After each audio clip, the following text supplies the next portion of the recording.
Team out alongside David Milnes and Nigel Long, the umpires. Delighted to say that the sun is out.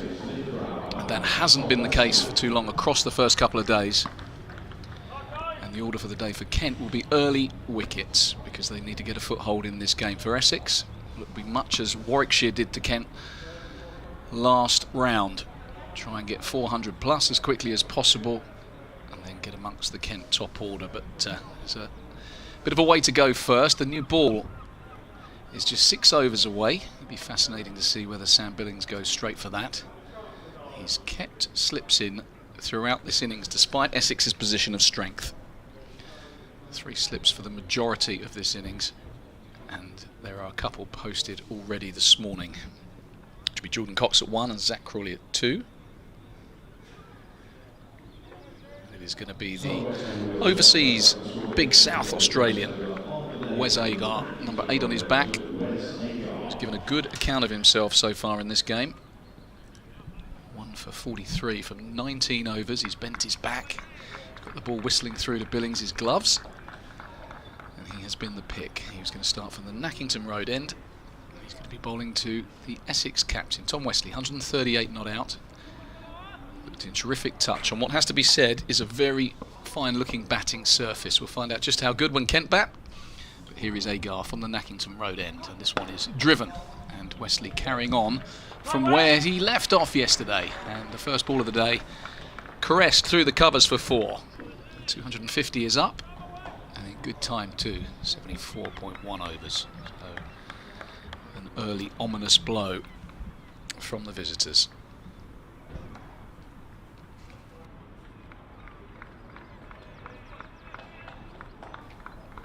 So no Matt Cole today.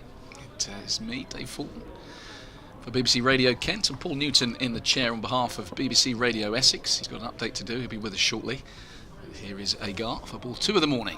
This one is back of a length and just defended back to him by Westley, who thinks about the poor shot. There's going to be another run though because Nigel Long has his arm outstretched. No ball. 295 for 1. Essex starting this round of championship matches in 3rd, courtesy of a good win at Lords against Middlesex and a hard-fought draw against Lancashire at home last week.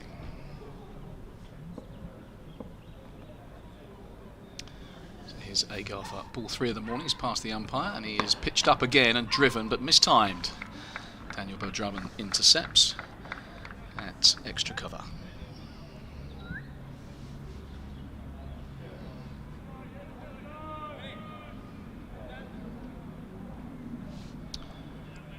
So the field is Jordan Cox at slip. Zach Crawley has moved to a kind of fine gully, 5th slip. It's a deep point on the boundary.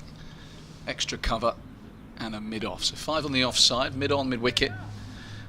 Deep square, who's a yard or 2 behind and a fine leg. Here's Agar past umpire Nigel Long. This one's on Wesley's hip, and he doesn't miss out in that area. Just tucks it away to the deep square fielder. Another run to the total. Much better day for cricket. First couple of days of Kent field as the hands were wedged into pockets, probably a couple of hand warmers in each.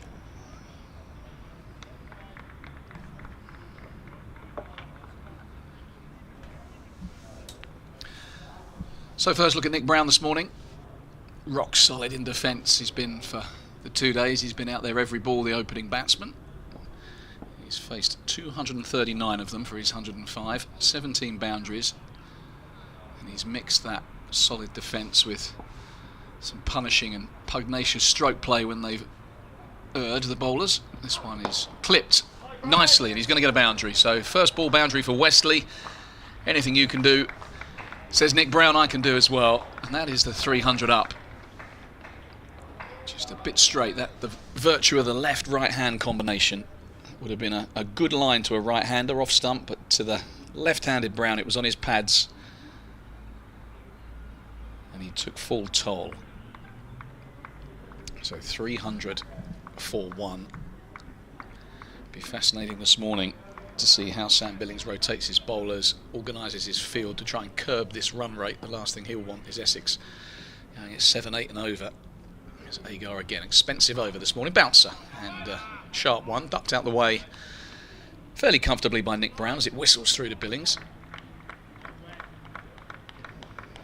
Glorious weather at the moment here in Canterbury, Caroline, with Essex moving on from their overnight 289 for 1. Tom Wesley brought up the 250 partnership from the first ball of the day. Glorious cover drive. He's 143 not out. Nick Brown with a lovely clip off the pan. Update for our BBC Radio Kent listeners shortly. Bonus point at 300 for 1. All the bonus point arrangements have changed this season, going up a mark each time. You only get your first one when the score is 250.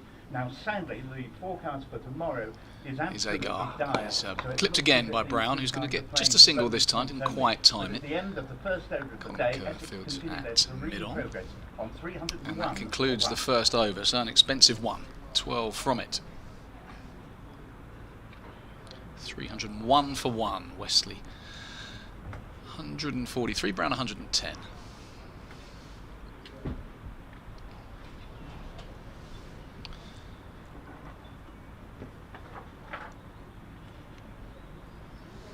Update for BBC Radio Kent listeners coming now.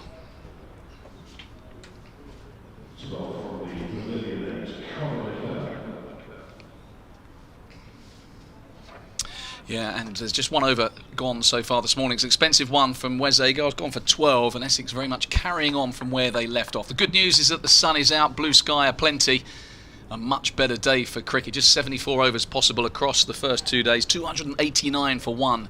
Essex were. They've taken that total past the 300. Wesley is on 143. He hit his first ball of the morning for 4, as did Nick Brown, who now moves to 111. Kent have got their work cut out here after what happened last week to Warwickshire, where they posted 400 plus and bowled them out twice. They took just 1 bonus point from that game. They'll want more from this. They've got to take some wickets, but Essex in the ascendancy, 302 for 1. Commentary continues on the BBC Sport website and app.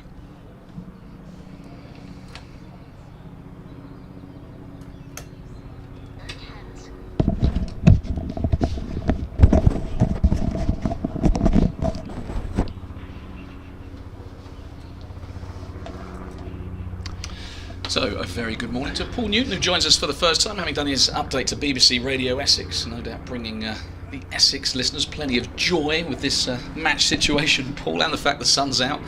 They can keep making hay in this sunshine. Well, 13 off the first over, I think they've declared their intentions. Absolutely. Here's McCurr. That one is a bit of a half-hearted appeal. It was always sliding down the leg side. You don't see Tom Wesley miss out on that line too often. He certainly hasn't done in this game, so... Interesting that they've opened with Agar and McCurr, because the new ball is round the corner should Sam Billings opt for it. 5 overs away now. And just an indication that, I mean, he might not go for it. Qadri is loosening up, so it could be just a token over each. Nothing happening, get the spinner on. And then maybe wait for the new ball for these two. Here's McCurr. Surrey low knee. He's being driven attractively by Wesley. He's going to get 4. It was over pitched, it was wide. A flourish outside off stump, and that is the second cover-driven boundary for the Essex captain, who's closing in on his 150s, 147, 306 for 1. And that boundary from the first ball of the day from Wesley, similar shot to the one he's just played, raised the 250 partnership, and it's now already raced on to 264. The only wicket to fall, Alistair Cook on day 1 for 39, and he set off like a bullet out of a gun, and we'll feel he's missed out here. So what's McCurr got by way of answer? This is a better line, well tucked into the leg side. The field is fairly deeply set. Gilchrist is at mid-on. They get a comfortable single. Yeah, he will feel he missed out, and he looked in great touch as well. Really set the tone for this aggressive start. Maybe Essex were aware there was going to be a bit of weather around, so they wanted to keep the foot down, but right from the offing, Alistair Cook, I mean, I think Nick Brown was 4 when he was out. I think the fall of the wicket was 43. Alistair Cook had 39 of them. And you don't see that too often in terms of proportion of runs scored. So, yeah, he might be kicking himself a little bit when he's seen just how good this pitch is. So McCurr now to the left-handed Brown, who, again, just uses those wrists to knock it square on the leg side for yet another single. So another decent over shaping up for Essex. Already 7 off it, a boundary and 3 singles. Yes, Alistair Cook, of course, his mentor was Graham Gooch, and Gooch used to say, "Don't watch other people score your runs," which is a typically pithy bit of insight from one of the master batsmen of the post-war era. Yeah, he also used to talk about daddy hundreds, didn't he? He did. Which is what Tom Wesley and perhaps Nick Brown are eyeing up here. This one is short and pulled. There are men out there, and I think that is one of the great catches. Couldn't see it straight away because it was obscured by the Frank Woolley stand, but a combination of Daniel Bell-Drummond, who took the catch, went over the rope, flicked it back inside, and it was caught by his colleague. I can't quite see who it was because we are obscured by the corner of the Frank Woolley. But you see that all the time, Paul, in 2020 cricket. A fielder catching it, flicking it up, going over the rope and coming back. And that is the end of what it will go down as Ben Compton's catch, because he still had some work to do. But it was some fantastic work on the boundary by Daniel Bell-Drummond, and that concludes a wonderful innings from the Essex captain. He's gone for 148. The short ball from McCurr does the trick, and boy did Kent need that. Yeah, he didn't quite get inside the line there, and consequently it would have gone for 6 if he got hold of it just a tad better. Only a great athlete would have pulled off that catch, because Daniel Bell-Drummond, the footwork and the agility were both absolutely first class. He took the ball coming over his head so that the hands would have been over the boundary line at the time he caught it, but the feet inside the rope as the laws insist, and he then very adroitly out of the back of his right hand flicked the ball up in the air and waited for Ben Compton to, he in turn had to dive forward to take the catch an inch or 2 off the ground. So Wesley has gone for 148, caught Compton, but the real credit should go there, and Ben Compton would be the first to agree really, to Daniel Bell-Drummond, who, let it be said, I mean, he saved a 6 first before he actually was able to facilitate the catch by Compton. And Wesley's gone for 148, a fantastic 250 plus partnership for Essex there, leaves them at 308 for 2, but with every possibility we might yet get 1 or 2 heavy showers as the day goes on today, and virtually no chance, if the forecast has got it right, of much play at all, if any, tomorrow. Really, both these sides are well advised to take whatever they can in the way of bonus points. Yeah, absolutely. And Kent still searching for their first bonus point. They're 1 wicket away. Here's Wes Agar. And this ball goes through outside off stump, moved a little bit away from Nick Brown, who is on 112, and bearing in mind Essex have been a somewhat lugubrious side with the bat, with their top order in recent years. Last year I believe they were second bottom or second slowest in scoring rates. Nothing seemed to have changed in the first 2 games of the season, but here it's as though they've suddenly woken up and noticed the rules have changed, because they've shown what I think will help them. You know, I think if you're fairly strokeless, you're not going to move the game on very much, and you'll probably get out. Here is the next delivery from Agar to Brown, who gets on top of the bounce and hits this one out into deep cover for a single. He moves on to 113, the score to 309 for 2. But certainly I think Essex supporters will be greatly heartened by the tempo at which Essex have gone in this innings, right up from a typical 2.5 and over last year to 4 and over very nearly. And certainly, I think it's paying off for them.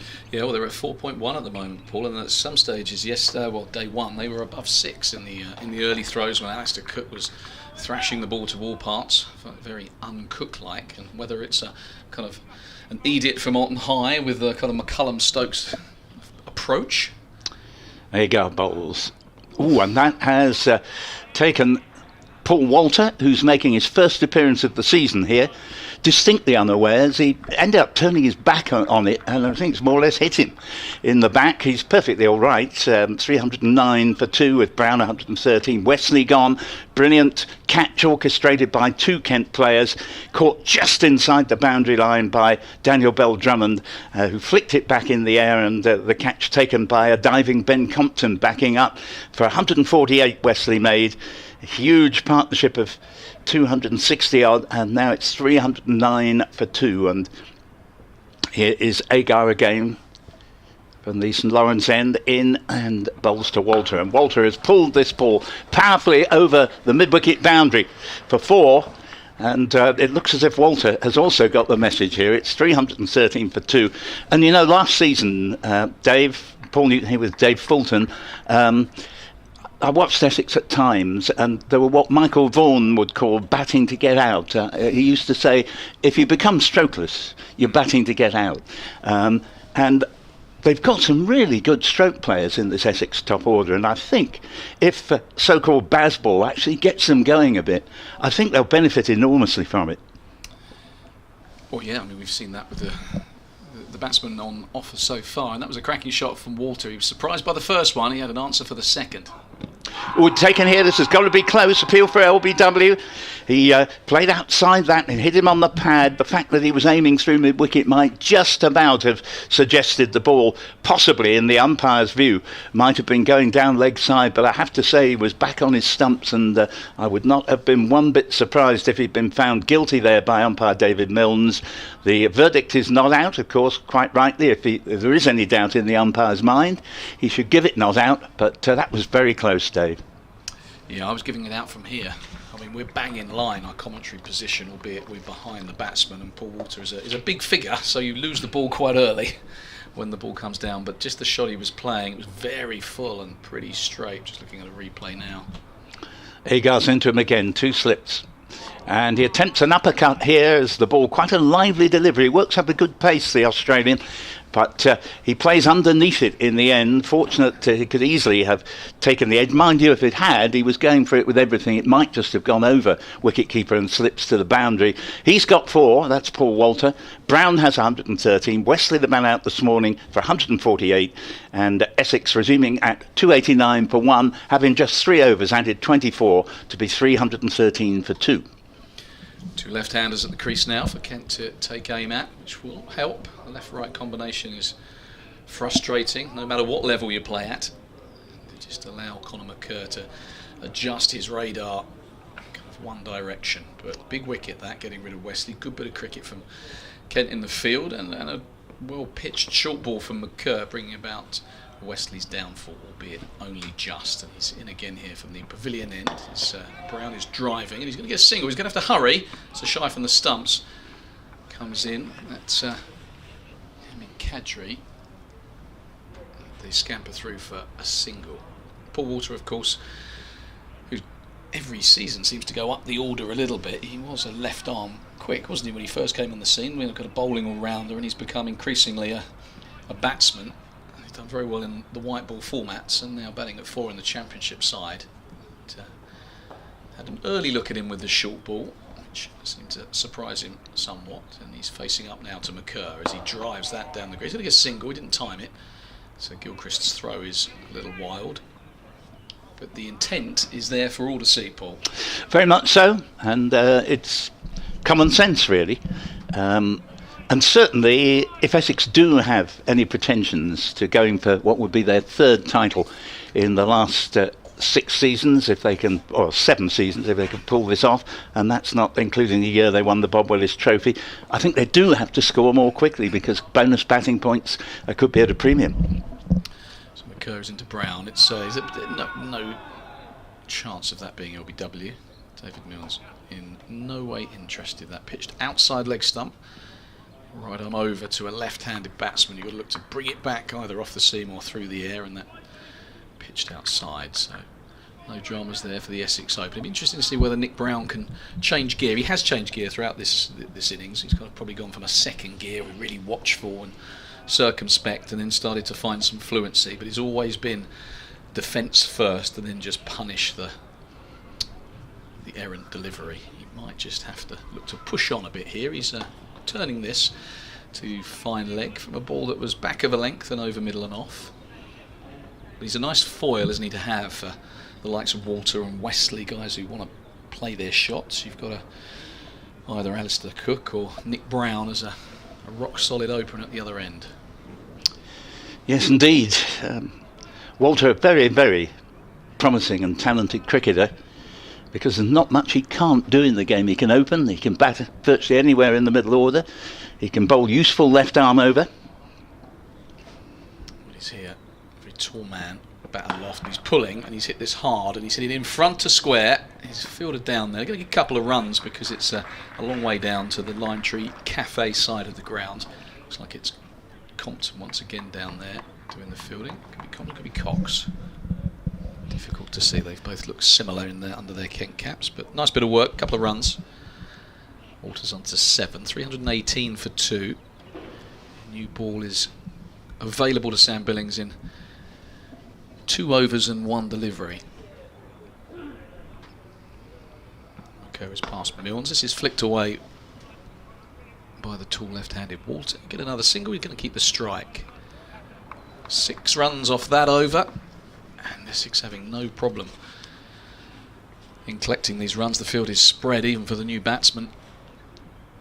So what's the plan here? You said bonus points. Do you think it'd be a 400 and declare and just get bowling because of the weather forecast? Because what Warwickshire did last week was they went 450 and then made Kent follow on. But Essex might want to get collecting these points sooner rather than later. Well, that's true, but by the same token, they may take the view that at the rate they're going, they would get to 450, well inside the 110. And my guess is they would actually like to do that. And it's not very often they get full batting bonus points, so they'd like to do it if they could, as Wes Agar comes in from the St Lawrence end bowls, and Walter has edged this one through to the wicketkeeper, and that is the end of his little cameo of an innings. He's caught behind for 8, and with Essex going all out to try and score as quickly as possible, it does rather open the door for wickets to go down. Billings takes the simplest of catches, and Essex are 319 for 3. Just wanted to say, Dave, I've got a couple of emails in to BBC Essex Cricket at gmail.com. Thank you to Andrew, who says your commentary can be heard on the live stream, but you are silent on the link on the web page. Just wondered whether we might be able to get in touch with the your headquarters, as it were, and find out why that is. Right this second. And just Dave Fulton, myself, Paul Newton, bringing you today's commentaries. And certainly Essex have made a very bright start, adding 30.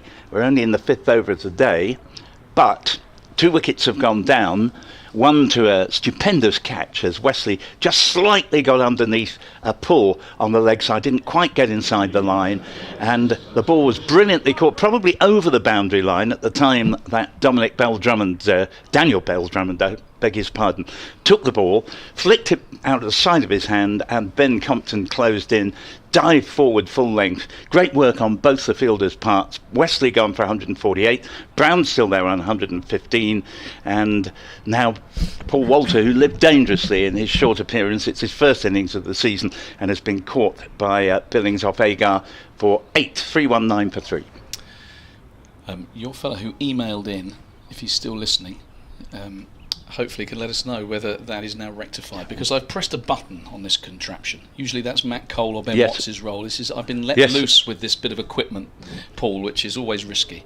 So we'll either kind of cut out completely, or we may have rectified that by the press of a button. If we have or haven't, please let us know, because I can phone Kent, but rather than get the technical people up here to have a look, I've just pressed a button which may have done the trick. So thank you very much indeed, and thank you to those who brought it to our notice, Andrew and Shill. Please let us know, Andrew and Shill.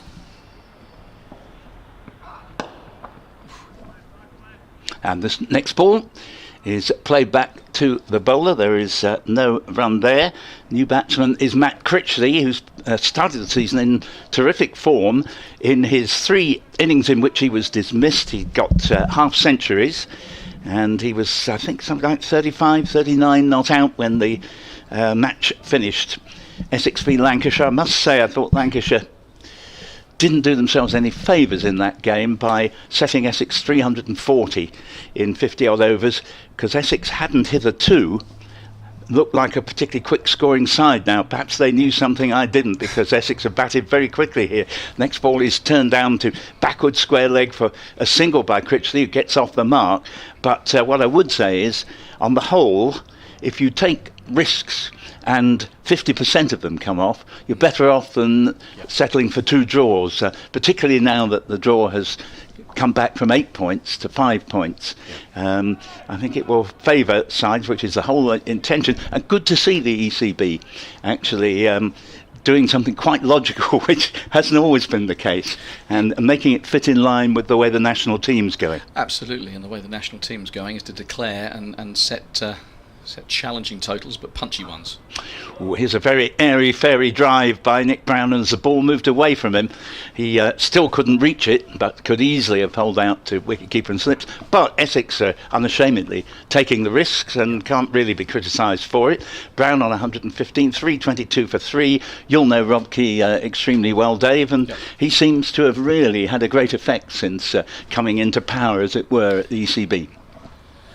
Well, what he's done is he's made some very astute appointments, hasn't he? I mean, Ben Stokes was always likely to take the captaincy, so that wasn't the left field move. But I don't think too many people saw Brendan McCullum for the Test team, maybe for the white ball side. But that has been a stroke of genius. Brilliant decision. Bouncer, next ball from Agar and a no ball. So that's his second such overstepping of the day. We've got glorious sunshine here at the moment. Another couple on the board, 324 for 3.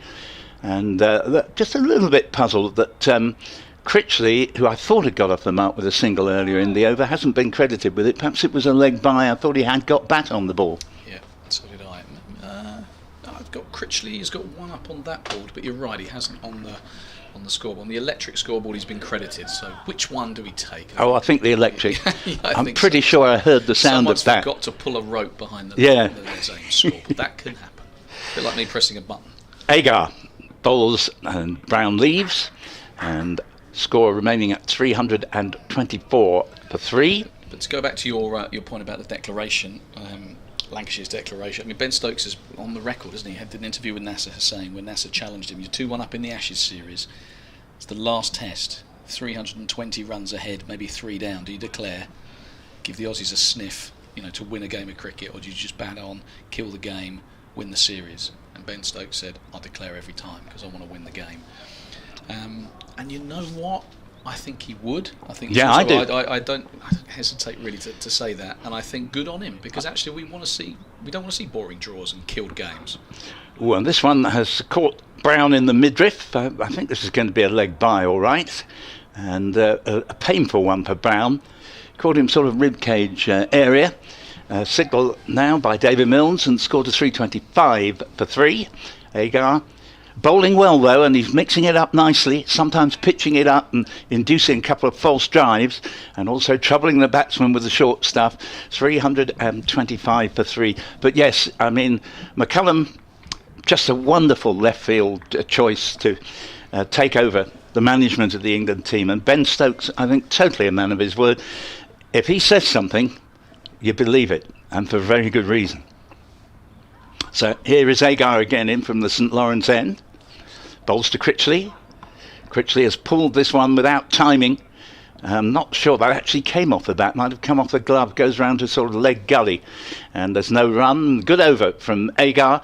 And Essex at the end of it, adding 36 so far this morning.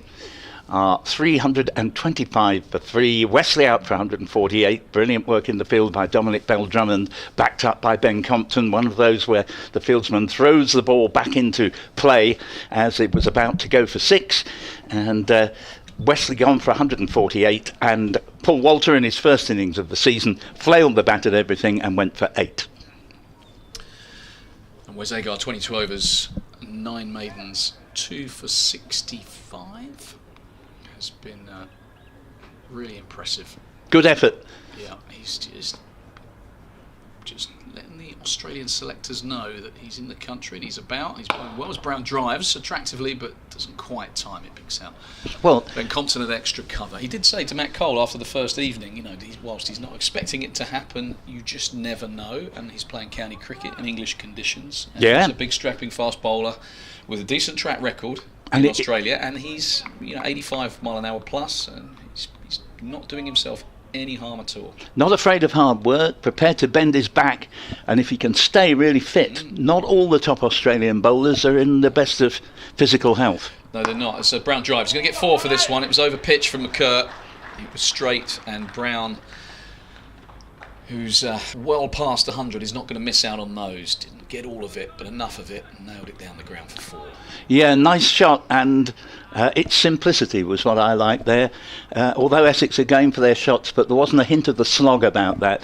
It was just a lovely straight drive, everything right about it, head over the ball, well timed, and deserved the reward he got. 119, Essex 329 for 3. Deep mid-wicket drops back. Expect this one to be shorter. It's still pitched up, and he pushes this to mid-on. They're going to have to hurry here as Gilchrist comes through. But good running, positive running. The batsmen make it comfortably enough. So Essex pushing on in the sunshine. Paul mentioned the forecast, which is not special for tomorrow, but you just never know. It's a bit like Chelmsford, Canterbury, in the sense that you can get a lot of rain around and it can slide past. It's kind of eastern corner of the country. Yeah, I describe it, Canterbury, as microclimatey. Yes. Well, I know, I've heard Gucci describe Chelmsford as a microclimate on many occasions. Yes. Yeah, it's a phrase he enjoys. So, yeah, it can miss, and you can't legislate too much for the weather when you're thinking about things like declarations and leaving yourself enough time to win a game. So McCurr's into the right-handed. Oh, catch! Oh, what a catch! What a catch from Conor McCurr, and Matt Critchley, who's had a tremendous start to the season, has gone surprised. Maybe it was a slower ball, maybe it just held in the pitch a fraction. He pushed at it. McCurr has hurt himself in taking that catch. I think he's landed awkwardly, but he stuck out the left mitt and he grabbed hold of the ball, and what a catch that was. We've seen a couple of brilliant pieces of fielding from Kent this morning. One to get rid of Tom Wesley with that combination of Bell-Drummond and Compton on the boundary. And now Matt Critchley has gone, courtesy of an extraordinary caught and bowled effort from Conor McCurr. He goes for 1. 330 for 4 now. Essex still bossing this game, but Kent, well, they had a bonus point and now they've got a 4th wicket. Yep, that's a terrific catch. As you say, the ball had virtually passed the bowler, who understandably was in mid follow through, but he stuck out a left hand and the ball stuck obligingly in it. I think he'll be all right. So he's picked up a couple of wickets this morning with great pieces of fielding. One of them by himself, of course, there with the caught and bowled. And well done to Kent, because they've done an awful lot of chasing the leather in the previous part of this game. And when half chances, you couldn't call them more than half chances, have appeared, perhaps even quarter chances in the case of the Wesley dismissal, then they've taken them, and that's all credit to them. And Nick Brown just welcoming Essex's latest batsman to the crease, and that will be Michael Pepper, who's one of 3 changes in this game. Lawrence and Sam Cook required elsewhere, and Paul Walter coming in for Dan Lawrence, and Ben Anderson for Sam Cook. But a change of wicket-keeper, Adam Rossington, not playing in this game. I don't know whether he has an injury, but yeah, Rossington's a finger. Dan right. Lawrence was a groin niggle, and Sam Cook a tight hamstring. So I think they were more precautionary. Yeah. Rossington a blow on the finger. Not sure. Glenn suggested it wasn't broken, but it wasn't great. So Pepper keeping wicket in this one, and he's going to get his first look with the bat. It's a good young cricketer. He's facing his first ball from McCurr, who's recovered from that caught and bowled. Down the leg side, good pace, bent his back to the new batsman. Sailed through to Billings, no runner particularly. I'd always keep an eye out for Michael Pepper. I love a condiment. You've got Phil Salt, of course. You've got Yes. Michael Pepper. You've got historically Phil Mustard and Graham Onions of Durham fame. Love to see them all in the same game, all part of a similar, all part of the same dismissal.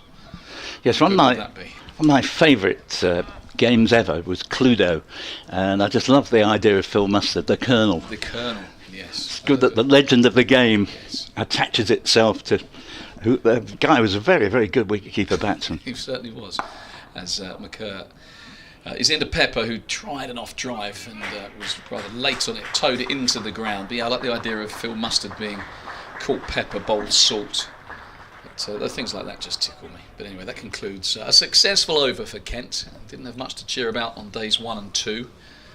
But they have struck 3 times this morning. Essex 330 for 4. Nick Brown going merrily along his way. He's still unbeaten on 120, but wickets to fall this morning. Tom Wesley was was called eventually by Ben Compton after fantastic work from Daniel Bell-Drummond on the deep square fence. He went for 148. Paul Walter wafted at 1, trying to keep the impetus going. He went for 8, and Critchley, great catch, caught and bowled. Conor McCurr for 1. 330 for 4. And new ball due. No sign it's been taken as yet. Agar in from the St Lawrence end, bowls to Brown. Pleasant off drive, but straight to the fieldsman. There's no run. 330 for 3.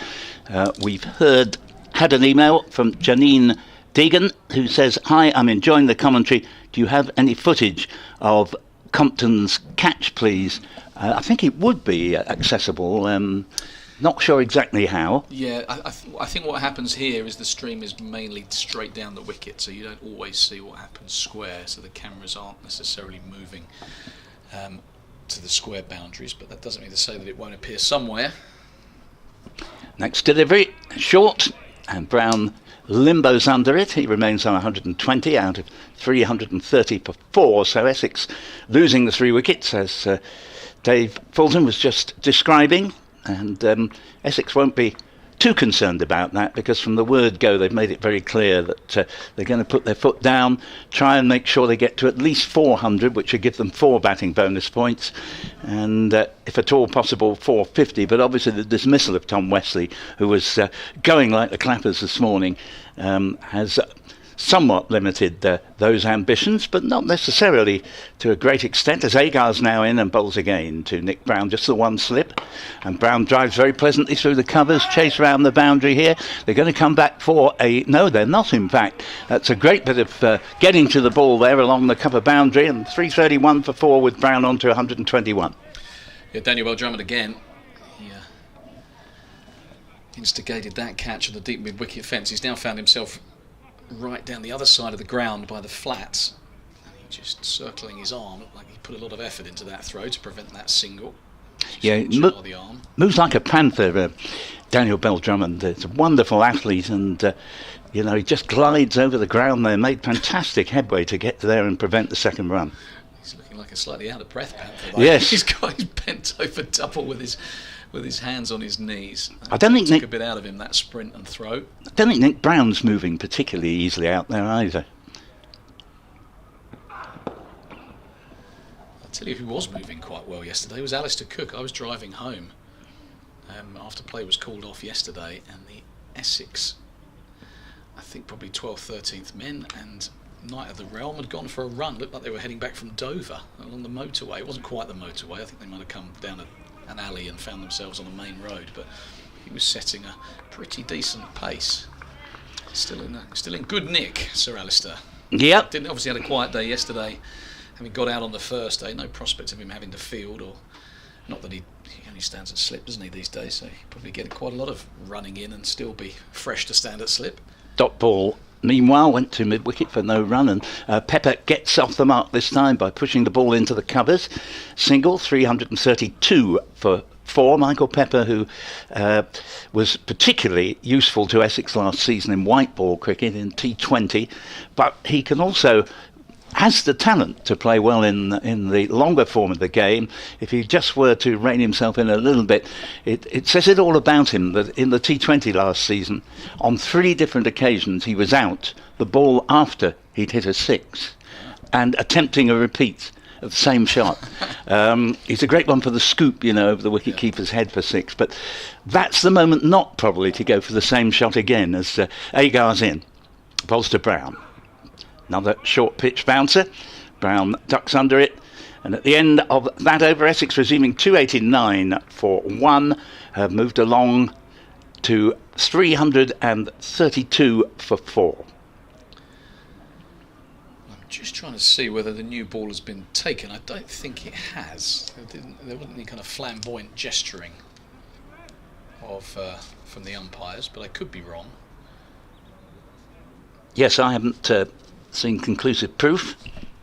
My instinct is that they're bowling with the old ball, which they have had success with, and there is some merit in not taking the new ball, because it can travel. The harder new ball travels off the bat more quickly, and the run rate is something that Kent will be concerned with at 4.1 as it currently stands. So whilst it offers you more opportunity for movement. It can travel quicker. Here's McCurr. Pepper is playing that quietly to mid-wicket. There's no run. But they're the kind of things you'll be weighing up as a captain. Sam Billings, shall I, shan't I? Pros and cons. And at the moment, I always think as Nathan Gilchrist is loosening up at mid-on, and it might be that he's the man to take it. But once you've taken the new ball, you can't then not take it. So you can't throw it back again when it starts travelling to the boundary. So you tend to hang on for a few overs, and if nothing happens, you go, oh, go on then. Here's McCurr. He's passed up by David Milnes, and defending quietly again is Pepper. So good line and length from the Surrey low knee, who I believe is heading back to Surrey after this game. Kent do have a battery now of seam bowlers with the arrival of Agar. Michael Hogan not playing in this one, rotated and rest for 41-year-old Glamorgan man.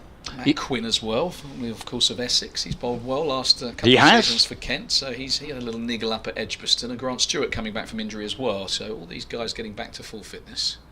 So McCurr is being driven by Pepper. He might get a couple here, he'll certainly be looking for it.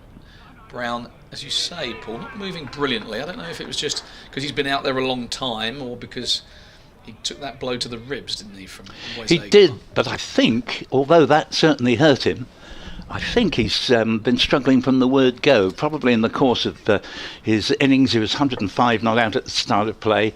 He's done something, but there've been once or twice where a direct hit might well have run him out, and he just wasn't able to do anything about it, really. He's on strike here. The Essex Open, 121 unbeaten with Conor McCurr. And he's pushing this to mid-on and wisely decided against the single. They've seen what McCurr is capable of off his own bowling. A wonderful caught and bowled of Matt Critchley. We hear from Stephen emailing us at bbcessexcricket@gmail.com. It's Paul Newton here with Dave Fulton. And he says, is that Essex's sixth highest partnership, referring to the 260 odd between Wesley and Brown? I must admit I don't have the stats with me there, Stephen, but a good thought you raised. Short and pulling is Brown. He misses it, hits him in the midriff. He's okay though. I think the all-time partnership of over 400 was Gooch and Pritchard. Right.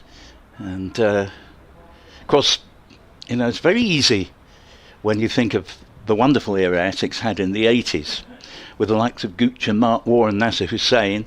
It's very easy to forget Paul Pritchard. He was a fantastic batsman. And in the quadrant behind square on the offside, I've never seen anyone hit the ball harder.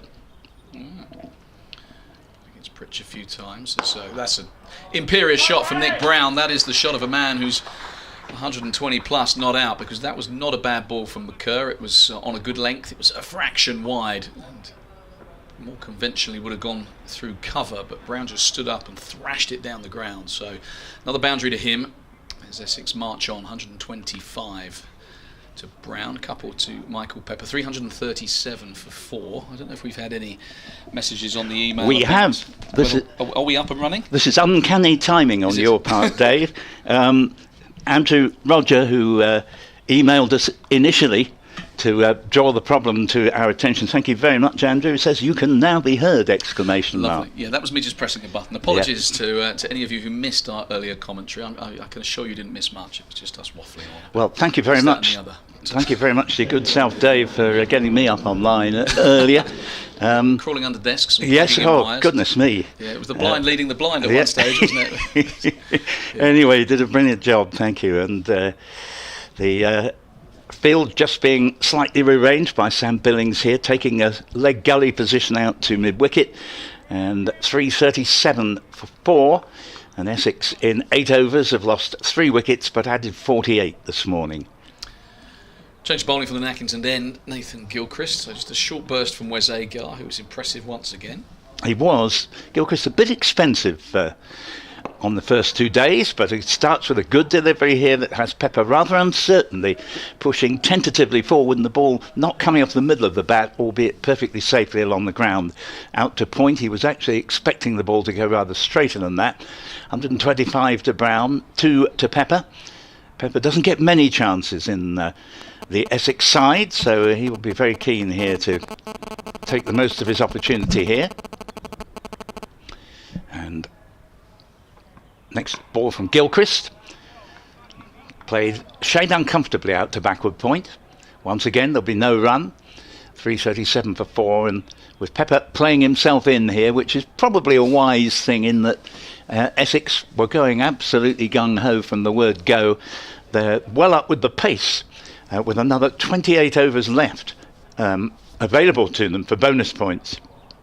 They only need a further 113, but of course if they keep losing wickets at the rate they have been, they might not get there before they're all out. Here this ball is pulled by Pepper down to Daniel Bell-Drummond on the square leg boundary. No thought of a second run to him. Not the usual accuracy of throw there from Daniel Bell-Drummond, but taken by Billings a few yards away from the stumps. And they get the single that sees Pepper move on to 3, the score to 338 for 4. And this is the 83rd over of the innings. Still, I haven't seen any clear suggestion the new ball's been taken. No, I don't think it has. You're right about Nathan Gilchrist, a bit expensive. He was excellent last year, but he's come back from an injury and he's looked a little bit short of a gallop. It's a lovely shot from Brown, driven very firmly to mid-off, but too firmly for there to be any thought of a single, which is the last thing Brown's wanting at the moment, because he's just got some sort of niggle that's preventing him from full mobility. Done a grand job here, 125 not out, 338 for 4. So these the bonus points, has this gone to 450 then, has it? Yes. Year? Okay, so that's a difference. So that's an interesting. So the draw has come back from 8 to 5. Yep. Okay, which I like, because otherwise it's a lot of points for a draw. Yeah. Yeah, you want people to play positive match-winning cricket, really. So that's good. And what they've done is they've pushed it up. So they've kept the 110 overs, as in the threshold. Yep. But they've pushed so again the reward for playing attacking cricket and scoring at 4 runs and over will be that, or just over 4 runs and over, you're going to get your maximum batting points. So yep. You're going to have to go at a clip to get them. 250 even to get your first point. And okay. Here's Gilchrist in bowls. Brown fences off awkwardly. It's been a good over, actually, this one from Gilchrist. Goes down to backward point, no run, 338 for 4.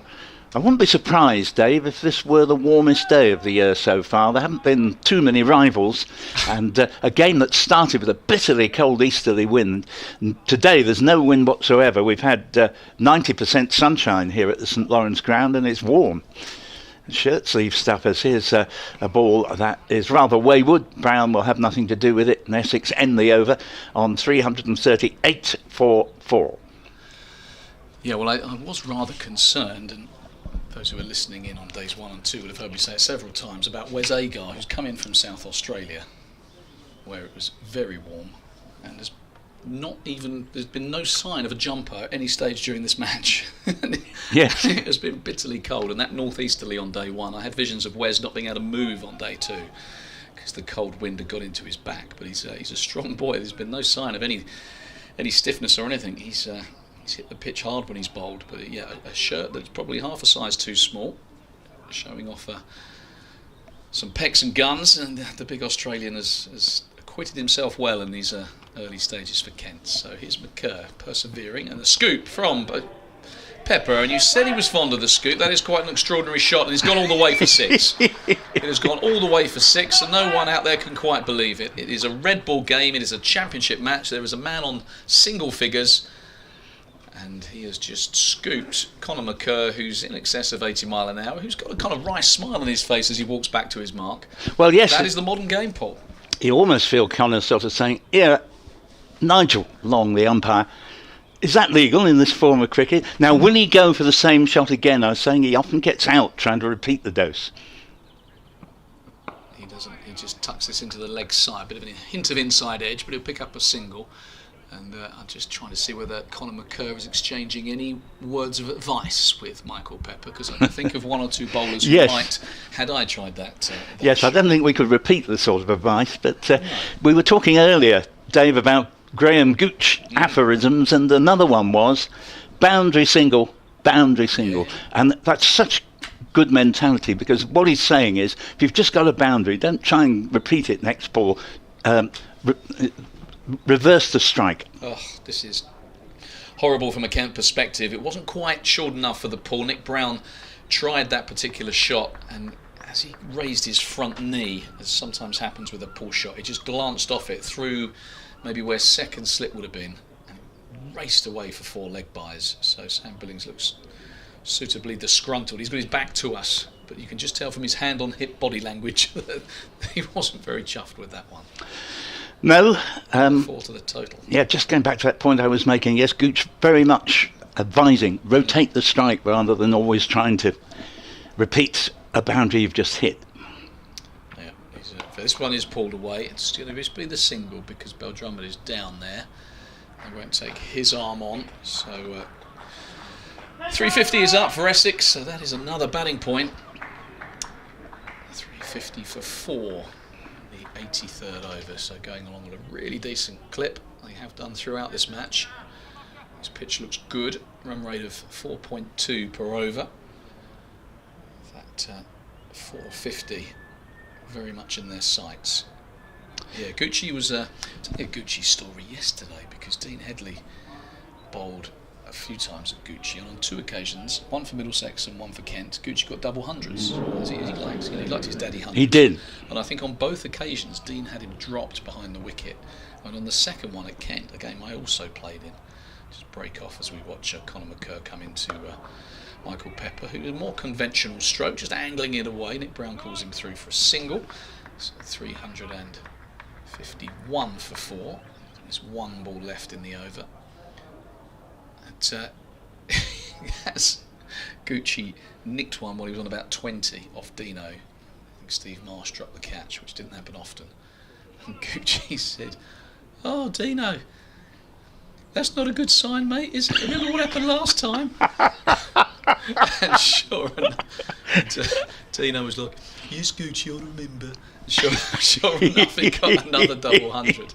And on both times, Dino had him dropped. It's like, you don't drop Gucci and get away with it too often. He was an extraordinary, prolific batsman and my hero growing up. As Nick Brown just pushes this into the offside, takes a single. Gilchrist will do the fielding, and he's going to run through with the ball because he has the next over. So Conor McCurr can't have many left in this spell. Bowled nicely, got a couple of wickets. Tom Wesley with a bouncer, brilliantly caught by Daniel Bell-Drummond, and he flicked it up in the air as he went over the rope. And Ben Compton dived and completed a wonderful team catch. And then after Paul Walter was caught behind off Wes Agar, Conor McCurr had Critchley caught and bowled for 1. That was 330 for 4, 352 for 4. We now find ourselves. It looks like McCurr is going to come off the pitch, maybe just to change the shirt. But, good effort.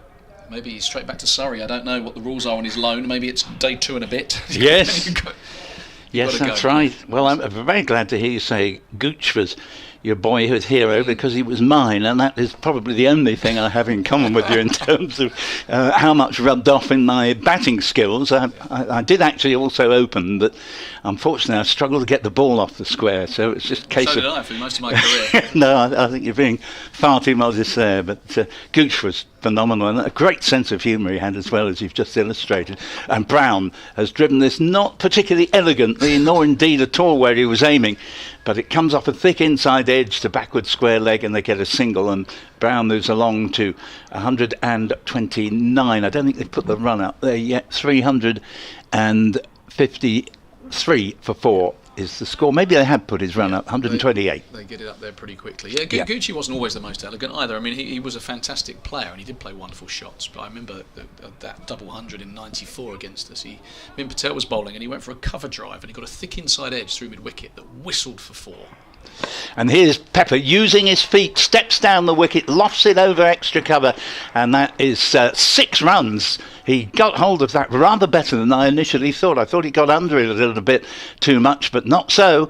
And you don't see all that many 6s hit over extra cover, but this in a sense is right up Pepper's street, because he is principally a white ball player. Not that I suggest that he's incapable of red ball, but he's coming in a situation where he's got the free option of going after the bowling. It's a fine shot actually, 17 to him.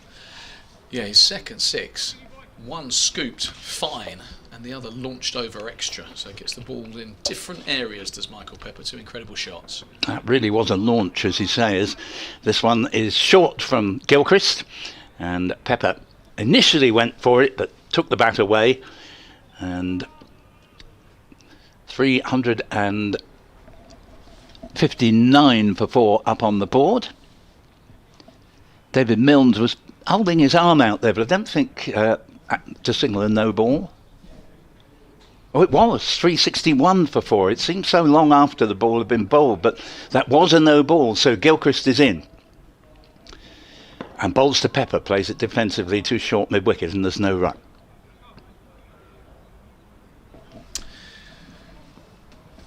Yeah, I mean, just wonder. I always credit Sam Billings with keeping slips in place and fielding the fielders up, but you just wonder whether he might need to put a few more boundary scouts out, because Michael Pepper is not going to die wondering here. Essex are going to look to push on and throw the kitchen sink, and he's got 5 men in the ring, 1 at slip. Well, this appeal for LBW, as you'll gather, I never fancied its chances of being upheld by David Milnes. A bit of bat on to pad, I thought I heard there. But 361 for 4. What was your take on that, Dave? Inside edge. Yeah, definite inside edge. But I'm pretty sure it's Nigel Long at that far end and David Milnes at this end. They're right. very difficult. Yeah, my mistake. It's just, I think it looks to me like David Milnes has lost a bit of weight. Nigel never carried much, so that's why I think it's so difficult to tell the two. Gilchrist in bowls, and Pepper works it too short mid-wicket again, and again there will be no run, so 361 for 4.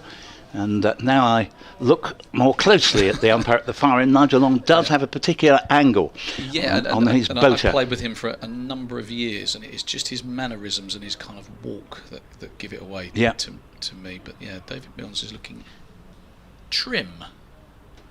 He's a very thick-set fast bowler. No, you're right. But he's just a few pounds, credit to him. Gilchrist again. Bowls, and this ball is swatted down towards the long leg boundary. Another wonderful piece of fielding by Daniel Bell-Drummond. They're going to get back for 2. And there are little elements to cricket that are worth the entrance money in themselves, and watching great fielding is just what I have in mind here. That was another great bit of work. Just to stop it was a feat by Daniel Bell-Drummond. It just makes me chuckle. Daniel Bell-Drummond is one of the loveliest human beings that you could wish to meet. He's an absolute diamond, and he has made some marvellous stops. I mean, a brilliant catch to get rid of Tom Wesley when he flicked it up as he went over the rope for Ben Compton to complete the catch. He's had a couple of excursions on that deep square fence, and he has looked afterwards a little bit broken. Like, both of them have involved flat out sprints, dive, get up, throw, and he's moving a bit like me now. But he's now squatting down on his haunches. He has felt every bit of fielding that he's done out there, but it won't put him off. He's now having a little chat. Yeah, he's coming to mid-on now. He's sending Hamid Qadri out to deep mid-wicket, so maybe he just played the senior card then. Youngster, you go and run round on that fence. I think he landed on his stomach. Change of bowling, Joey Everson into the attack. I thought he was impressive yesterday. Right arm medium pace. He's getting punched out off the back foot by Nick Brown. Just a single as Everson loosens post delivery. Got very nearly 100, didn't he, the other day? 99 at Edgbaston, as he so nearly saved the game for Kent. Brilliant effort nonetheless, but very frustrating. 90. I never got a 99. I got quite a few 90s. 93, 96, 97. Never a 99. None of them are nice. No. You look back afterwards and think, what's the difference between 99 and 100? Yeah. Very different between 19 and 20 and 99 and 100. It just. Well, I took the precaution of never actually getting into the 90s. So. Well, Trevor Ward, formerly of this parish, he had a theory on the 90s. He said you get to 90, it's 3 hits, just 3 hits, and you got 100. As Everson is in again to Pepper, he's on the hip, he's getting turned away, just be the single, just jog through. And I think statistically, no one's got more 90s for Kent than Trevor Ward. He said it was 3 hits and promptly got out in the 90s quite a lot, trying to complete his 100 with 3 blows. One of the delights of county cricket is to remember people like Trevor Ward, who like myself, it's not as if I'm a Kent supporter, but you notice all these players, and he was a fine player. It's great to be reminded of them. Yeah, fabulous striker of a cricket ball. Trevor, good fun to play with as well. This was a slower ball, off cutter, floated up, full toss in fact, and Brown did well to just adjust his sights, tuck it to deep mid-wicket, where he takes his score into 130, 366 for 4. Yeah, just some of the funniest moments on a cricket field were with Trevor. Yes, I think whatever job you do, part of the enjoyment of whatever your career is the laughs you have with your colleagues. Yeah, Everson is bowling in here. That's straight and worked off, probably middle and leg. If he missed that, he might have been struggling, but turns it to mid-on. Yeah, Trev was... I mean, he was a meticulous pro in so many ways and a wonderful player, but when he got out, he was hilarious, because he was one of those who just... his reaction to getting out. People sometimes used to clear the dressing room if it was a particularly bad dismissal, because he'd go off. Sometimes he'd be retiring from the game then and there. So Everson is again a slower ball. Brown's hustling here. He might want 2, but Paul has already alluded to his physical state not being 100%, and he decided against. Yeah, he got out last over of the day at Wantage Road to Rob Bailey, bowling phantom off breaks. Yeah. And it was like he decided he was just going to pat back 6 balls and just walk in, not out. And Rob Bailey bowled 3 perfectly good off breaks, and then he dragged one down so short that Trevor couldn't resist. But because he decided he was just going to block it, he was very much in 2 minds as Everson bowls this one. Bit of a way shape there, which will encourage Essex, no doubt, to see the odd ball swing. It completes the over, 368 for 4. So this ball, which he could have hit anywhere, but he was so wedded to the idea of just blocking it. But in the end, kind of primal instinct took over, and at the last minute he decided he was going to pull it, and he missed it and was LBW. To one of the worst deliveries any of us had seen. And the change room just emptied. It was last ball. The fielders walked off behind him. He came in. I think the bat and pads might have gone either in the bin or the toilet. And he said, "That's it. I'm going to be a train driver. I'm giving up this game. I should have hit that out of Northants." He went ballistic. And honestly, I mean, we were gutted for him, but it was so funny. Yes. I love the thought of someone who's going to retire from just the retire, game. Yeah, sometimes you get out like that, and he was going to retire. But he was a fabulous player.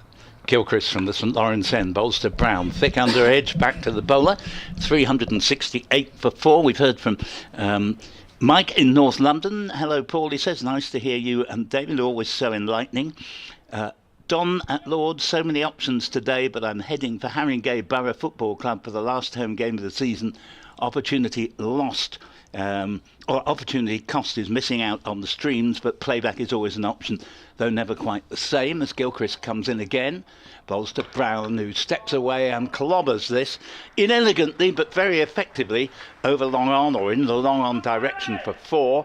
362 for 4, 135 to Brown. And Mike concludes his email, looking forward to your being back in action with Dick Davis soon, I hope.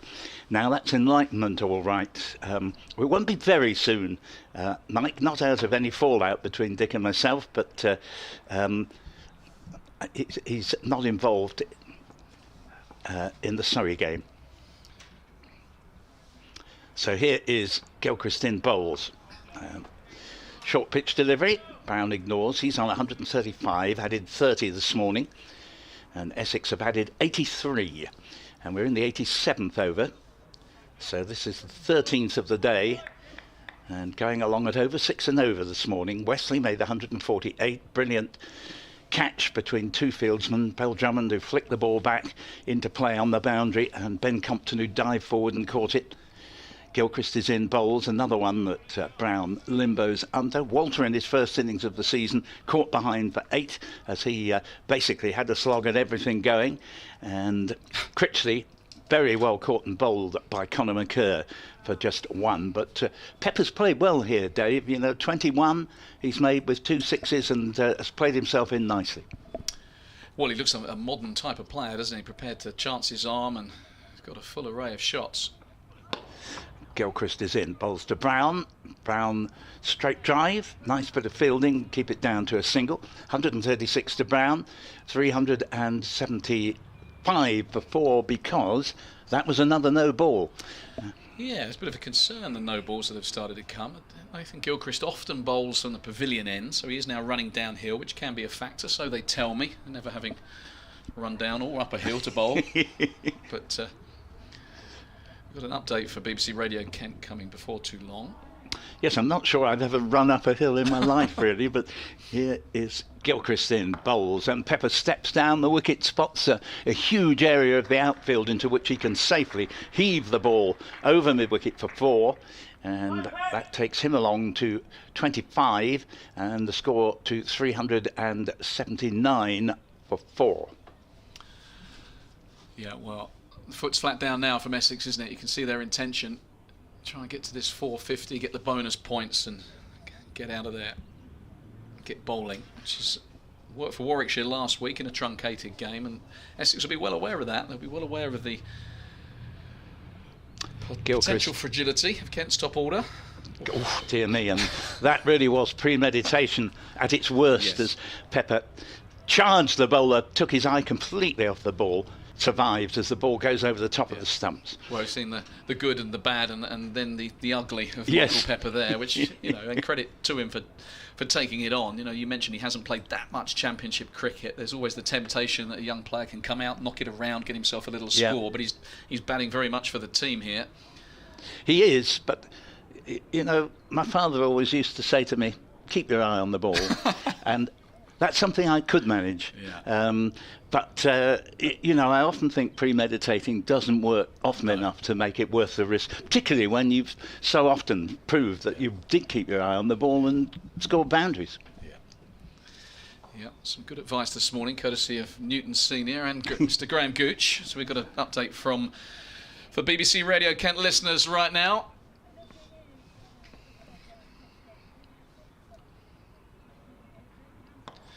And Kent have taken 3 wickets this morning under blue skies, which is good to see. Just 74 overs possible on the first 2 days. Essex resumed this morning, 289 for 1. They lost captain Tom Wesley for 148. An extraordinary bit of work on the deep square boundary by Daniel Bell-Drummond, who caught it, went over the rope, and as he did so, he flicked it up to his mate Ben Compton, who came in diving to take the catch. So good combination work, got rid of him. Paul Walter went for 8, caught behind off the bowling of Wes Agar, the Australian on debut, who once again has been mighty impressive.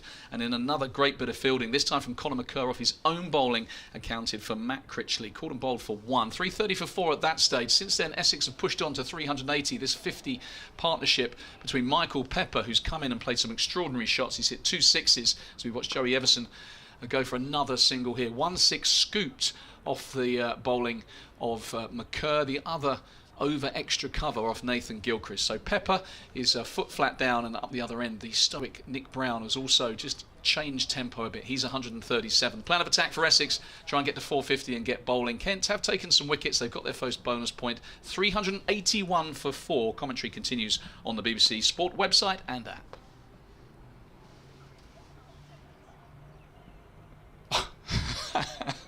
So Joey Everson there saw Nick Brown coming so early, sent him a bit of a telegram, and he bowled him a bouncer. So we had the strange side of a batsman running down the wicket and ducking at the same time.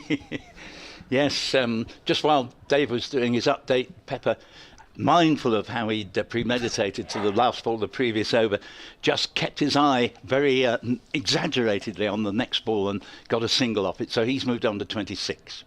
So Everson is 2 straight. He's been flicked away, and that is a quite extraordinary shot from Nick Brown. That'll go all the way for 6. That is the big boundary down towards the flats. The rope is in quite away from the boards, but it's still a big hit down there, and it was nothing more than a flick of the wrists. Short arm jab, a little bit of timing, a little bit of wrist work, and it has gone into the gardens. So can we have our ball back, please? I think someone is duly obliged. Yeah, he's well built, is Nick Brown. You know, he made so little effort there, really, but just flicked it away dismissively. 387 for 4 as he moves up to 143. But certainly, point you raised earlier, Dave, Essex might think of declaring at 400, but I think they'll go on and get to 450, assuming they haven't been bowled out in the meantime, and then it wouldn't make any sense not to declare, because although we've just heard a forecast on BBC Kent that it'll remain substantially dry today, it's the opposite, I'm afraid, tomorrow. Yes, Brown is pulling this one, and that's in front of square. Hamid Qadri is quick, and he's got a good arm, so it would just be the single. But Nick Brown continues to move through the gears. He's played really well. Yeah, well, of course, I was talking about a 400 declaration earlier, not having read my rule changes, Paul, which is remiss of me because, as you rightly informed me, 450 is the new mark for the final batting point. So that's what Warwickshire managed last week, and Essex will no doubt aim for, because if you're going to have a game largely affected by the weather, the least you can do is make sure you accrue as many bonus points as possible. As Everson is in and Pepper is pulling, it's a top edge, but it might fly all the way. Compton's coming round, and I think he's done really well, actually. Brilliant. Yeah, really well. I thought for a moment there was the chance of a catch was on, but it landed right in between the deep square and the fine leg, and Compton scuttled round and knocked it back, prevented a couple of runs. No, great bit of fielding. I had actually read about the rule changes purely by chance, I think. Very untypically of me, actually, to know something. Preparation. Yeah, well, I don't know, in 14 years as a school teacher, I never set a homework. Okay. But my prouder achievement still is, therefore, I never marked one.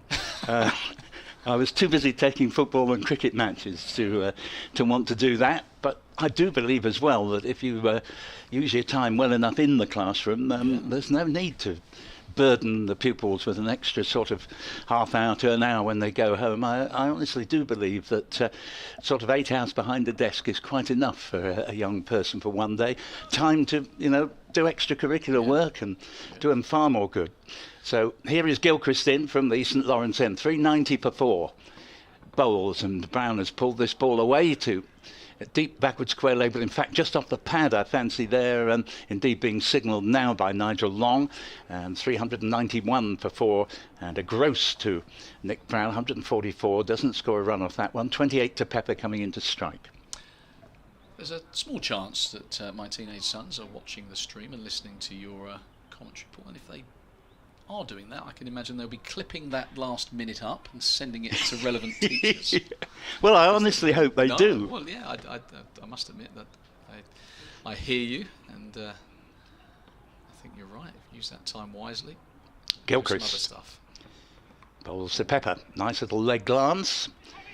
Single down to Qadri, 392 for 4, Pepper up to 29. The headmaster always used to say that homework was a privilege. And when he tackled me because I hadn't set any, I said, yeah, I've withdrawn the privilege. And he was kind enough to leave it be. I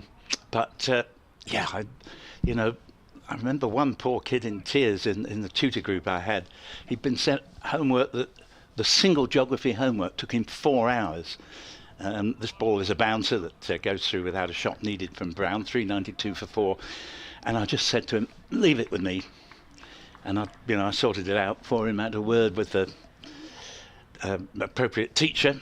But it is ridiculous, setting something that takes a very earnest and worried young pupil hour upon hour. It's not doing anybody any good. Yeah, I agree with you. Lovely sunshine. Arguably this could be the warmest day of the year thus far, and this is dug in short again from Gilchrist, and Brown again will have nothing to do with it. He has eschewed the hook by and large, Brown, just occasionally, but he's very careful, and I think he's played well, as you were saying here, Dave, not least because by his normal standards he's been absolutely going like the clappers, but he's shown that you can attack and still defend at the same time. In other words, choose the right one to hit.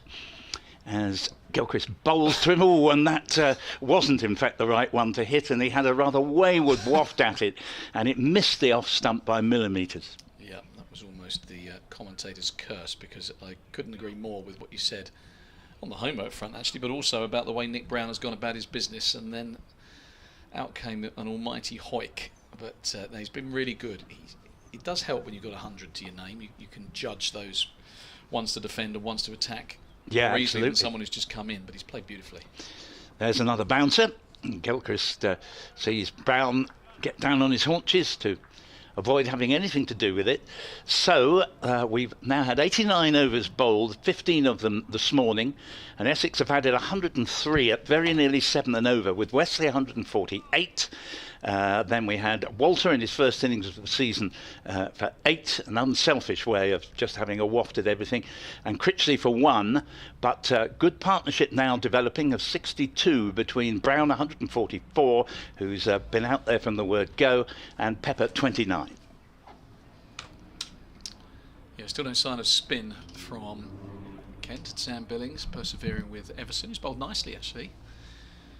Hasn't had much to work with in terms of conditions or field placings. Field is now spread. It's very much a one-day field with 3 in the ring on the offside, backward point extra and mid-off, a third man and deep square back. Similarly, 2 men back on the leg side fence. In fact, I think there's 3 back on the leg side. Nice track to bat on, though. Yeah. The ball does come onto the bat, and for all you rightly say, it's a one-day type field, but that hasn't stopped the free-flowing of boundaries, and it's a big ground here, lovely ground, and if it is a nice pitch like this, then you need to fill your boots. That's what Essex are doing at the moment, as Everson is bowling nicely, just a hint of away movement off the pitch, maybe through the air as well, using the slope to good effect, and Pepper just drops it into the offside, backward a square, there's no run. Yes, that one wobbled a little bit on its way to the batsman. A little bit of movement, causing Michael Pepper to play it with the respect it commanded. Yeah, you just wonder whether Pepper will continue to play every ball in his merit. So we were, oh, that one is chopped behind square. It's a really good shot, and it's found the gap, and he's going to get a boundary. So we're just talking about the premeditation that sometimes happens with Michael Pepper. Those more extravagant shots, but that was not a bad delivery. It was back of a length just outside off stump, and he kind of just swayed his body leg side of it to create some room and chopped it backward of square on the offside. I think that's Jas Singh, the substitute fielder, and he dived, couldn't get a hand on it, and it bisected third man and deep square, deep cover. Good shot. So Everson's in again. This one is Fuller defending. Into the offside is Pepper, and they scamper through for another single. So 397 for 4. He could be a seriously good player, Michael Pepper, if his shot selection and composure were just a little bit better than it is. And that applies just as much in white ball cricket, because he can bat so quickly that, you know, if he didn't get himself out when he's already just hit a 6 and he doesn't need to hit the next 4 for 6, he would be scoring hundreds instead of 30s and 40s. Yeah. Pushes this misfield actually from the substitute fielder Singh, and it goes to deep point as a single. Yeah, I think what happens a little bit, Paul, with these younger players in particular, is because they are fed a diet of white ball and short form cricket coming up through the age groups, and even quite often, so Michael Pepper's way into this Essex squad would have probably been through T20 cricket, I'm guessing, would have been first in his white ball entry into the team, as this one is pitched up and swinging, and a bit of a kind of shovelly drive, steery drive, there's no run, completes the over, 398 for 4. Is that a lot of players, because the onus is on run scoring as opposed to just batting and occupying the crease, which would have been more my method from a different era, playing predominantly longer form cricket, you can get in that mode of, right, this next ball's going over here, or this next ball I'm going to play this shot to. When actually I always say to young players, it's the bowler that's in charge. You don't know what that bowler is going to bowl, so you have to reserve, you watch the ball and react to it. You can't make your mind up completely what you're going to do. You don't know where the ball's going to be. And that is one of the things about batting that doesn't really change. In white ball cricket, because of the field setting, you just got an idea where the ball might be. Players already make their minds up. He's perhaps a touch guilty of that. But the bowling change now. Hamid Qadri's in. First look at spin this morning. Yeah, funnily enough, Pepper didn't make his entry into the game initially as a sort of T20 type player. As Qadri's in, bowls, and Brown flicks the ball past the infield down to long on for a single, 146 out of 399 for 4. And he seemed to me to be a very well coached, correct player. For the first 2 seasons I watched him, and I was amazed when I watched him in T20 subsequently. He started hitting the ball out of the ground, but clearly he was reining himself in, sort of on his best behaviour until he felt he got his foot in the door. But he is very, very talented as this next ball goes to leg gully for a single to Pepper, and that brings up the 400 and a 4th batting bonus point. 35 now to Pepper, and certainly, as I say, Pepper has a lot of talent. As here is Brown, single to long off. It's almost as if the Essex batsmen have said, let's hit a few singles and rotate the strike for a change here, because we've had a single off the first 3 balls, 401 for 4, and Brown on to 147. Qadri over the wicket to the right-hander, off-break bowler, bowls, and a attempted sweep here from Pepper, misses, nicely taken by Billings, and there's no run. And this over is not going to take up very long. At this rate, Qadri not only off a very short run-up, but very smart through his strides, and this time Pepper, without getting it right out of the middle of the bat, sweeps the ball to deep backward square leg for a single, moves on to 36, 402 for 4. Description of a sweep might be giving him a little bit too much credit. He was down the wicket looking to slog it. It ended up in the direction of a sweep. As Brown takes a single off the last ball of the over. So I think there was 5 singles in that over, and the other one was beat the bat. 403 for 4 with 148 to Nick Brown, 36 to Michael Pepper, and we now have... spin. Yeah, just checking how many overs have gone in the innings. I think 91, 92. 92, so still got 18 overs to get another 47. 91. 91. Jack Leaning coming into the attack, so Sam Billings has seen enough of this. He's not going to flog his seam and his quicker bowlers in a situation when it's really now for Kent the case of waiting for the declaration, which will almost certainly come at 4:50. Leaning is bowling to the left-handed Brown, turns it to long on. And I think what will happen here is Brown will just milk his way to 150 plus, and Pepper will give it the long handle. That's my instinct, with 2 off-spinners bowling, the ball turning into the right-handed Pepper. Jack Leaning, exile from Yorkshire, and boy, could Yorkshire do with him right now. Yeah, he's been a very good signing for Kent, another astute signing, along with the likes of Ben Compton and Nathan Gilchrist. In here, bit of width on offer, and he goes up and over the offside, and 1 bounce, and it beats the long off fieldsman. 4 runs to Pepper. Another extravagant shot. The width on offer just allowed him to free the hands, but mighty fine execution. Just kept the blade open, and with the slope, it just ran away to the Lime Tree Cafe. He's better than a runner ball here. Pepper 40 off 36, playing a fine hand for his side. Just be knocked very quietly out to long on, all the men back on the leg side in front of square. The easiest of singles. Good cricket from Pepper, the boundary single. Listening to Mr. Gooch. Jack Leaning is in before umpire David Mills was even set there. He's going to get a dot ball here. Just snuck up on Nick Brown. He's running. They're running between the overs, so the Kent's over rate could be an issue here. That's why they're trying to get through as quickly as they can. So Brown punches this one to deep cover, and that is 150 for Nick Brown. Well played. He's been there for every ball of this match so far across 3 days. 21 fours, and that clipped over deep square leg 6. Yeah, 90 in boundaries. And a sweep and a top edge, and it's going to go over. Is it fine leg? Yes, it is. That is very unlucky from the Kent perspective. Big attempted slog sweep. Came right off the top edge, but if you're going to flash, you flash hard, and you got enough willow to beat the short 45. A couple of runs. So 12 for 4. Worth just pointing out that in addition to Essex needing these, what are now 38 further runs to register a 5th batting bonus point, Kent are 2 wickets away from getting a 2nd bowling bonus point, so there's something in it for both sides. But with tomorrow's dire forecast, you feel that whatever you're going to get has to be done today. Yeah, good point.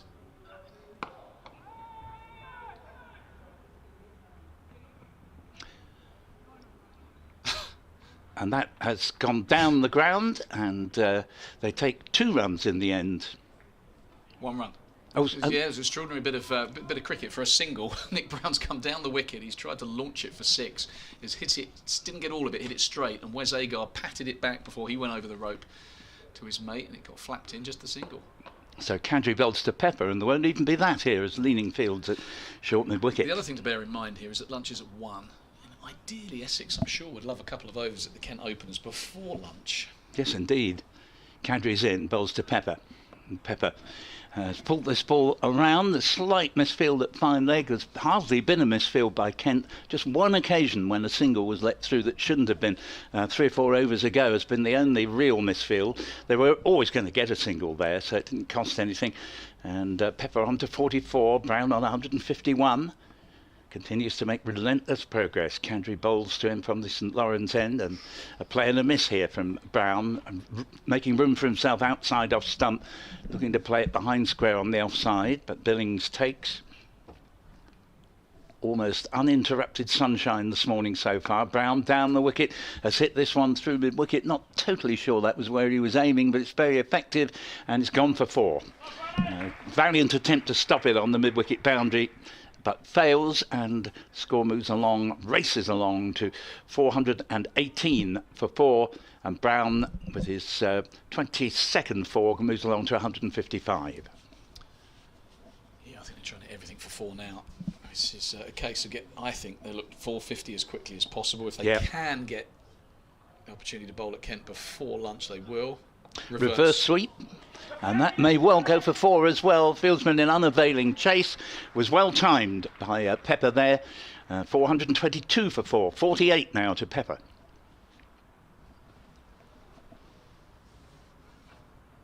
And that's the end of the Qadri over. Just a brief email from Mike Alexander again, who says Cray Wanderers of Kent require a point in all likelihood to make the playoffs this afternoon. A free entry day for all to give it a carnival feel. Yeah, good luck to them. Yeah, so you know when Nick Brown is reverse sweeping that the charge is on. Here's Jack Linney. He's got Michael Pepper. He's thrown that wide, and that is so wide that umpire David Milnes, no hesitation, outstretched arms. So perhaps Jack Leaning, thinking that Pepper was going to run at him, sent it wide so he couldn't reach it. But this time is sweeping and hitting it hard and flat for 1 run. We've heard from Daniel, who says, enjoying the live stream from Suffolk, but notice a computer mouse icon behind the stump, static, top middle of the stream. Go Essex, he says.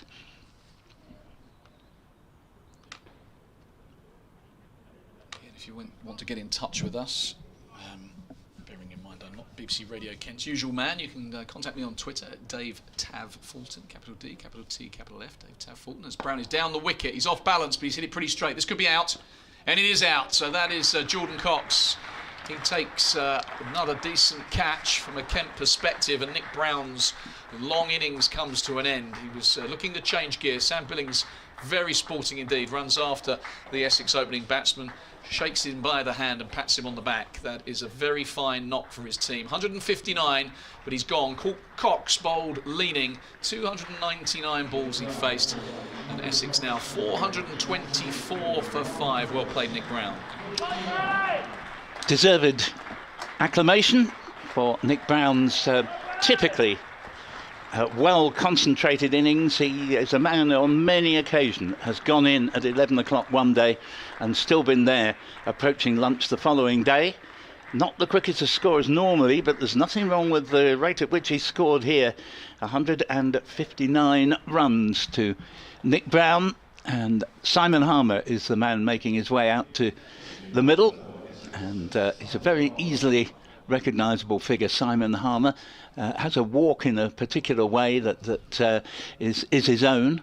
A wonderful cricketer. He's had absolutely everything to do with Essex having a very successful period in the last half dozen seasons since he came to England to play his cricket. And although, Dave, I think sides have begun to work out ways of making him a little bit less effective than he was, but he's still a fantastic bowler.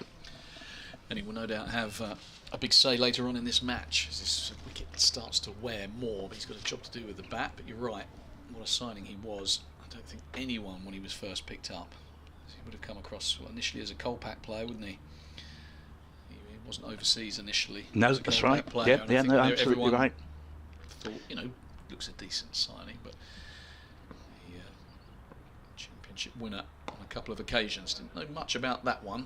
He's facing some of his own medicine, albeit in the slightly less celebrated form of Jack Leaning. A bit of an inside edge, but he's away, Harmer.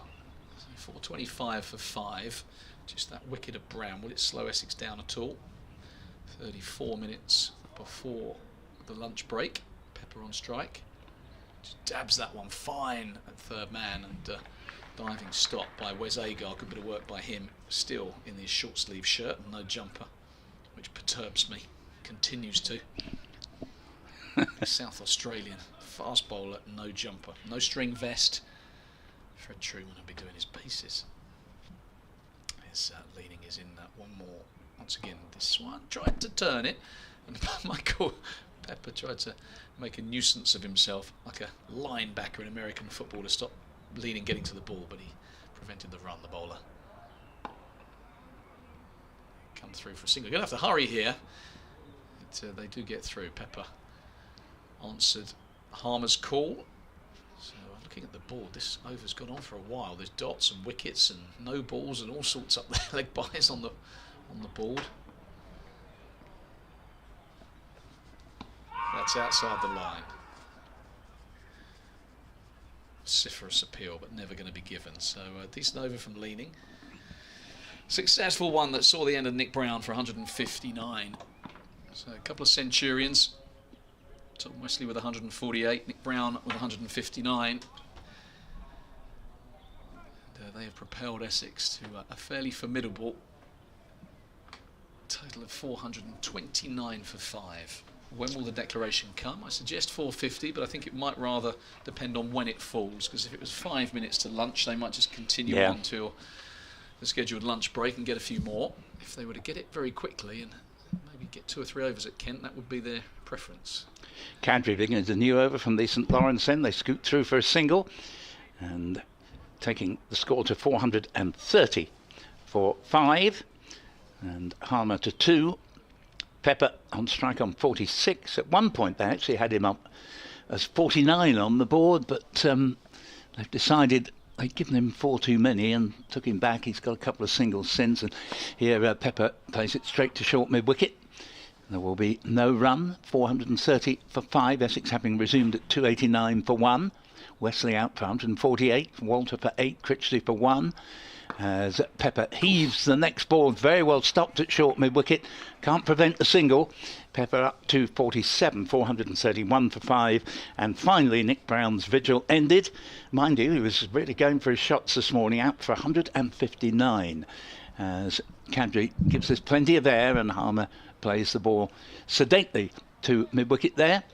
431 for 5, Essex 19 away from maximum batting point, but Kent equally are only 1 further point away from a second bowling bonus point as Harmer returns the ball to Amit Qadri.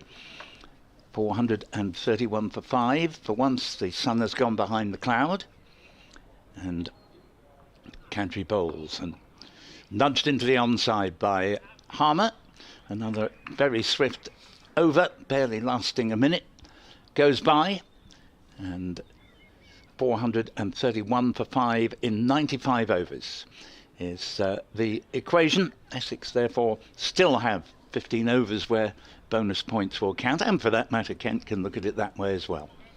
Just having a look round some of the scores, Paul, elsewhere. Northants in reply to Hampshire's 482 for 8 declared, 149 all out. They've already lost a wicket following on as driving is Pepper. I have an update for BBC Radio Kent coming shortly. James Fuller, formerly of Gloucestershire and Middlesex, 6 for 37, the chief destroyer, not Mohammed Abbas and Kyle Abbott. So, and Abbas has struck second time around, so Northants 9 for 1. That has been smashed by Simon Harmer over deep mid-wicket for 6. Is it Pepper who's hit that? I think they're crediting it for Pepper, but it was actually Harmer who hit it. So they've put it up on the board as Pepper 50. I don't think he's quite got there yet. No. That's confusing us all. But yeah, I heard the shout of Harmer. It's definitely Harmer that struck it. So that 50 is slightly premature. Update our BBC Radio Kent listeners.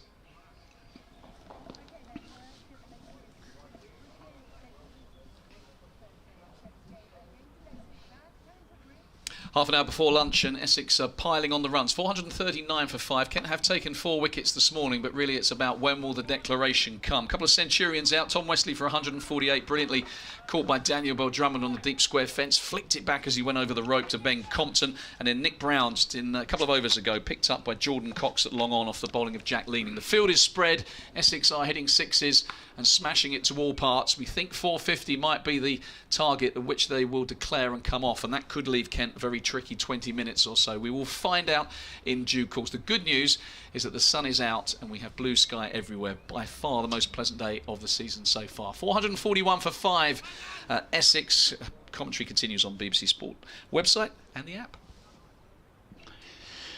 And we've had an email from Andrew Roger again, and he does make what I think is a spot-on point, that lunch will in fact be at 1:10. Of course, because delay. yeah, they're adding on, absolutely bound to be adding on half an hour because of the amount of play already lost in this game. So I think your point about Essex pulling the plug as soon as they get to 450 will be right, and they will get 3 or 4 overs at Kent before lunch, maybe even more than that, as Qadri's in beginning a new over and Harmer returns it whence it came. A couple of blows here, and you feel that Essex should be in a position to get Kent in. Yeah, I mean, if the forecast wasn't so bad for tomorrow, there's an argument that says you maybe try and get 500 and you'll still have enough time. Absolutely, as the next ball is played into the covers and there's no run. 441 for 5, with Pepper one shy of a 50 and Harmer on the same number as is on his back, 11, but that's no longer true because he gets a single to deep mid-wicket. 12 to him, 442 for 5, another 8 runs needed. We're in the 97th over of the innings, and 82 overs including this one left to be bowled today, potentially, if the weather holds. And next ball is played not out of the middle of the bat, back to the bowler. Bowled well actually, Qadri, since coming on. Yeah, I'm just thinking of the scene we've seen Jack Leaning pick up the wicket and Nick Brown. They've thrown everything at Brown. Yes. Here's the next one, the single to Pepper. That's his 50, and batted really well here, and with, for the most part, considerable judgment. He's hit 2 sixes and then 3 fours, and also picked up the singles astutely as well. 443 for 5. That takes him to 50. Harmer faces Qadri. Steps away, and this one goes down to backward point for a single. More shortish third man, really, rather than backward point. And single to Harmer enables him to keep the strike. All the 4s on the board, 444. Sadly, it's not for 4, it's for 5. And 50 exactly to Pepper. And I do think he's played admirably here. Played really nicely. 13 to Harmer. And for me, what's good from Pepper's point of view, apart from the fact it's his first innings of the season, a rare chance in the side, is that it's one thing to come in with lots of runs behind you, but you still have to play with quite a lot of skill to do what he's done. Absolutely, as Harmer launches this over extra cover. Bit of width on offer again from Jack Leaning. He just kept his shape and launched it over extra cover. So closing in on this 450. Just quickly, other scores from Division 1. 441 Somerset made at Taunton against Lancashire. Well, Lancashire have responded in style. 413 for 3. 189 to Keaton Jennings. 85 for Josh Bohannon. Both those two will still harbour international ambitions. This one is backward of square. It's just the single. So 449 for 5. Will we see the declaration? That will give 25 minutes before lunch. If that lunch 1:10 is correct, and I have no reason to doubt it's not. It's Pepper's sweeping, hit him on the boot, and it was miles outside the line of off stump. So not Jack Leaning's best shout for LBW, but a dot ball. I think he enjoyed appealing, though. He didn't get smashed for runs, I'll appeal. This one is over his head, is flailed straight. It's going to go for 4, is it? No, good stop by the fielder down here at mid-off. Long off, and that is Colin McCurr. They'll get 2, and they are indeed coming off. So Simon Harmer marches for the pavilion. The 450 is up for Essex. 451 for 5. They have declared.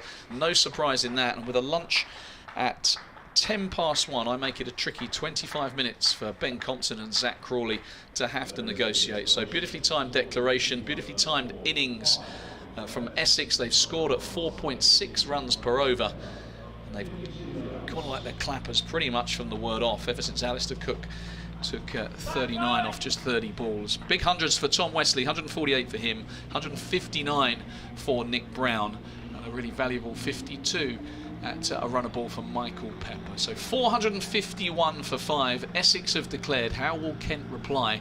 We will find out in 10 minutes or so, when we will be back with you. Join us then.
Well, welcome back to the Spitfire Ground, St Lawrence. Zach Crawley and Ben Compton marching to the crease. They have 451 runs staring them in the face. That is what Essex made at a good clip at 4.6 runs and over. And Tom Wesley and his troops have just come out of the huddle. There's a tricky 25 minutes, we think, for Kent to negotiate here. And Essex will come flying at them on a good pitch and under blue skies, but that weight of 450. Paul Newton and BBC Radio Essex, that is up there on the board for all to see, and it plays its part. No, absolutely.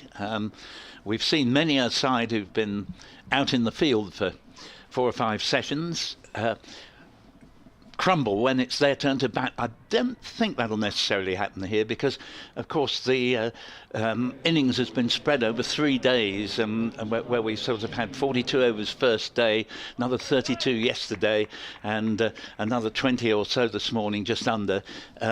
So it's not as if Kent have sort of had to trudge around hour upon hour. Their fielding, let me say, was absolutely first class and did them great credit when not much was going their way.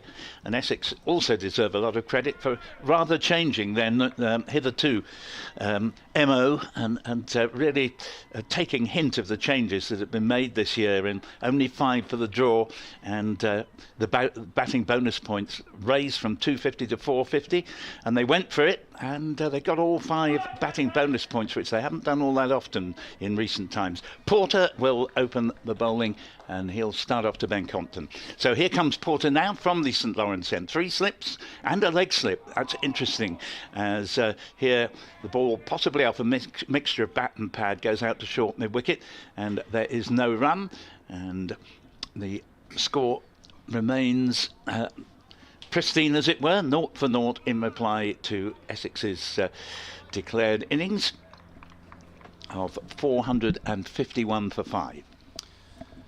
Yeah, fantastic contributions in that innings. Tom Wesley 148, Nick Brown 159, and Michael Pepper unbeaten on 52, the mainstays. Ooh, and this one was a bit of a leading edge about this, as it goes out into the covers when the batsman Ben Compton was looking, if anything, to work it into the onside, but perfectly safe, went along the ground, and that's the first run on the board for Kent. 1 for no wicket, but I think Essex will be a little bit encouraged there. Sign of a bit of early movement with this new ball, and as you've been hinting at all morning, Essex will be very pleased to have got Kent in before lunch. Yeah, they had the heavy roller on the wicket, Kent, so you'd expect that to deaden it for a bit, but that one just held in the pitch. We don't think Kent took that second new ball at any stage, so it'll be interesting to see how this new ball behaves, and it'll also be interesting to see how Zach Crawley fares. A lot of scrutiny his way through the early part of this summer. Here he is. Oh, and that's been edged, and it runs down, didn't carry to third slip. It's going down to the boundary, and the score is 5 for no wicket, but a good delivery from Porter, and Crawley was not particularly confident in his work there. He certainly strode out to the middle with a great sense of purpose. He's a striking figure of a man. 5 for no wicket. Yeah, you just wonder if a fourth slip, because they are staggered, and the fourth slip, by virtue of that stagger, would have been a little bit closer, might have been able to snaffle that, because it was wide of third slip and short of third slip, but 3 slips away. Porter bowls to Crawley, who drops a dead bat on this, and the ball just goes up to short mid-wicket. There will be no run. 451 for 5 declared. Kent in reply, 5 for no wicket. So Compton, who's been full of runs, he joined last year. He's a bit of a journeyman pro, and now he's mentioned in regular dispatches in terms of England's selection. 114 unbeaten against Northants, so chased down that total, and he was in the runs last week with 88 at Edgbaston. And this ball comes off the bottom of Crawley's bat, which he looks at accusingly, and there's no run as it goes back to Porter, but again good bowling from Porter. 5 for no wicket.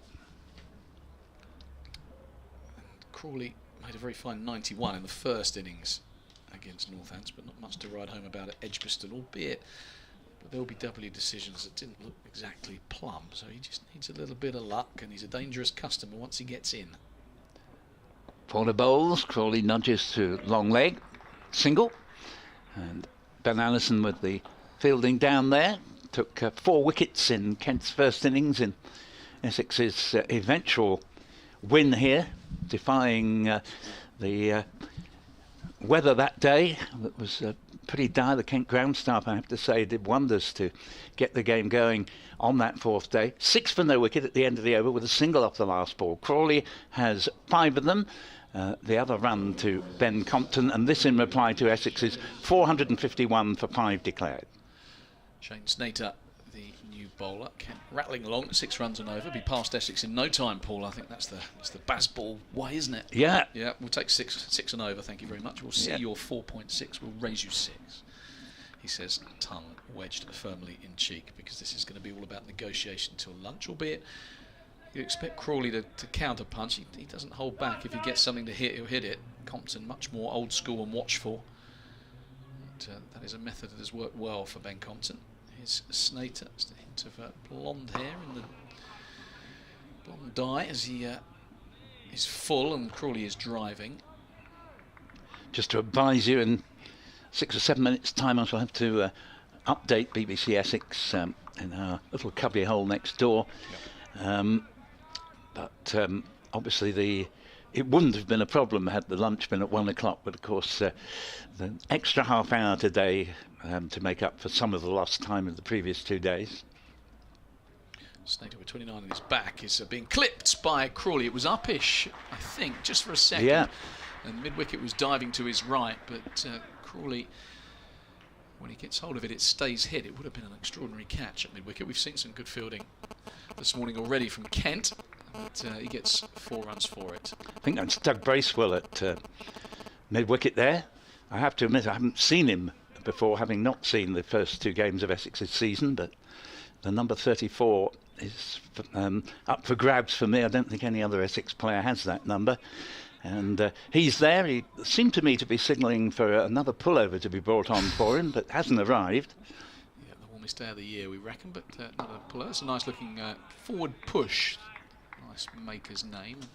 Straight down the ground, but it's intercepted by Walter. There's no run. Yeah, 34. Doug Bracewell is loosening up. Whether he'll get a little trundle before lunch, I doubt, but you never know. Might squeeze an over in. Yeah, he came across very close to the beginning of the season when Essex signed him. Didn't play in the first game, arrived for the second against Lancashire, immediately picked up 2 wickets, then in the second innings proved a little bit expensive. Snater, that's a beauty. Beats Crawley outside off stump, just going with the slope. And Pepper diving in front of the first slip. Yeah, went like a fast leg break. That one, fortunately for Crawley, it was short enough for him to see what was happening and not go after it. But good start this from Snater, who was absolutely tremendous for Essex towards the end of last season. Hasn't just found his best form with either bat or ball as yet this campaign. Into Crawley here. He's a bit too leg side, gets clipped down to long leg. Just going to cost him a single. Snater, born in Zimbabwe, Harare, Zimbabwe. Cousin Jason Roy, is that? J.J. Roy, is that a different Roy? Plays for the Netherlands. I think it's a different one, but... no, it's Jason Roy. Oh, is it? Right. Well, according to Crick Info. Cousin of Jason Yeah, Roy. my apologies. Certainly, he's a player who has made tremendous strides in the last season. Seldom seen a player for Essex improve so much in so short a time. So Ben Compton on strike. Diminutive left-hander, and he's what a beauty from Snater. That just swung in and then nipped away. So Compton did well to miss that one. He prods the pitch suspiciously. There's already some signs that there's a little bit more in this pitch with the Essex bowlers fresh and charging in. 451 runs up on the board they posted, and Kent in reply 11 without loss. Just to show you what extraordinary form he was in at the end of last season, in Essex's last 2 games, Essex needed 165, I think it was, to beat Yorkshire in the penultimate game at Headingley. Here's Porter in and bowls, and that takes a batsman on the pad. The appeal you hear is only from those behind the wicket. Porter doesn't waste his breath when he can see somebody's not going to be out. 11 for no wicket, replying to 451 for 5 declared. And Essex were variously 50 for 1 and 64 for 6. And Snater came in. Essex had got completely becalmed, smashed his first ball for 4, and was 60 odd not out as Essex won by 1 wicket. Porter was in there, had to survive 2 balls, which he narrowly succeeded in doing. Steve Patterson had bowled beautifully for Yorkshire. Here's a ball that goes through outside off stump, but Snater was having none of it and just played him as if he were easy to face. And that was one of half a dozen innings in the 60s or 70s from Snater. Meanwhile, in the final game with the ball, he had figures, and admittedly on a bad pitch at Chelmsford, but he had figures of 6 for 7 at one stage in Lancashire's second innings. Lancashire went on to win the game, which will show you what a low-scoring game it was. But Snater was unplayable, and he really has come on tremendously. Porter's made a very good start to the season. He's in and bowls, and that's a beauty. It just leaves Crawley sufficiently to go past the outside edge, but he was definitely playing at that, and indeed had to. And 11 for no wicket. Fine bowling from Jamie Porter, who's been in the doldrums a little bit in the last 2 or 3 seasons. Second fiddle to Sam Cooke in many ways. When Sam Cooke got a 7 for here in 2019, the only wicket Porter got in the match was the very last wicket of Kent's second innings. But he got a 6-wicket haul at Lord's first up this season and looks rejuvenated under his new Australian bowling coach as this ball goes through. And again, it's well bowled, and I don't say Crawley was really quite playing at that, but there's another good delivery. 11 for no wicket. Yeah, a couple of fine deliveries. I could have sworn he feathered the one before. Yeah, right behind it. Looked like it deviated. Whether it didn't quite carry to Michael Pepper, the fact that they didn't all go up celebrating would suggest that he did miss it, but it was mighty close to Zach Crawley's outside edge. Porter finding a good line and length is in and bowls, and forward comes Crawley, plays it carefully back to the bowler, scores 11 for no wicket. Here from Michael Alexander again, he says, really going to miss this wonderful championship, referring to Haringey Borough v Cray Wanderers this afternoon, but I'm off to Wood Green to get a battery for Mum's clock in the precinct, then the W3 to Coles Park. A matey chat with the players whilst walking round the ground a la festival cricket, Canterbury 2. You raise a good point. I always think this ground here is a cross between a county ground and an out ground. It has a lovely festival feel to it, as well as being a terrific venue for the first class game. Porter ends with a dot ball that goes to mid-wicket. There's no run. And just to finish his email, an Argos tranny for 5 live, no tech for the streams, but all this multitasking can be stressful in any event, and we haven't got onto the snooker, the best game in the world for a fortnight. Look forward to tuning in live at some point tomorrow, I hope. Well, I fear it'll be raining actually, Mike, but you never know. You never know with those weather forecasters. So end of that over, and Kent 11 for no wicket. So here's Shane Snater. He's swinging this one into Compton, who plays it quietly to mid-on. Paul is going to have to go next door and update BBC Radio Essex. And I will do similarly to BBC Radio Kent very shortly.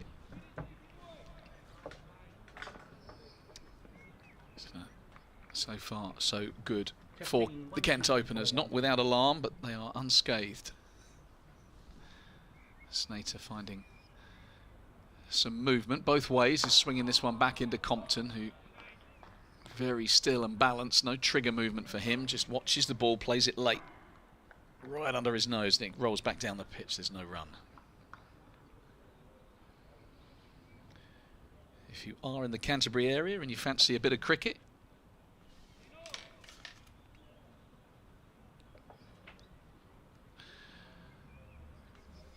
make your way down. You might have been expecting to play a club game, which has been washed out because of all the bad weather we've been having. So this one is wide, angled across the left-handed Compton, left alone. And if you're missing your fill of cricket, then feel free to come down to the Spitfire Ground, St Lawrence. There is room at a decent crowd, given the interruptions for the weather. But this is a good contest. See an international in Zach Crawley and the likes of Alistair Cook at first slip. Some good talent on show. And Shane Snater, highly skilled opening bowler, swinging late back into Compton, who drives this not off the middle, to mid-on. Just order of the day for Kent is just to survive to lunch and to make hay this afternoon. If you're just joining us, Essex 451 for 5, hundreds for Wesley, 148, and Nick Brown 159. A couple of great bits of fielding from Kent. Connor McCurr, wonderful caught and bowled to get rid of Matt Critchley for 1. The little catch and a flick back over the boundary by Daniel Bell-Drummond. That one is timed beautifully by Compton, but well intercepted at square leg. Prevents the single. Probably save 4 because Compton timed that one nicely. Change of angle from Sneyd around the wicket to the left-handed Compton.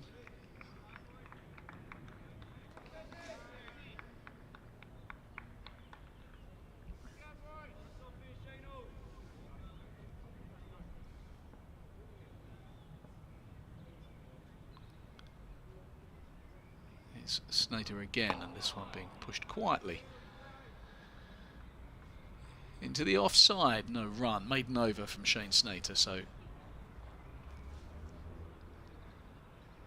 a couple of those back-to-back maidens.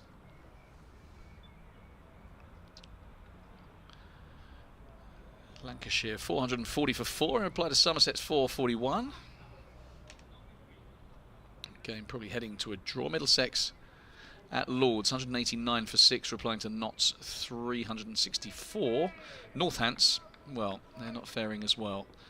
Northampton, Hampshire 482 for 8 declared, 19 for 5 following on. Here is Jamie Porter bowling to Zach Crawley. Beats him but high on the pad, no shout for OBW. So Northampton 149 and now 23 for 5. So it looks like they are going to come second in that one. Hampshire unlikely to be required to bat again. Started the season well, Hampshire. Here, Kent, after a quiet week last week at Edgbaston, where they accrued just the 1 point, he's keen to bat well for the remainder of this match. Some batting points on the board. First job, negotiate Jamie Porter. Zach Crawley's up on his toes. He's pushing this out to extra cover, no run. And Essex went on to make 451 for 5 declared, taking maximum bonus points, full 5 points there. Brown top score with magnificent 159. He and Wesley about to update our BBC Radio Kent listeners. Wesley went early for 148. Walter Nave 1, Critchley 1, Michael Pepper a very good 52 not out. Simon Harmer was 18 not out. Kent are now batting. They are currently 11 for no beauty from Porter, not for the first time. Just holding its line up the slope, and Crawley pats the pitch at different types of bowler, Porter and Snater, to the Kent lads. You've got Agar and McCurr and Gilchrist tall, thump the ball into the deck. Porter, Snater, both fuller, skiddier, kind of kiss the wicket, length slightly more at the top of off stump.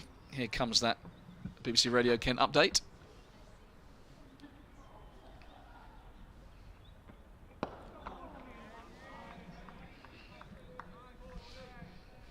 Kent batting, they've got about 6 minutes to lunch to negotiate. They're 11 without loss. That was after Essex declared on 451 for 5. The hundreds for Tom Wesley, 148, Nick Brown, 159, and a quick fire 52 from wicket-keeper Michael Pepper meant that Kent have a nagging 25 minutes before lunch to negotiate. Zach Crawley's on 10. He's played and missed a couple of times to the excellent Jamie Porter, and Ben Compton is on 1. Order for the day for Kent. Negotiate till lunch and then try and make some runs under the blue skies this afternoon. 11 without loss. Commentary continues on the BBC Sport website and app.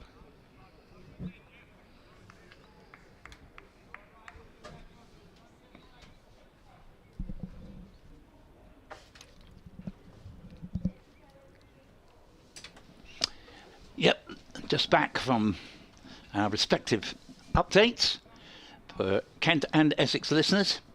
And we are now pretty close to the delayed lunch, which will be taken at 1:10 delayed because, in fact, the proper word to use would be adjusted lunch because an extra 8 overs, in other words, half an hour's play has been added to the day's allocation as Porter is in, and the ball is just stabbed away to short mid-wicket. There'll be no run there. That ends the over. Kent 12 for no wicket, replying to Essex's 451 for 5 declared, with Brown going on to make 159, 22 fours, 1 6, and Wesley 148. Also a good half century for Michael Pepper on his first appearance of the season. Kent, so far, they've faced some good bowling, particularly from Jamie Porter, but so far they've gone through to 12 for no wicket, with 11 to Zach Crawley and 1 to Ben Compton.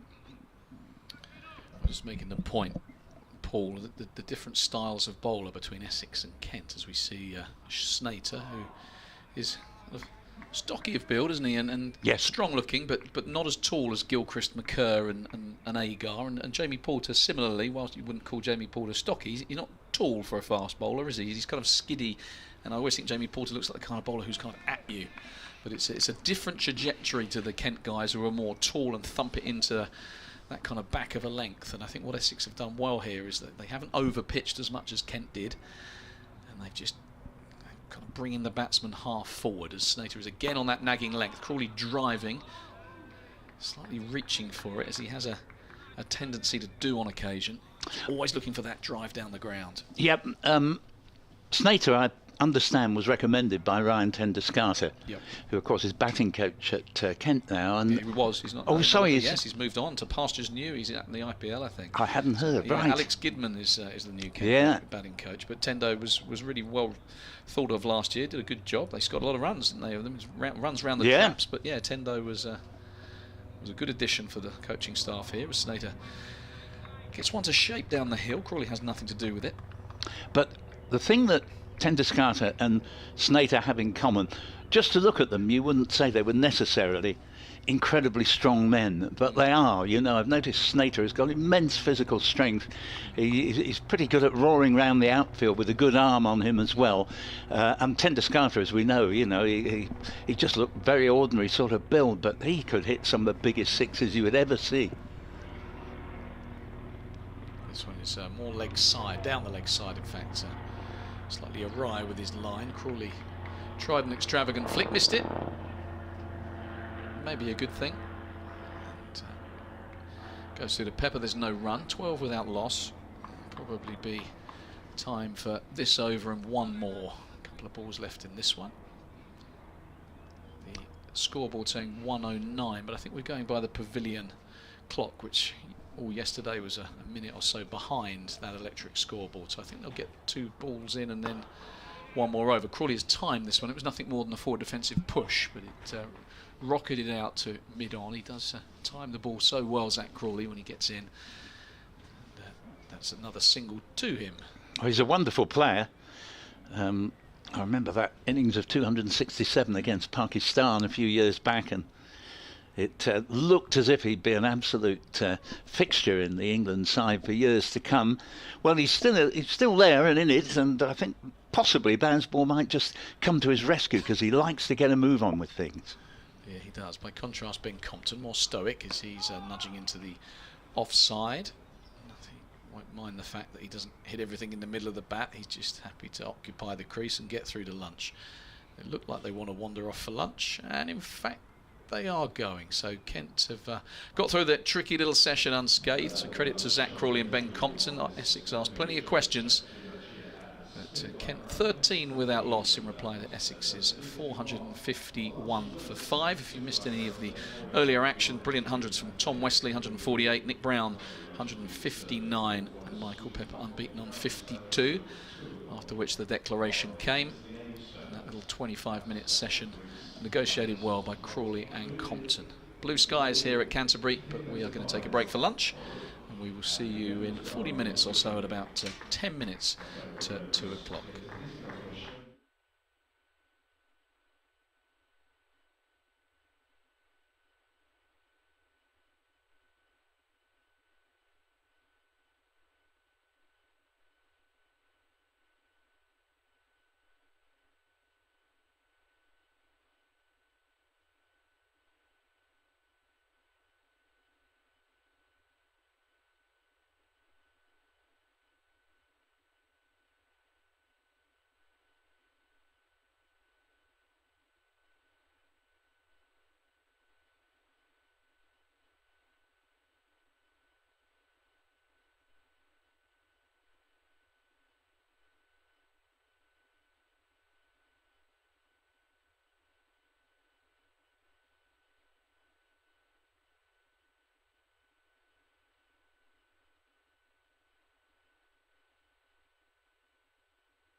Welcome back to day 3 coverage of this county championship match between Kent and Essex. Essex have bossed the game for the majority of this contest, 451 for 5. They declared 25 minutes or so before lunch, or gave Kent at least a 25-minute session, which they came through unscathed, 13 without loss.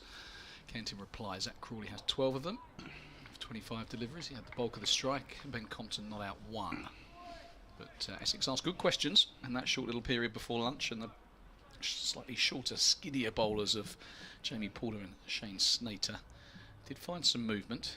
So it's Porter from the Nackington Road end. He's bowling down, and Crawley is pulling. Attractive looking stroke, very quick on anything short. Zach Crawley had a bit of a loosener from Porter, just pulled it down a bit. And Crawley swiveled on that and thumped it for 4, 17 without loss. Well, they got the new ball, Essex, and I don't approve of there being 2 slips in a gully, Dave. I would actually, at this stage, runs are fairly meaningless. I'd put a 3rd slip in there all day long. It looks as if he might even be having the same thought. No, in fact, it's just Pepper who'd been out and returning to his slot behind the wicket. Yeah, I'd have a 3rd slip.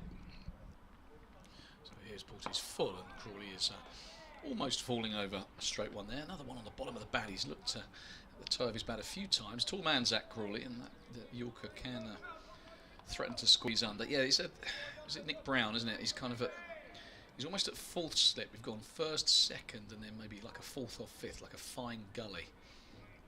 He's kind of wandering around. It looks like he's going to settle at 3rd, and then he just Matt Critchley, yeah. Is it Matt Critchley? Is it with yeah. on his back? Yeah, he wanders. Threatens to come in at 3rd, and then kind of wanders to about 4.5. But sometimes slips cordons do that to maximise their reach as he's turning this into the leg side. Bit of bat, bit of pad. Strangled appeal. I just think, that if Essex have got any thoughts on the only thing they can gain, really, unless the forecast tomorrow is a red herring, is to take wickets, see if they can get at least 3 of them. And I can't see the point, in not having a 3 slips and a gully. They would normally. Porter's the main threat bowler. It'll be interesting to see what they do to Ben Compton, because Zach Crawley likes to attack, doesn't he, and can get out in numerous ways as he's attacking here, and a lovely shot, clipped off his toes, a bit too straight with the slope here. Jamie Porter at the 2nd boundary of the over. I think they'll be aware of the way Crawley likes to approach an innings, which is to put bat to ball. He is England's incumbent opener in this McCullum era, and he won't die wondering. No, at the same time, they should also be aware of how Crawley often gets out, which is caught in the slip cordon. And as I say, it's almost, you can make a biblical rule of lo, where there be a gap, so shall the ball go to that very place. To leave a gap, particularly, as I say, new ball, early stages, most likely time when the ball might go to 3rd slip. That is a better delivery from Porter. That kind of line can trouble the outside edge. Yeah, I think the field is fine, other than the extra cover, which you put in. I agree with you. You just put him in the middle of Critchley and Harmer, and you just join that cordon up. Yeah. Then you've got 4 catchers behind the wicket, because you're quite right. Zach Crawley does nick off quite a lot. He does go hard at the ball, and if you leave that gap at extra cover, it can kind of lure a cover drive. Yeah, and batsman. Porter does move that ball a little bit both ways. Yeah, he's in again here to Crawley. This one is attractively driven. Porter gets half a hand to it and stops the run. So that completes a decent over for Kent. Couple of boundaries from it. Crawley's moved fairly swiftly on to 20. Compton is 1. 21 without loss. Biggest certainty, I assure you, Dave, is that if the proverbial happens and the ball does go at catchable height through 3rd slip, a fielder will immediately be plonked in there.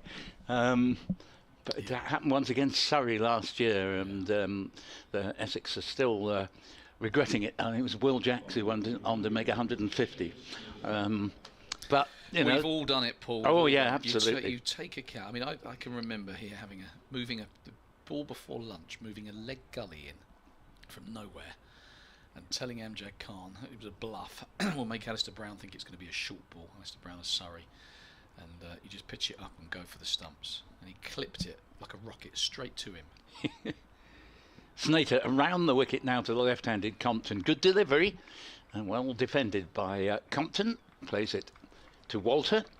All 6'7" of him. And the offside.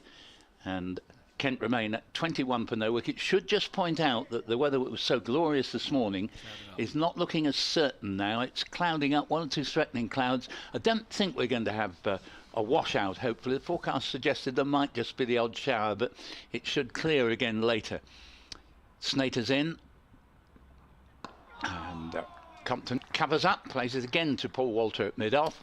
The usual cries of as though the ball all but took a wicket, but nothing could be further from the truth. Came out of the middle of the bat, 21 without loss, of which Crawley has 20 not out, and that's not far short of 100% of the runs. Yeah, I think the cloud cover's okay at the moment. I think there might be the odd shower this afternoon, but I think it looks pretty okay at the moment. It's referring to the fact that every now and again you get a field placing right. So often it was the case the other way round. This ball goes through outside off stump and no run, 21 for none. Just stayed down a little bit, that one. Yeah, just the number of times that happens in your captaincy career, you can kind of count on one hand. You move a fielder, it goes straight there. It far often goes the other way, where you take a slip out and sure enough the edge flies from whence the fielder has come, and that there's nothing more frustrating.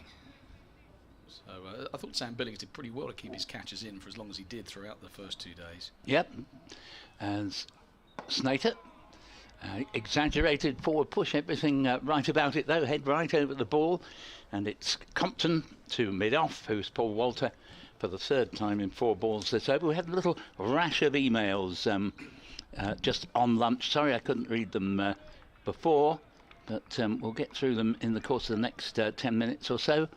Drew Moore comes back and says, just for info, Jason Roy was being rested by Surrey, so was at Chelmsford when Snater was presented with his Essex club cap at the end of last season. So as you were saying, they are cousins. As this next ball is played out to deep backward square leg, and an unavailing attempt to stop it out there, and the ball goes through for 4. It's Jamie Porter making his way around the boundary, understandably a little weary doubtless after his efforts at bowling.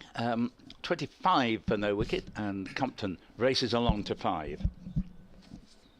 Yeah, that's what Ben Compton's all about, isn't it? He just really watch for anything around off stump. He'll leave it in the channel.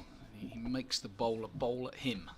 Won't go after anything early in his innings. So Snater, in an attempt to threaten the stumps and make him play, he's got a bit too straight and he clipped him. Snater bowls again, and the ball played to mid-off, and there is no run. 25 for no wicket at the end of that over. Kingsley comes through and says, loving the coverage and commentary and all the cricket-related stories that are fascinating and enjoyable. Please continue the good work. You do say, unfortunately, the microphones appear to be unbalanced, making it difficult to catch all that's said. Is this something that can be rectified? Well, we'll certainly, if you be a bit more specific in terms of balance, if one of us is a bit too loud and so on, or someone not loud enough, do come back, Kingsley, and elaborate. 25 for none then, reply to Essex's 451 for 5 declared. Porter starts a new over from the Nackington Road in. He's bowling to the right-handed Crawley, and much as he did in the last over, just peppered that mid-wicket boundary. It's a glorious stroke. As that Crawley looks in the mood here. Porter has served him up a couple on Midland leg. They've been a bit full. He takes full advantage. 29 without loss.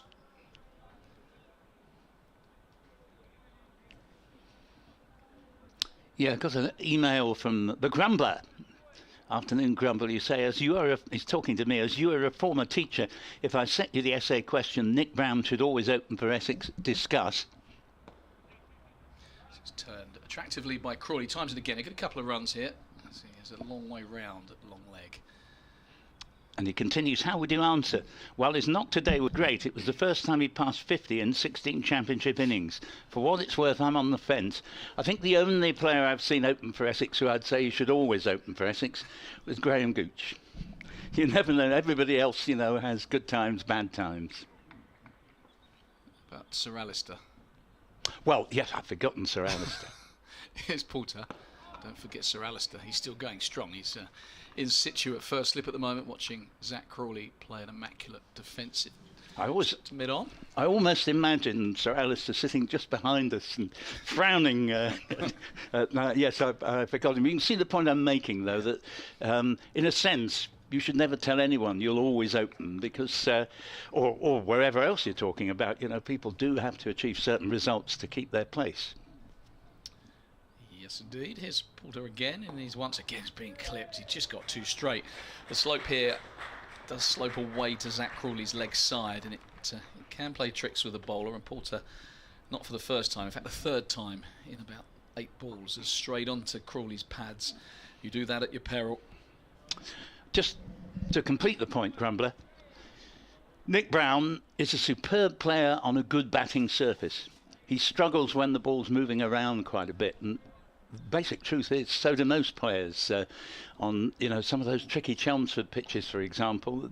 It's not as if anybody else is making a mountain of runs.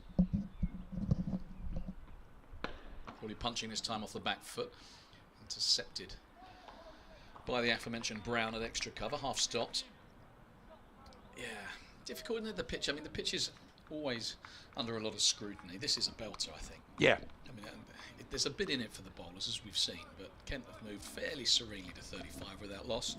None of the Essex batsmen look troubled, but it has gone through. So not only is it not moving much off the seam, but you get value for your shots because the ball's coming onto the bat. So that's a good effort at this time of year as Crawley covers up, defends that back to Poulter. No run on this occasion, but another good over for Kent. They have moved fairly swiftly on a 35 without loss. Paulie's having to go and do his update for BBC Radio Essex. We'll have one coming for Radio Kent before too long.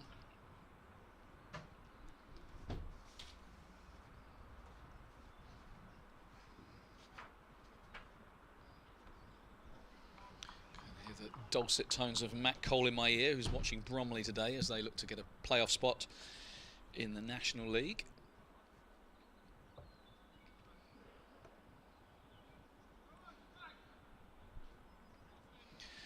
Plead to anyone in the Kent offices who might have an iPhone charger. Matt Cole has nicked mine by mistake. And, my iPad has gone dead. Here is a Snater, and Compton is going to scuttle through for a quick single. Walter throws.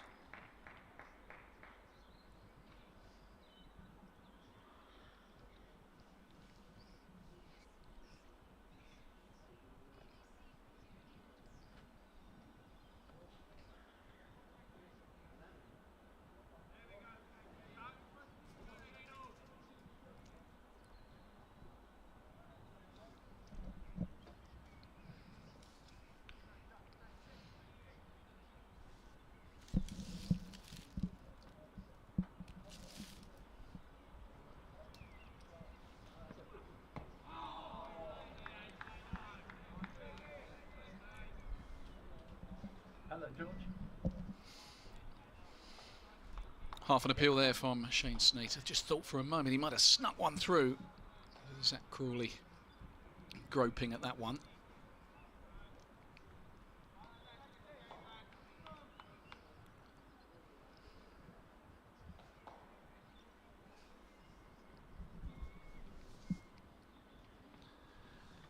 Snater turning again. 29 on his back.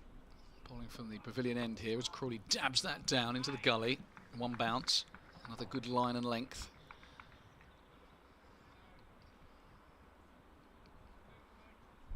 Good afternoon, Glenn. Well, things not looking any easier really for the Essex bowlers than Kent found the conditions. Kent have moved along with very few alarms to 36 for no wicket. The explosive Zach Crawley has most of them. He's 30 not out, and the more reserved Ben Compton is 6 not out. Obviously, with a shocking forecast for tomorrow, Essex very quickly made the ground, getting the remaining 161 runs in just a further 23 overs to move on to that. Turned away beautifully by Zach Crawley.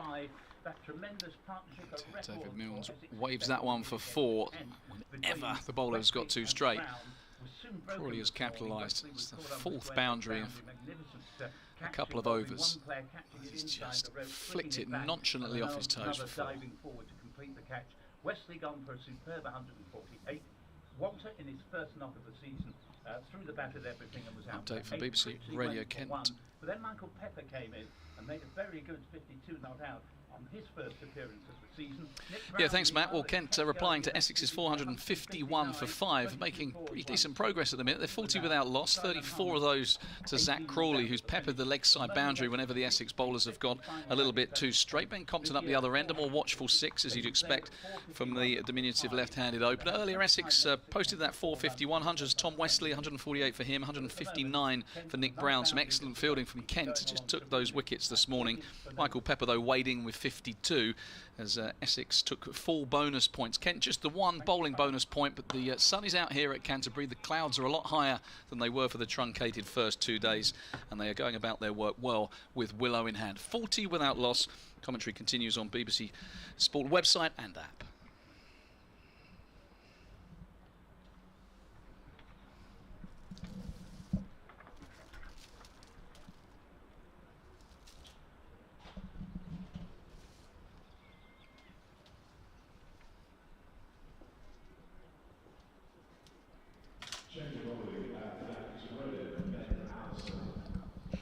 Ben Anderson is coming into the attack at the St Lawrence ground end, and he will be bowling initially to Ben Compton. Now, Ben Anderson's had a slow burner of a career for Essex. He's been around for 2 or 3 seasons without seemingly hitting the headlines until he had a superb run in the side, both in August in the 50 over competition and September last year. And here at Canterbury, he turned the game in many ways, taking 4 wickets in the space of half an hour before lunch in Kent's first innings.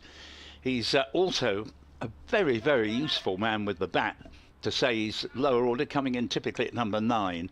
Obviously he wasn't needed in the Essex innings in this on this particular occasion. But here he is, he's coming round the wicket to the left-handed Compton from the St Lawrence end, and this ball is just played out into the offside. There's no run, or if you prefer, the Nackington Road end. And 40 without loss means that Kent really, I think, Dave, have not really found batting any more of a problem than Essex did. Well, I think what's happened is Essex have strained, haven't they, for the wickets, and you can understand why this game is, kind of time is against them because of the rain that fell earlier in the match. So they may be trying a bit too hard. Allison gets a bit of movement off the seam here, but it began too far outside off stump. And an interesting delivery if it had pitched middle and off and done the same thing. 40 for no wicket remains a score. It goes through to Michael Pepper, who's very tall for a wicket keeper. He'd be over 6 feet tall, but so far he's looked quite tidy. And of course he's playing because Adam Rossington has what's thought to be just a minor injury, and Sam Cook-Lawrence also similarly minor injuries, it's thought, not playing in this game. Compton tucks the next delivery off the pads. They can easily come back for a second run. 42 for no wicket, 8 to Compton, and Kent continue to progress quite comfortably. Haven't seen Simon Harmer yet, of course, but doubt whether this pitch is going to particularly suit him. No, but he can get wickets, can't he, with his with his kind of guile and know-how and a bit of flight, and tease a batsman out as well as kind of rip his glove off with a big turning off break. Yeah, subtle changes of pace and flight as this next ball is played into the offside. Paul Walter will field from point, and can continue at 42 for no wicket. A very different game here to the last few on this ground when Kent have played Essex, and in most recent years Sam Cook has found the strip here very much to his liking. Kent will be relieved that he's not here to continue his great run of form at the ground. We've got Cook first slip, Harmer second, and Critchley is a sort of cross between third slip and gully, trying to cover both positions. This next ball is again deflected down to long leg. This time it'll just be the 1 run. 43 for no wicket, and Compton moved along to 9.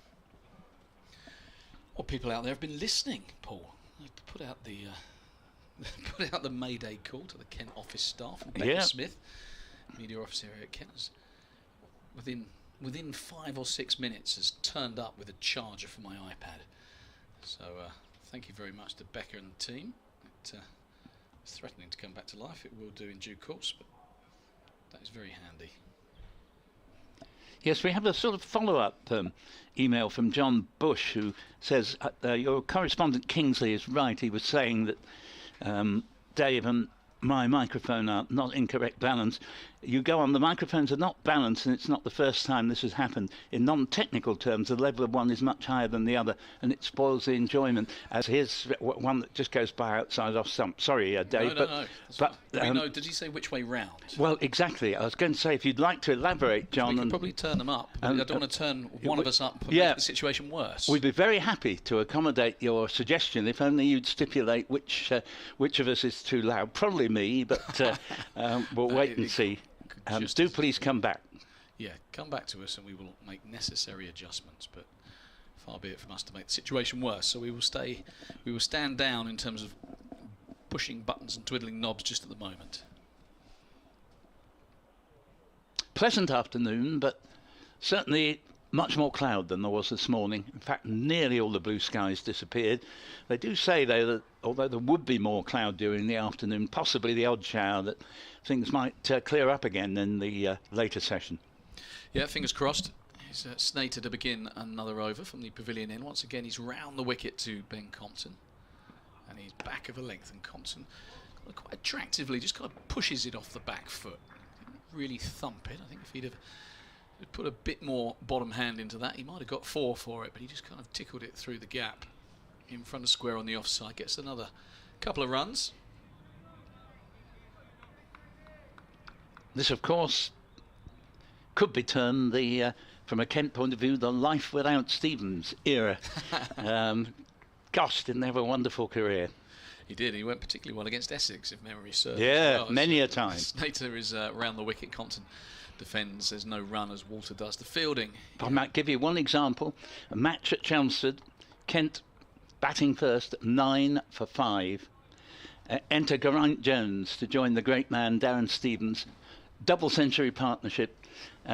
Whereupon the last 5 wickets fell for not much more than the first 5. But yeah, I mean, Darren Stevens, I'm not so sure I wouldn't have kept him on for another couple of years. Well, I did have a hashtag play till he's 50 on every social media that I mentioned. This is a good judge of a run here, Compton. He kind of sometimes plays those forward defensives almost on the move, like he knows there's going to be a single as the ball hits the bat and he's already off. So another one to the total, 46 without loss. My claim to fame is that I signed Darren Stevens from Leicestershire. Leicestershire well done. Released him, so I bask in all that reflected glory. None of it would have been possible without my most astute signing of my captaincy career. Well, I've actually got free meals, Paul, in Canterbury. When it became known to the restaurateur that I signed him, I got a free meal. Well done. Yeah, and dropped it in everywhere I went. It only happened once that I got a free meal. The great man, I mean, he had such a hand in the 50 over triumph as well. You know, he was brilliant to the last. Yeah, he could probably still do a job as Snater is into Crawley. He leaves alone, and interestingly, Michael Pepper up to the stumps. Maybe Crawley was batting out of his ground. Now we have a email from Stephen. Thank you for this, Stephen. Yes, he says, talking to me, it is you. That is too loud. It's too loud. Although you don't spell two correctly, but we'll pass over that. Okay. But that is the teaching experience. Once a teacher, always. Yes, but that is the teaching experience, I guess. I am now turning myself down. Okay, and I will turn myself up just a little bit, Yeah. and then we will see what happens. Let us know if reverse fortunes. Let us know if that's any better. Are we balanced? Snater with Pepper up to the stumps, and he's taking this one as Crawley. Well, I say he's taking this one. He actually dropped it, stayed down a fraction, which thwarted his attempts to glove the ball. Crawley shouldering arms.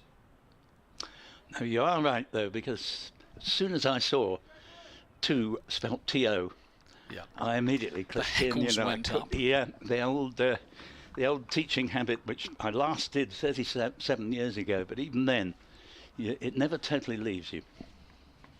Yeah, well, you'll be aghast at some of the youngsters these days on their phone messages, as once again just threatens to stay down a little bit. Pepper this time takes it cleanly as Crawley leaves alone. But yeah, I think it is the way that you just abbreviate on a text message or a WhatsApp message, you know.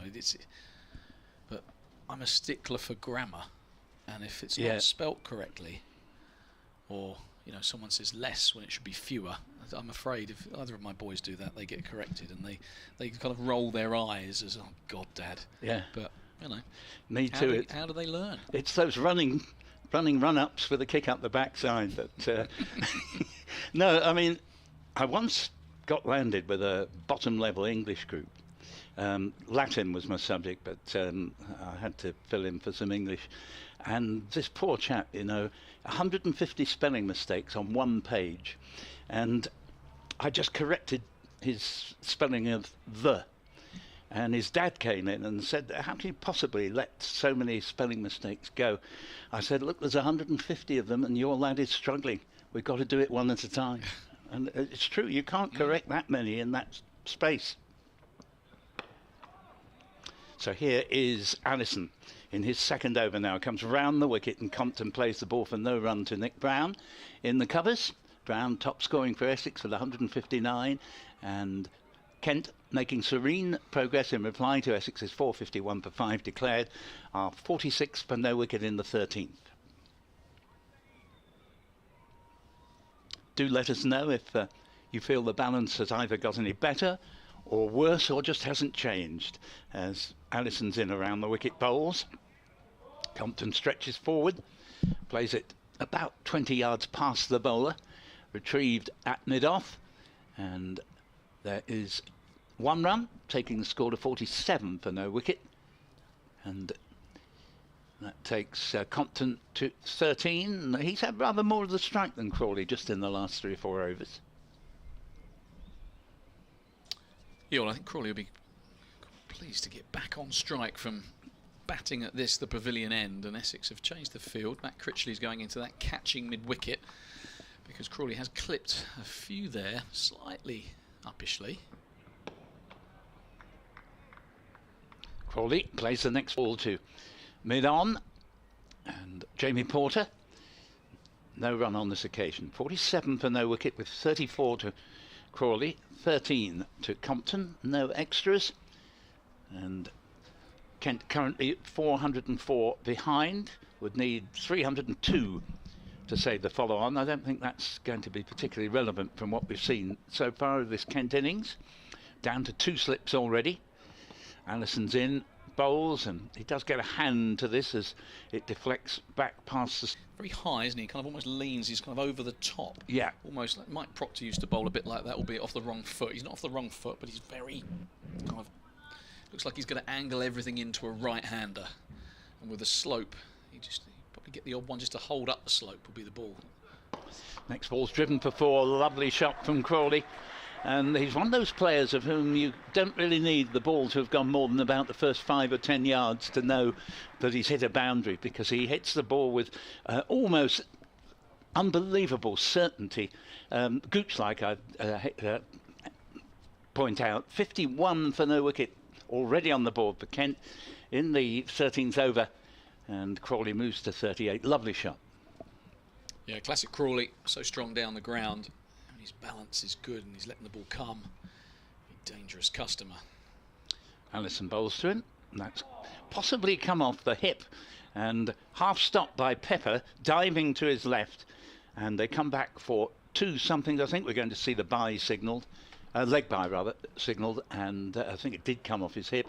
53 for no wicket, and those are the first extras of the innings.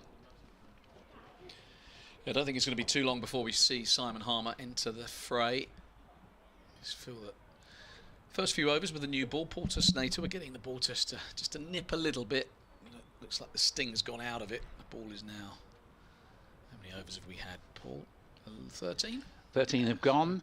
Going to be interesting to see if Essex make any use whatsoever of Paul Walter, who hardly bowled all last season until turning up in the 100 and keeping the runs down, taking all manner of wickets. Yeah. Here's a Snater, and it's edged and not carried, would you believe? That soft hands from Ben Compton, in credit to him, but it was a legitimate edge. It was well bowled by Snater, and it flew to Harmer, and he took it on the, well, just before the half volley, just after the half volley rather. So a good bit of bowling, but again, Snater, lower trajectory. Didn't quite get it to carry. He's a magnificent second slipper, Simon Harmer, and he was all ready to throw that one up and just knew that it had touched the ground before he took the catch there. Snater's a bit wider on this occasion. Compton has nothing to do with it. Yeah, that's a bit soul-destroying, isn't it? On a flat pitch. Yeah. He's into his ninth, 7th over, Shane Snater. He's bowled quite nicely. He has. I think he's probably quite intelligently taken back at least 5 miles an hour of his pace compared to the sort of speeds he was reaching at Chelmsford last season when he was coming up a longer run-up. I think he knows that he'd be wasting his energy here to concentrate on speed. Oh, he's around the wicket trying to get one to move. That did just hold its line and go up the hill a fraction. All I'd say to that is that, yes, I take your point, but when the ball lands 3 inches short of second slip, that extra half a yard might have got it all the way there. And you have a very good point as well. We've got here we are. John says the balance has improved. Thank you. Good. Well done, thank you. We'll do anything to. Well, we'll do our best, but we need as much feedback as possible. So that's encouraging. Very helpful. Thank you. Here's Snater, who's still round the wicket, driving length, and Compton obliges. Bit of a push drive. Doesn't have Crawley's power and nor placement on this occasion. Just picks out water. And it's a dot ball. Other options that Essex do have: Matt Critchley purveys leg spin. The captain, Tom Wesley, is by no means an inexperienced purveyor of off spin. But the interesting one for me would be whether Paul Walter gets a few overs. Snater's round the wicket and defending his Compton. I think the other thing that Paul Walter does do, he's probably got size 13s, I would think. He's a big, tall man, and he will create some rough for Simon Harmer. Yeah. I think back to my day and Mark Eilert and Peter Such.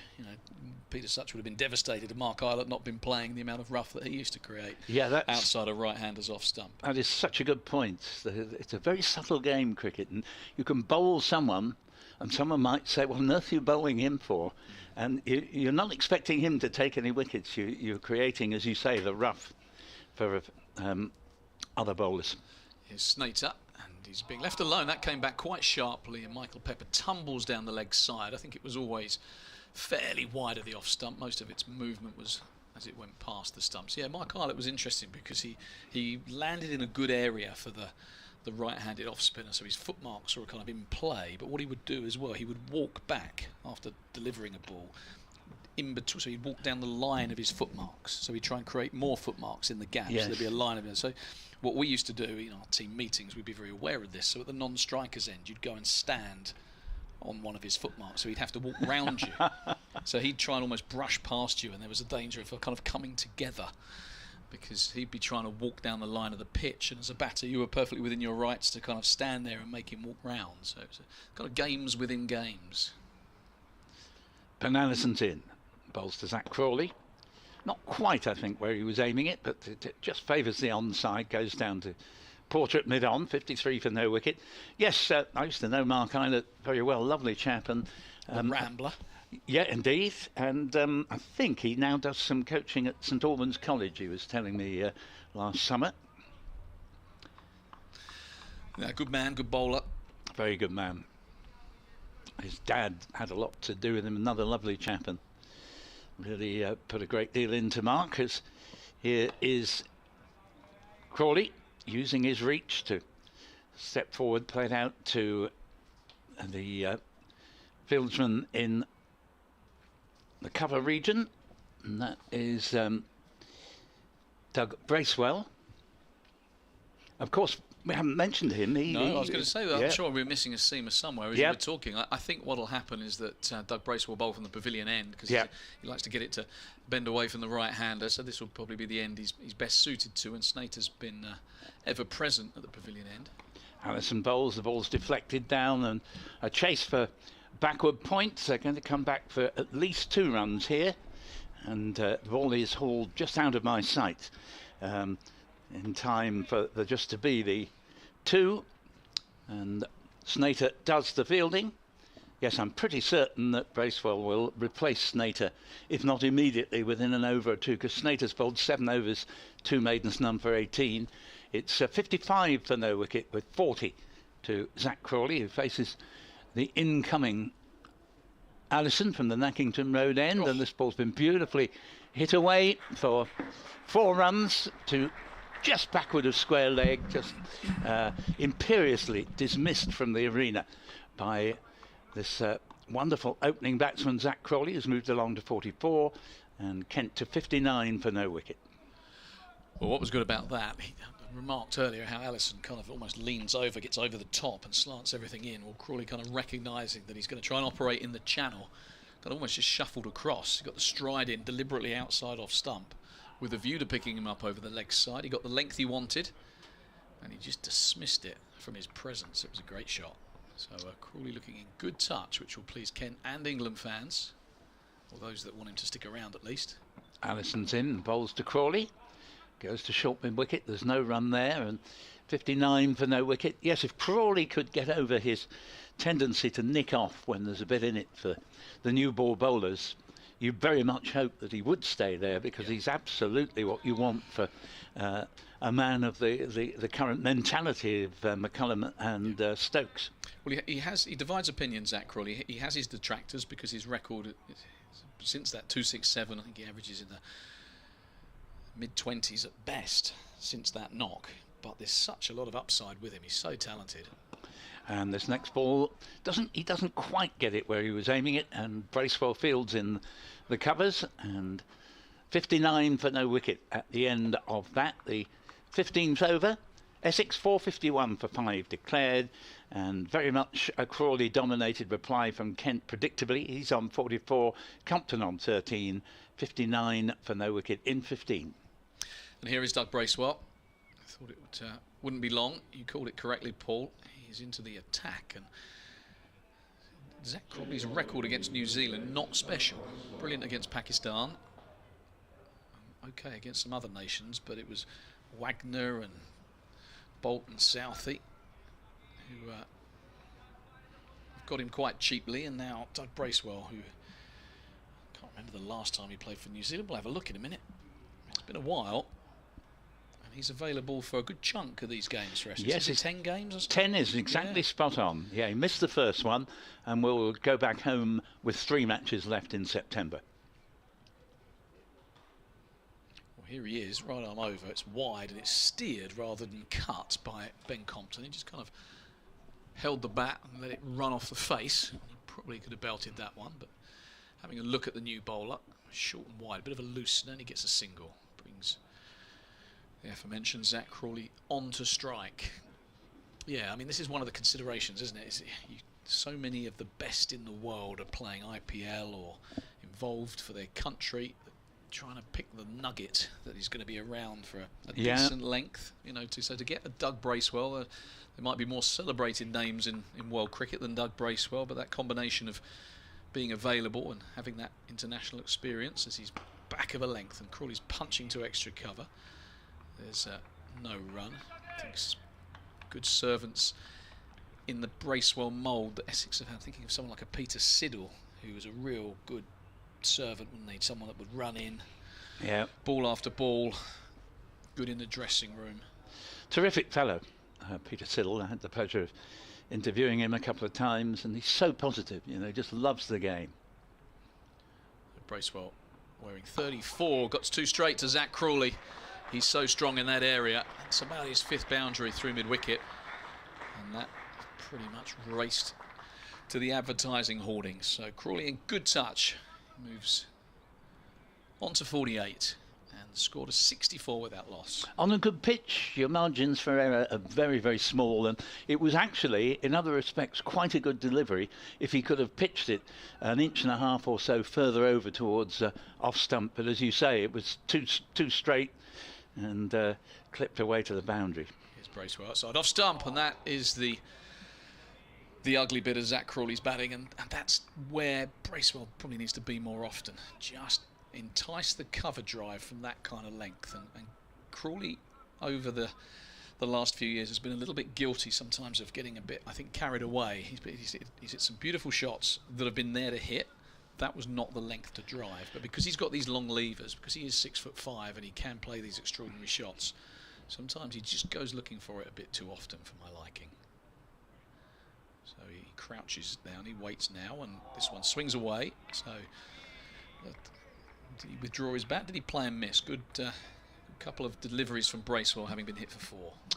I think it was pretty much what we were saying in the case of Michael Pepper earlier, that Crawley, he just hit a sumptuous boundary, but went, absolutely lock, stock and barrel for the next delivery, and was very fortunate not to get the edge. Not from that last ball, but the one before that we were talking about, which can be your undoing when you get carried away. He waits again, Zach Crawley. This time just nudges a straighter length delivery into the onside. There's no run, and that concludes Bracewell's first over. 5 from it. A sumptuous boundary through mid-wicket, and a play and miss as well. Just Zach Crawley just suggesting to Ben Compton that there's a hint of swing out there for Bracewell, just that kind of universal signal with the hand that the ball's swinging out.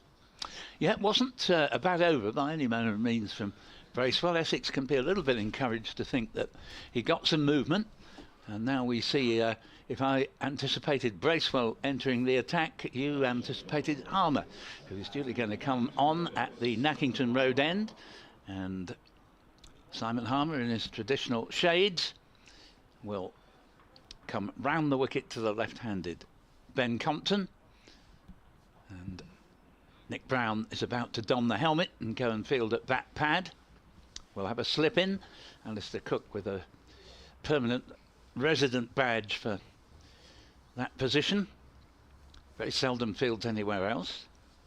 64 for no wicket has gone onto the board in pretty rapid time. We've had 51 runs added since lunch. So Harmer around the wicket. Compton flicks it away to Bracewell, backward square leg, no run, 64 for no wicket. So it'll be interesting to see both batsmen's approach to the off spinner. You mentioned before that certain teams have had plans for Harmer. And next ball just played into the offside. Quick email from Stephen again, and says he spells 2 correctly 7 times in a row, and he says that's my homework. You're improving fast. I'm impressed as this ball is played to square leg. There was almost a hint of a run there, but it was a good bit of fielding by Bracewell at square leg, but they managed to get back, and the score remaining at, or rather moving on by 1 to 65 for no wicket. It was a sharp run, that. It was. I thought there was a run out in the offing there with the speed of the fielder as well, but did well to put the afterburners on and get home there as Harmer prepares to bowl again, this time to Zach Crawley, and Crawley smashed this down the ground, unequivocally determined to hit Harmer off his length. 6 brings up his 50, superb knock, 54 not out, and Kent have raced on to 71 for no wicket, taking him 62 balls, strike rate 87.1, 10 fours and 1 6, 46 in boundaries in his 50. Well, there you go. Zach Crawley needs no second invitation to attack, but in this current era, he's been entrusted at the top of the England order to get his country off to a flyer. No better way to warm up for an international summer, a test summer, an Ashes summer, than launching an Essex attack around. Harmer bowls. Crawley uses the feet very well, mid-on sufficiently deep. Paul Walter, and he took the way off the shot to facilitate the single. 72 for no wicket, 55 to Crawley. And just to finish off Stephen's email, more haste, less speed is my excuse for the misspelling of 2. Sorry, sir, he says. The other mic higher, I think, might be better. Gold star for the commentary. Thank you. So we'll just get Dave to put up another notch. Thank you very much. Let us know if you think that's better still. Last ball's a dot ball, but I think counties generally now, Dave, have wised up to the fact that to let Harmer dictate to you is not the way you're going to succeed in playing him, and counties now generally do try and get after him early on. 72 for no wicket, replying to 451 for 5 declared. Well, that was the first ball that Zach Crawley has faced off Simon Harmer, down the wicket, 6. Ben Compton will interest me, how he plays him, whether he'll just knock him around and like you say, look just to stick in against him. He has gone on the record to say that whilst he's not going to change the way he plays in the context of baseball, he is looking to be more fluent, and I think one of the ways he'll look to do that is be a fraction more adventurous against spinners. Bracewell is bowling and Crawley is driving. It was an away swinger and it did tail out, but it was too full, too wide, and Crawley lent on it, and that is another boundary to the tall opener. He moves to 59.76 without loss. Well, great pleasure to watch his shots, particularly on the drive. They're full of grace and elegance. And as I was saying a moment or two ago, your margin for error bowling to a player like Crawley when he's in this form is virtually nil. A little update for BBC Radio Kent coming shortly. Here's Bracewell again. This one is straighter and a bit shorter. Crawley just nudges this to mid-on. There's no run. Yes, you'd do very well to bowl a maiden over to Crawley on a good pitch like this.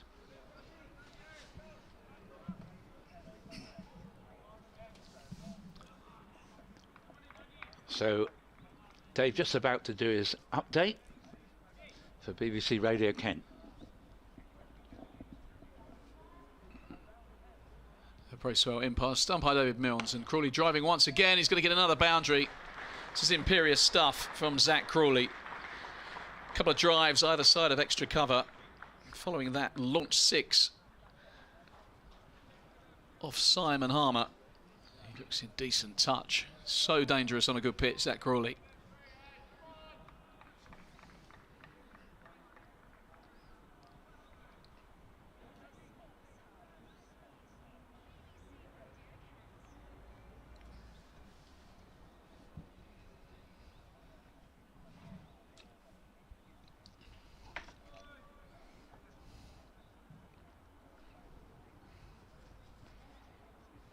They certainly are fighting back, Matt. They are 80 without loss, and Zach Crawley has just unfurled a couple of sumptuous cover drives off the bowling of Doug Bracewell, the New Zealander, the overseas player for Essex.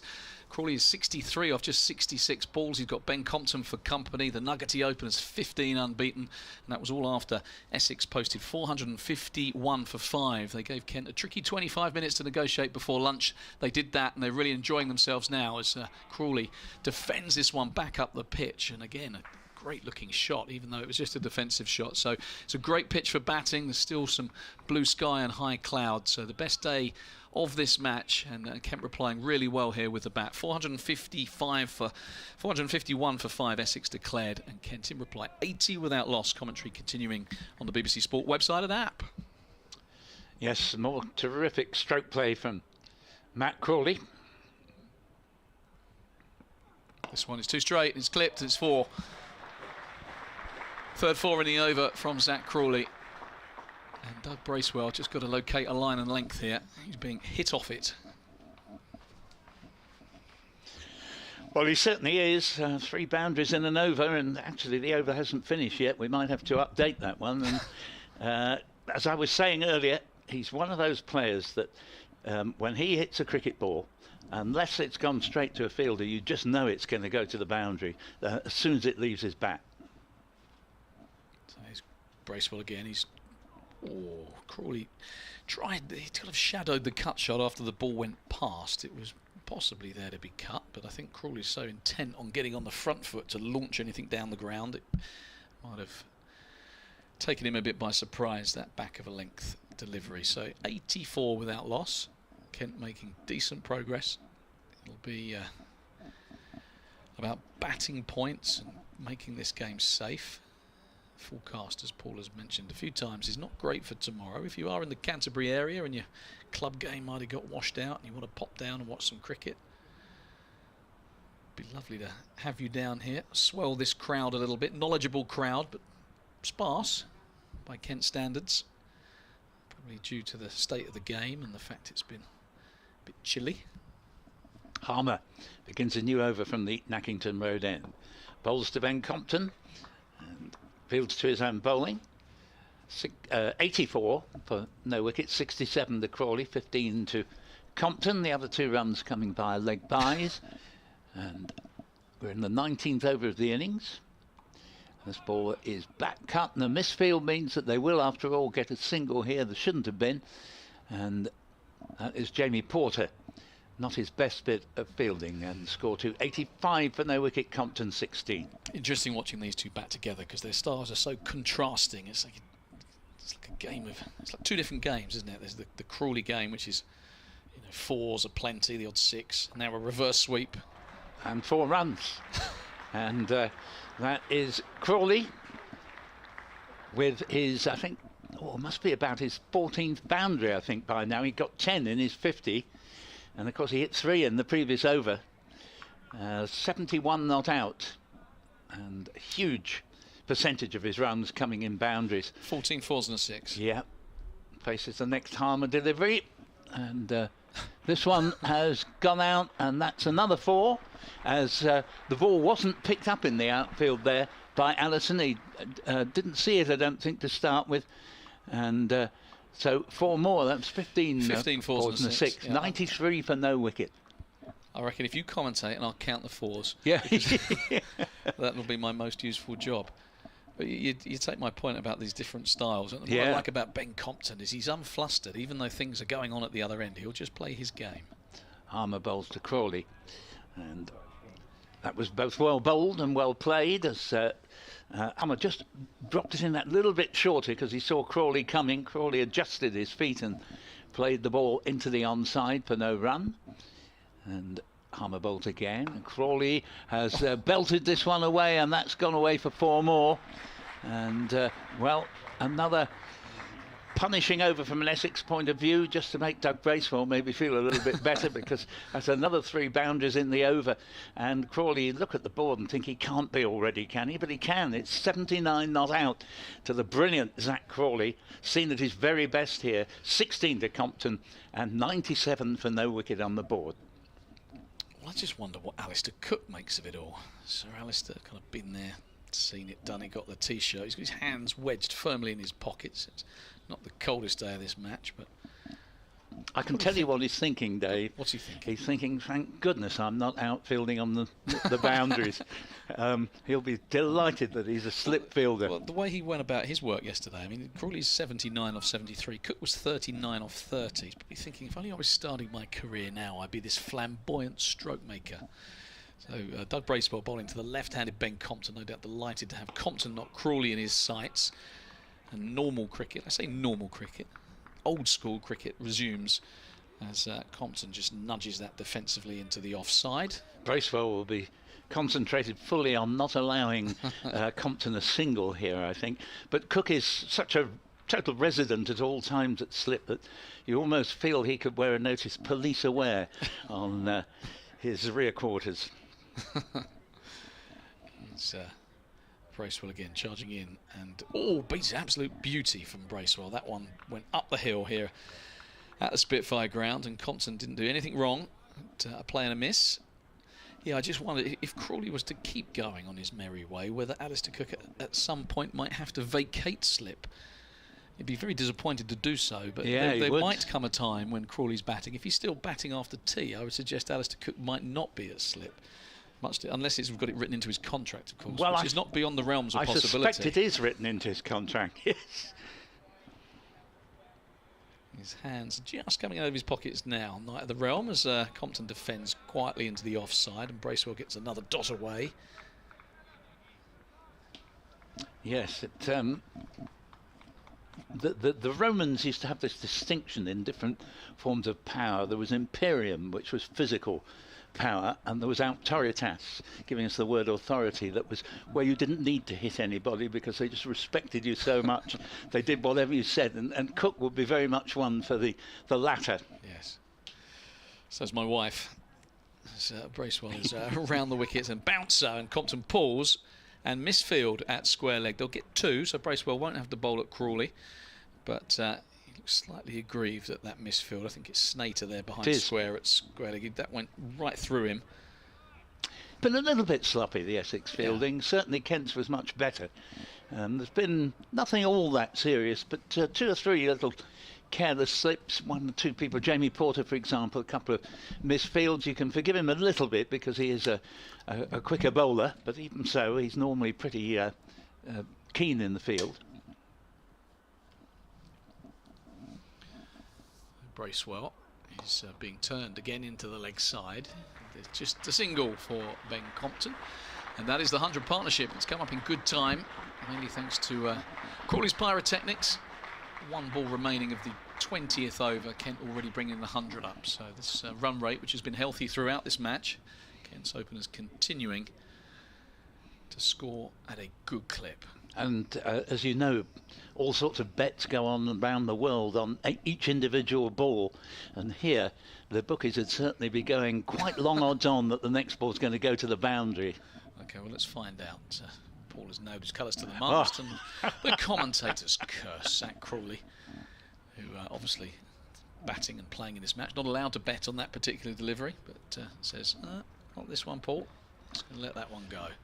Yeah, well, of course, the Shrewdy, seeing the odds that were on offer, may well have gone for the dot ball.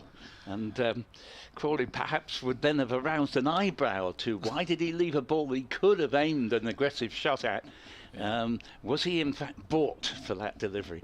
Anyway, that's all hypothetical. Of course, it's never really happened. 100 for no wicket, 79 to Crawley, and 19 to Ben Compton. And it is Compton who will now face Simon Harmer. And this is Harmer's 3rd over. He's gone for 21 off 2. Appeal for LBW here. It's going to be turned down. Compton the man on strike, and the score remaining 100 without loss. Just to let our listeners know that we're going to be joined by a senior operating officer here at Kent, Freddie Young, in the not too distant, around about 3 o'clock. Freddie will come in, be able to give us the inside track on all things Kent.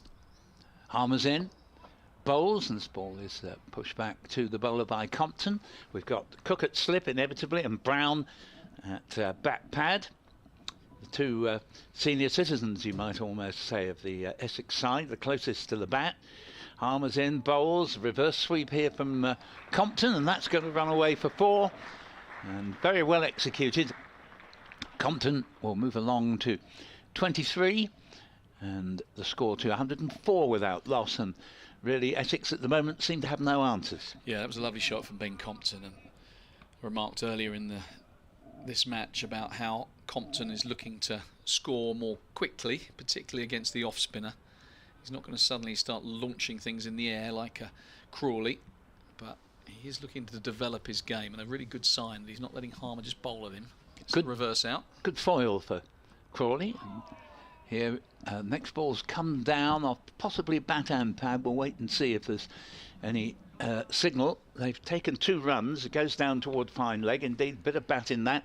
106 for no wicket, and 25 to the quieter of the 2 Kent openers, and by some distance. But fair play to him. He's added 6 runs from the last 3 or 4 deliveries he's faced. Harmer's in and bowls, and he'll content himself with just allowing the ball to hit the bat and roll up to Nick Brown at bat pad. And 106 for no wicket in just the 21st over, going along at almost exactly 5 and over Kent, replying to 451 for 5 declared. And last ball of the over is returned to the bowler. I must go away for another update. I'll leave you in the very capable hands of Dave Fulton for the next few minutes. Well, Ben Compton has international aspirations of his own, and he'll know that in this era of bat striking ball, he can't go along at a snail's pace. He is an old school opener who likes to occupy the crease, but he showed in that over that he's also adept at the reverse sweep, and he'll be conscious of keeping the scoreboard moving, even though at the other end he's got the tall figure of Zach Crawley, who's 79 off 74 deliveries. And here is Bracewell once again, and Crawley's driving, didn't time that. Nick Brown intercepts, albeit albeit a slightly fumbling interception at extra cover. There's no run. 106 without loss. Really encouraging reply to Essex's 451 for 5 declared. It's a similar total. In fact, it might have been an identical total in terms of runs scored. Warwickshire got last week, and Kent didn't reply so well. So this is a welcome showing as Bracewell is in again, and Crawley is driving immaculately. Bracewell half stops, prevents a single.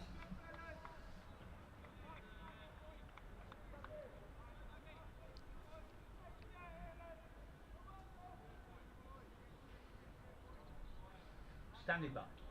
So lots of batting to come for Kent.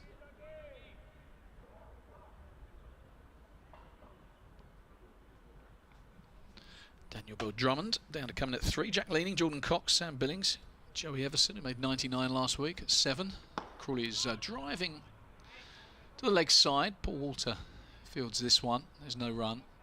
Very deep at mid-on, Paul Walter, but Crawley hits it so hard that the ball got to him too quickly for him to take a single. Essex came out with a real spring in their step before lunch. Trying to take a couple of wickets before the break. They are noticeably quieter and more subdued.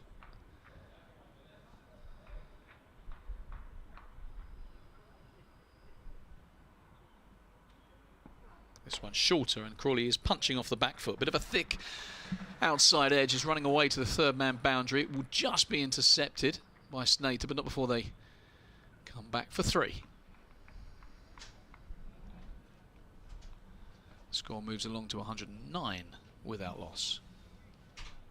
Freddie is waving from the back of the box. He's 10 minutes early and itching to get on, limbering up, gargling, doing all those vocal exercises you do before you come on comms. And yeah, around about 3 o'clock or just after my update, I will make way for Freddie Young. And Paul will be in situ as well, as Bracewell is around the wicket once again to Ben Compton after that 3. And so Compton's clipping uppishly, and he's going to get a boundary. Just for a second, Brown was interested at mid-wicket, but it has gone for 4. It was really nicely timed, but it was in the air. And Compton won't care 2 hoots because that has raced to the fence. He's moved on to 29. Bracewell concedes another boundary, so 3 and a 4 off this over so far. He's 3.5 overs, no maiden, no wicket for 27. Harmer at the other end is going at 9 and over, so Kent rattling along at 5.2 runs and over, 113 without loss. Bracewell is over pitching again and driven through the offside by Compton. Nothing more than a push, but it was beautifully timed. Back-to-back boundaries for the left-hander. And he goes down to one knee as if he's going to propose to Zach Crawley, but I think he's just doing a shoelace. A little update for BBC Radio Kent before too long. 117 for no wicket, and Harmer will continue. Paul Walter going back at long on, so the tallest man in the Essex team. Quite a shrewd move, that kind of attention to detail. Not lost on us up here in the box. You've got someone like Zach Crawley who launches the ball. Get your tallest fielder right back on the long on boundary.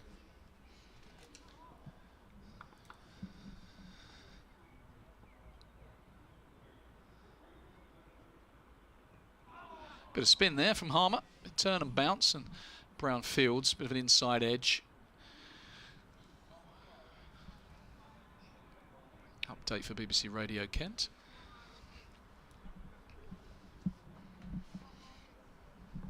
Thanks, Matt. Kent doing more than okay, actually. 117 without loss. They're rattling along at more than 5 runs and over. They're going to get another single here. 118. Zach Crawley, the destroyer, really. He's 83 now off 79 deliveries. Ben Compton hit back-to-back boundaries in the last. Doug Bracewell over. He's on to 33. So Kent unscathed at the minute, and intent on getting towards this total of 451, and if they keep going at this rate, they'll be there somewhere near the end of play. So good response. Essex 451 for 5 declared.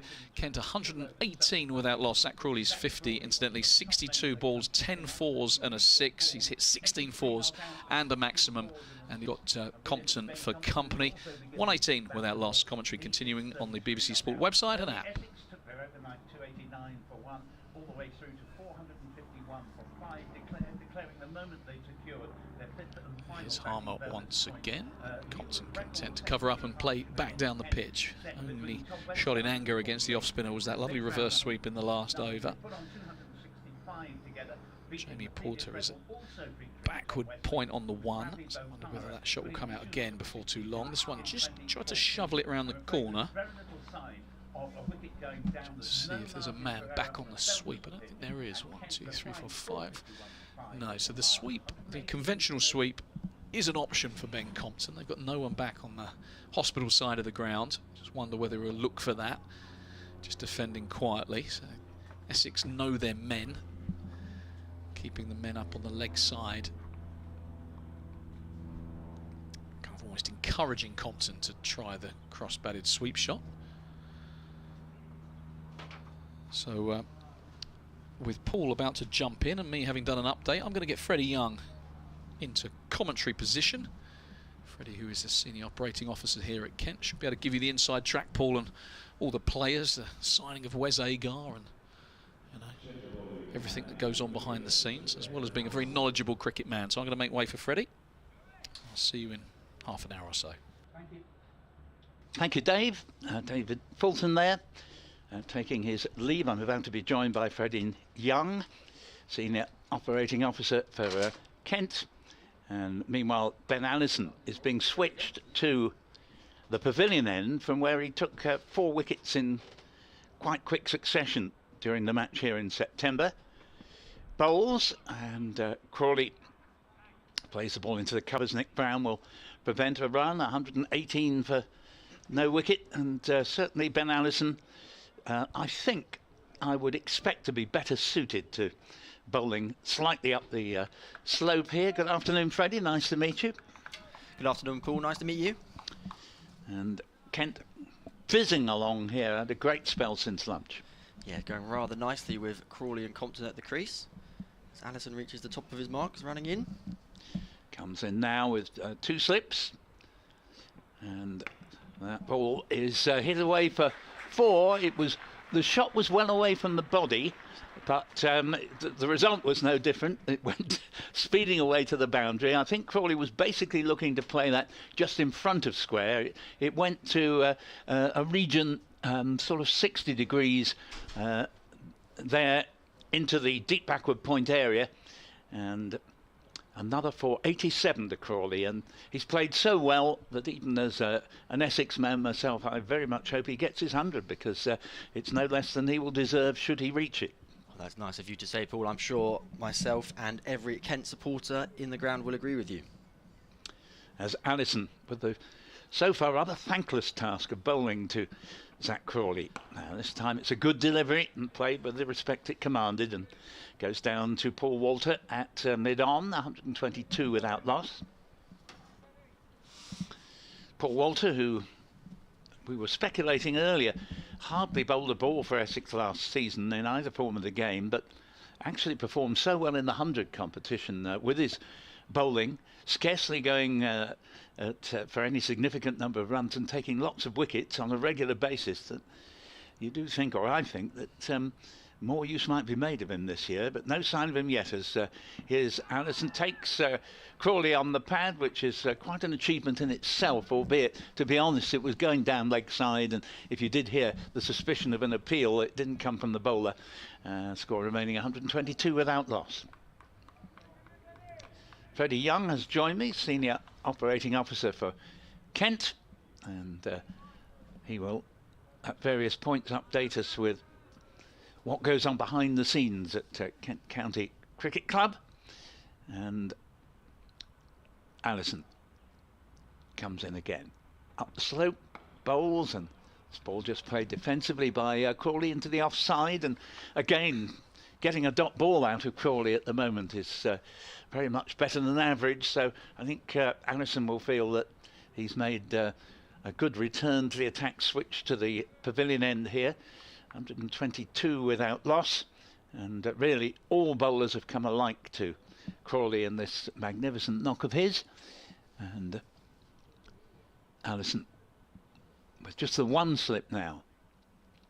It's a wideish gully bowls, and this ball's just turned into the onside, and an adroit bit of fielding a shy at the bowler's end, but Crawley is very comfortably home. The over ends 123 for no wicket, 88 to Crawley, and 33 to Compton. And Wes Agar coming to the club. Freddie, tell us a bit about him. Yeah, so Wes has joined us for 2 months for some championship matches, and he joined from South Australia. He arrived early last week, had a couple training sessions and was thrown right into the mix. So he's a very nice young man. Bowled well in the first innings, went at an economy rate of between 2 and 3, which, considering their run rate, was a good achievement. Got Sir Alistair Cook out, his first Kent wicket. That's quite an achievement, but all in all, he's a lovely man and a very good bowler. As Harmer is going to continue from the Nackington Road end with his off breaks, slip on a back pad, bowls to Crawley. Crawley has fetched this one from well outside off stump.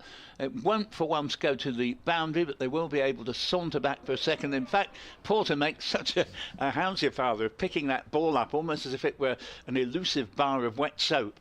And in the end, at the fourth attempt, he does gather it and prevents the third run. But had they realised he was going to make such a houndsy father of that, they would have been able to have 3. It's 125 for no wicket. Crawley on 90 now, and faces the next Harmer delivery, uses the feet, clips this one uppishly. It wasn't that far off being a catch to short mid-wicket. Instead, it's 4 more runs. 94 to Crawley, 129 for no wicket. Any particular reason that attracted Kent to Wes Agar? So he's a fast bowler with calibre. He was with the Australia A team in New Zealand, and Paul Downton has previously said at a members forum actually a couple of weeks ago that we were struggling to find an overseas bowler, fast bowler, purely because of injuries and difficulties getting a visa these days as Harmer comes in. Crawley on strike, played forward defence, but it gets quite a thick edge, runs past first slip, and Crawley gets off strike with a single. So yeah, it's been difficult to trying to find an overseas bowler. We had a few targets, and a couple got injured, one didn't get a no objection certificate, and then Wes became available and we jumped at the chance to sign him. It is quite a tricky business, isn't it? Because you have a limited number of people who are both available and you think you could get. Harmer's in bowls and played down to mid-on. And what you're hoping, of course, is that you do a brilliant bit of business and take a relatively hitherto unknown player who can prove a great success. And many counties have achieved this in their time. Kent have had some very good ones in the past. Harmer's in bowls. It keeps a bit low. Well seen out by Compton. 130 for none. Yes, I think, let's face it, the pitch is not doing a lot to help the bowlers. So I think Agar bowled pretty well this morning. As here is Harmer in and bowls. The ball's played down to mid-wicket. The over ends 130 for no wicket, replying to 451 for 5 declared. One of the things that impressed me about him, Freddie, in addition to the fact he's quite quick, is that he mixed it up nicely with some short pitch bowling, but also some that were well pitched up, and on occasion had the batsman in a little bit of trouble. Yes, I remember one short ball in the first innings that he bowled to Walter that had Walter in all kinds of trouble. And it was that kind of variation and pace that it's so valuable to counties these days and just cricket teams in general. Yeah, absolutely. And it's good to see a bowler who thinks about what he's doing and varies it in such a way that keeps the batsman guessing. As Allison's in, bowls, and this ball's played to extra cover. Nick Brown, there is no run, and 130 for no wicket. Insists that this is a belter of a pitch, and that just as Essex made rapid progress to their 451 for 5 declared, adding further 162 before declaring, and only took them about 23 overs to get that 162, going at 7 and over this morning. Here's the next ball, played back to the bowler by Zach Crawley, 130 for no wicket. But certainly we've been unexpectedly blessed with a rather nice day today, Freddie, but tomorrow's forecast rather intimidating. Yes, we weren't expecting this today, to be fair. I spoke to quite a few locals and we were anticipating some rain, but the forecast for tomorrow is not good. But luckily we've been blessed so far with some fantastic cricket. Allison seems to have found a good line and length to bowl against Crawley so far this over with 2 dots, but Allison's running in, Crawley on strike. Bowles turn. That's a nice shot from Crawley. That man out on the cover boundary, or just a few yards up from it, will make sure there's only a single. 131 for no wicket, and Crawley to within one more boundary of his century. He's 96 not out, and he's faced that number of balls to get to it. Superb innings, and great innings to watch. Great entertainment for a rather sparse crowd here today. Probably they, or the people who aren't here, were put off by the expectation that not only was there not much time left in the game going into the third day, but that there might well be further rain. None so far, and Allison bowls, and the ball is just played a few yards down past the bowler to mid-on. There's no run, 131 without loss.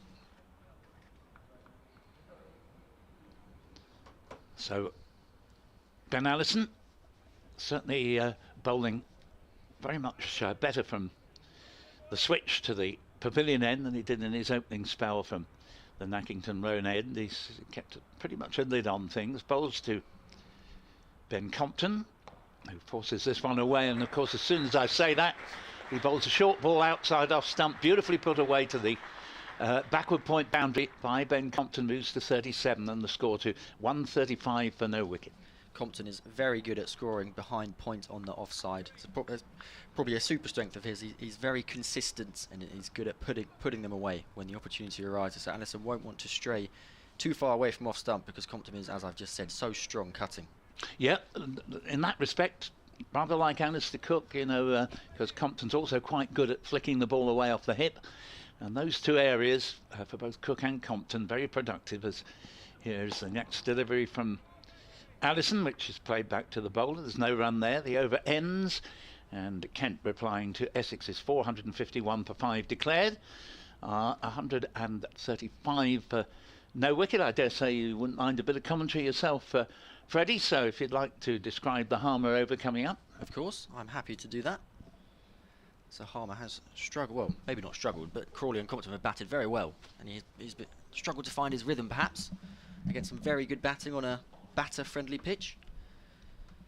Yes, I think batsmen generally now have worked out on the county circuit that your best bet against Simon Harmer is to attack him rather than just let him dictate to you. Just to wait to get out as Harmer comes in for the first ball of the over.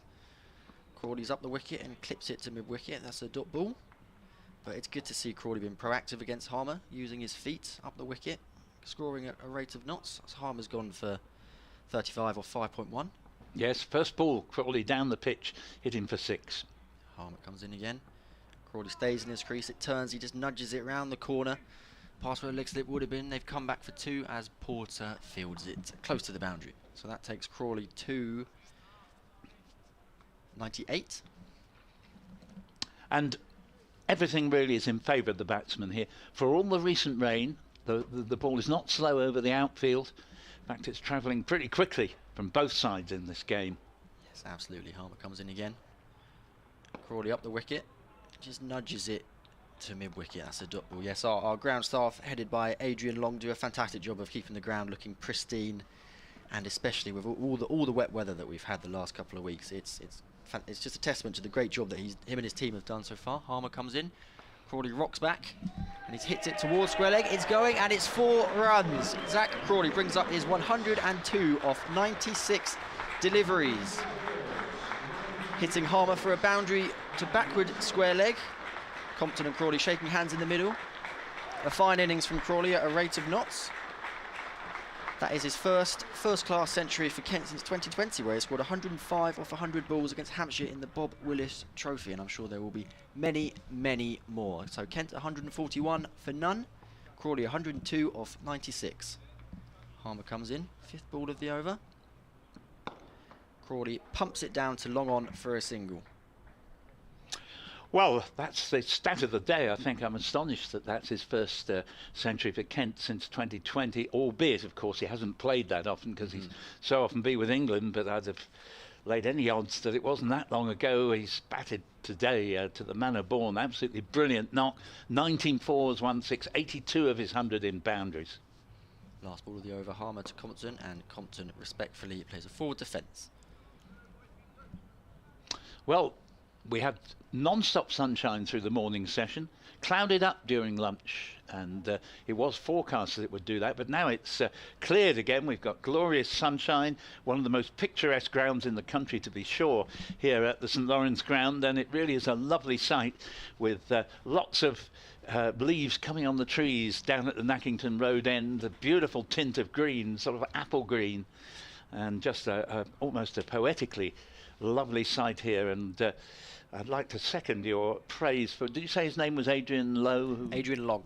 Sorry. Brother of Nigel Long, who was one of the umpires. Gosh, I didn't realise. Adrian Long. I'd like to second your praise for him. More of that in a moment, but Alison's already starting to run up the slope.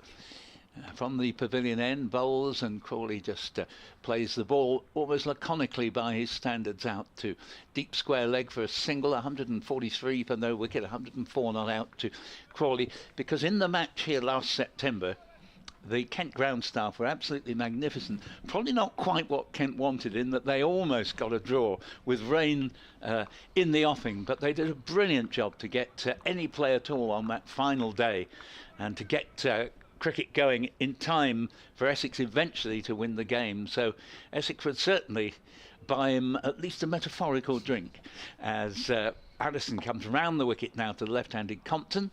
It's nicely clipped off the pads, but well fielded at short mid-wicket by Nick Brown, who top scored for Essex with 159. Compton has 37. Crawley 104, and Kenter 143 without loss.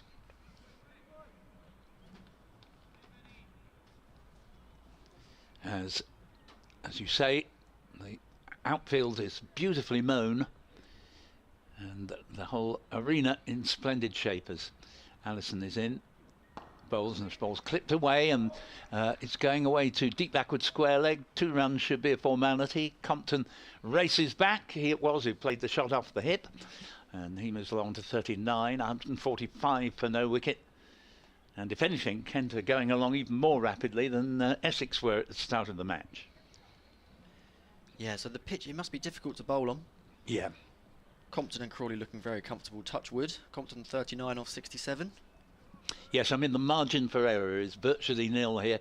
If you're just slightly off line or length, the ball is likely to speed to the boundary. And here the ball is played again through mid-wicket, and this time it's the opposite of commentator's curse. It's just a perfect illustration as Compton leant forward, angled the bat and played it delightfully through mid-wicket.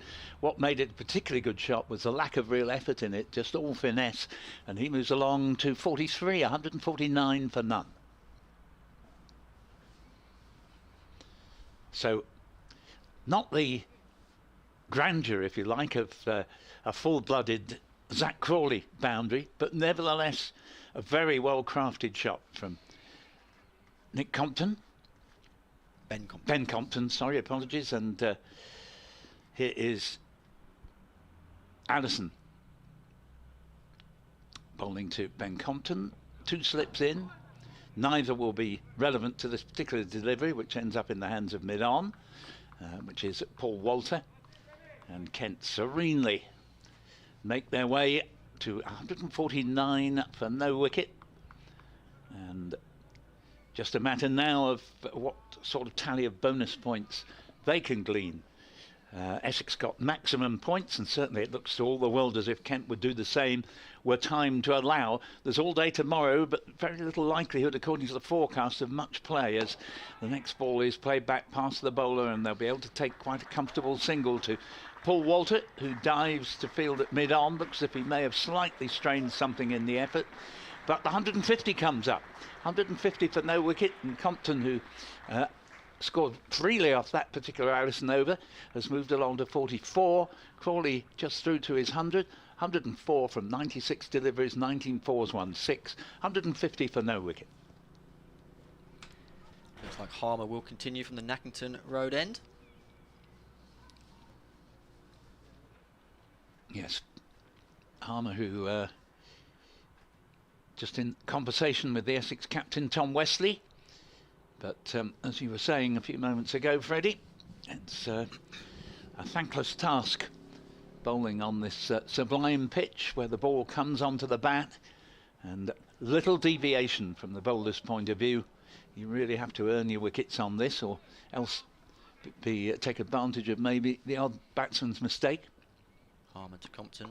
Full ball. Compton gently nudges it towards backward point for a dot ball. Not quite the afternoon Essex would have had in mind after piling on the runs and keeping Kent in the field for a while, but potentially yesterday a day in the changing room with lots of rain allowed the Kent batters to freshen up a bit. Harmer to Compton. Compton reverse sweeps it straight to backward point for a dot ball. Good shot though, good connection with that reverse sweep. I was.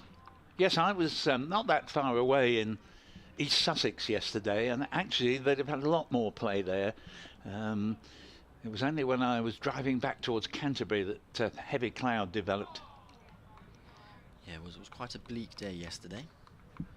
Compton just plays a full defence, hits it straight to cover, another dot ball. Yes, I think the area of low pressure that caused the rain was very much in this extreme southeastern area. Absolutely was. Another reverse sweep. It's a bit tighter, so they scamper through for a single. It takes Compton to 45. Crawley on strike against Harmer. 3 balls to go in the over. Wonder if Crawley will continue with his aggressive mentality against Harmer. 104 off 98. Kent 151 for none. Well, the field's a bit more far-flung than it was, so that will restrict him a little bit, but I think he'll keep going for it. And he's up the wicket, but punches it down for a full defence. Picked up by wicket-keeper Pepper. Ball making its way back to Harmer. Equally, I think Crawley would think along the lines that it's great batting out there and he'd like to last as long as possible. Absolutely. Harmer coming in, last ball of the over. And Crawley punches it to... Is there a fielder out there? Yes, there is, but it's beaten the fielder. What a delightful shot for 4 runs. He's just caressed that to the cover boundary for 4 runs. Takes them to 108. So yeah, Crawley will be wanting to score big today. There's 50 overs left in the day. If he can bat all day, then heaven knows what he will be on at the end of the day. No, absolutely, and as you intimated, that was all about timing, and very little power needed at all, just beautifully played away. And he now has 108 out of 155 for no wicket, and Essex continue to toil away with Ben Allison about to continue around the wicket from the pavilion end. His figures are 6 overs, none for 32. Harmer 7 overs, none for 47. So admittedly in Harmer's defence, this is not at all a pitch that would play to his strengths, but he has gone for quite a few as Allison runs up the slope and bowls, and ball played back to the bowler by Ben Compton. That's a good area for Allison, attacking off stump, middle and off. If he strays it 2 straight towards leg stump or wider than off stump, Compton and Crawley, it's an easy pitch to take advantage of. So it's very difficult for the bowlers to consistently hit that line and length. Allison prepares to come past umpire David Milnes and bowl to the left-handed Compton. 2 slips still in. And this ball does stray onto leg stump and it's pulled away, won't go for 4. They've taken 1 and will be happy with that as Snater fields in the distance at backward square leg.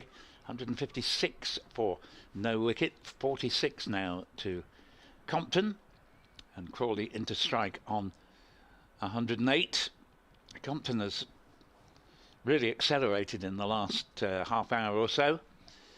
But even so, I think there'll probably be a bit of a shudder in the minds of the Essex bowlers when they know they've got to bowl to this man, Zach Crawley.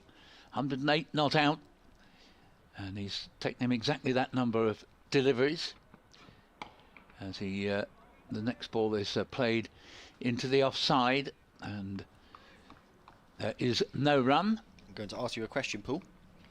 In county cricket, when they are in full flow, is there a better opening partnership in the country? Well, probably not. There are certainly some worthy people to consider, but as you say, when they're in full flow, I mean, Zach Crawley is just a fantastic man to watch, as he now faces Allison with one slip and a wide gully. Oh, and that one's been edged. There's been more than one slip. There might have been a chance there, but it's raced through down to the third man boundary for 4. A rare missed shot from Crawley, but this is it. When you get into the position of command that he's in, the field gets far flung and you tend to get away with the odd peccadillo. 112 now to Crawley with yet another boundary. 160 for no wicket. I see that could call it a let-off for Crawley as a reward for his aggressive mentality thus far, because Wesley and the Essex team have had to spread the field. Obviously can't pack the slips all the time, otherwise he would have raced away to an even higher score, so that's a reward for his mentality thus far. Absolutely. Allison bowls to Crawley, and this ball goes to Brown in the covers, and no run, score remaining at 160 for no wicket. We're in the 30th over, and even with the more defensively set fields, Essex have only slightly been able to peg back the scoring rate, which when the 100 came up was, I think, just on 6 and over. It's come back down to sort of 5 and a bit, but runs have still flowed very freely indeed as Allison's in. Bowls to Crawley. Crawley elegantly drives into the offside. Snater on the cover boundary will make sure there's only 1 run in it, and 112 to Crawley. Of course, going back earlier in his innings, that would have been 4 runs because there was nobody set deep there on the offside boundary. But even so, it's a single. It was another lovely shot. 113 to Crawley, 46 to Compton, 161 for no wicket. Harmer is going to continue as Compton is retying his shoelaces. Nigel Long at the Nackington Road end is the umpire for Harmer. Are we going to see a field change or not? Is that Nick Brown going under the lid at short leg? Yes, it is. So Crawley on strike. Nick Brown has gone under the lid at short leg. Got Sir Alistair Cook at slip. Yes, Brian Tenter-Scato, when he was captain of Essex, always used to field under the helmet. It was his way of saying, I'm not going to ask anybody to do something I wouldn't do. But Ryan, of course, who spent a year here as Kent batting coach last year, he's moved on now, and but he was a terrific county captain. And I think we're going to have a ball change here, and the batters are going to take the chance to get a drink. I think Compton's getting a new pair of gloves, as Jamie Porter runs towards the umpires with the box of spare balls. So these balls do tend to wear out rather quickly, and it's not all that surprising. They're going to have to change the ball because it's taken a fair old battering. Indeed it has. From Zach Crawley. Kent fans will love to hear that. 161 for none off 30 overs. And the deficit is 290. Of course, the first bonus point this year now is 250, so 90 to go for Kent to get there. Just while we've got a gap, updating you with latest football scores. Fulham beat Leeds United 2-1 in the early kick-off. No goals Brentford, Villa, Palace, Everton. Wolves are 1-up at hapless Leicester City, who look to be about to take the drop. No goals Liverpool, Forest. Let's just have a look at the local interest in Division 2. Colchester United and Gillingham, and Colchester are a goal down to Sutton United, and Gillingham a goal up away at Bradford City. So the umpires have picked a new ball. We had a bit of drama on day one. My collection of spare balls, not many of them fit through the gauge, so myself, a colleague and head coach Matt Walker spent a couple of hours hitting balls in the sports hall against the wall to make them old enough to use, and they're probably using one of them right now in the hands of Simon Harmer. Well, fascinating to hear that, because quite a lot goes on behind the scenes that the public don't get to know about, and it obviously is quite a fine judgment as to what the nearest ball to the one you're about to discard would be. Yes, absolutely. Harmer to Crawley. Aggressive reverse sweep. It's gone very square. Brown's gone to leg slip, maybe to cut off the paddle sweep. It's fielded, and they've got a single. Crawley to 114. Yes, so there's a ball gauge which is sent to us by the ECB. All the umpires have one, and they sent one out to all counties a couple years ago. So I have one. Went through them with the umpires on the morning of day one, and I think 2 out of 12 passed the test. So basically had a net all of Thursday. Yes. Harmer to Compton. So forward defence. Compton 46 off 77. Yes, it's a little bit, because we had the delay as well. Things, a relative period of calm. Harmer to Compton again. Oh, and he's bowled him. Compton has played down a forward defence. It's spun backwards. Might have hit Compton's foot, and it's taken the bail off Compton's leg stump, with the bail on off stump and middle stump staying on. So Compton begrudgingly has to walk off the pitch for a well-fought 46 off 77, bowled by Simon Harmer, which is Essex's first wicket, getting 162 for one. What an awfully unlucky way to get out for Ben Compton after all that hard graft and lovely shots. He punches one down, spins backwards, might have hit his foot, and takes one of the bails off. Yes, and even that seemed reluctant to fall, and well, he does walk off. Obviously, he's a man who prides himself on the time he spends out in the middle, and to find his innings truncated in a way like that, it would have been very hard for him to take. It wouldn't be easy for anyone, but no, particularly hard for him to take. So there we are, deserved applause for a fine innings, a nice foil to the all-out attack of Zach Crawley, who is on 114 not out, and well, that is one of the more fortunate dismissals that Harmer will get. He is a very clever bowler, Harmer, so he perhaps slightly cramped Compton for room there, but yeah, the ball just very slowly rolled back and almost apologetically nicked one of the bails off, and Compton didn't actually know what was happening, or I think he might have been able to boot the ball away, but there we are, he's gone, and to be replaced by Daniel Bell-Drummond, himself a magnificent sight when he's going well, and the admittedly sparse crowd here today, but they could really have an enjoyable hour or two to watch in the remainder of the day, provided that the fine weather continues, and at the moment it's not as sunny as it was, but it still looks pretty good. And Harmer will, in a moment or two, bowl to Bell-Drummond.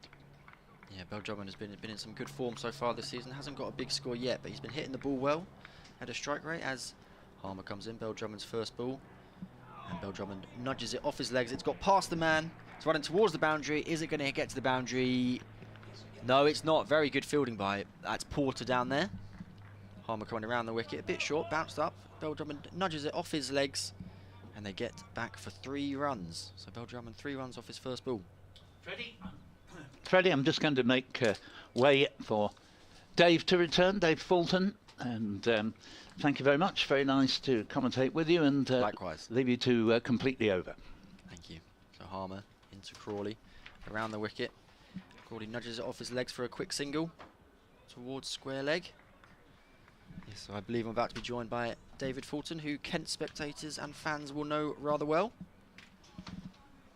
1 ball to go in Harmer's 8th over, 1 for 52 so far. Harmer's having a quick chat with skipper Tom Wesley. He's coming over the wicket to Bell-Drummond. Bell-Drummond taking a new guard, looks like off stump or middle and off.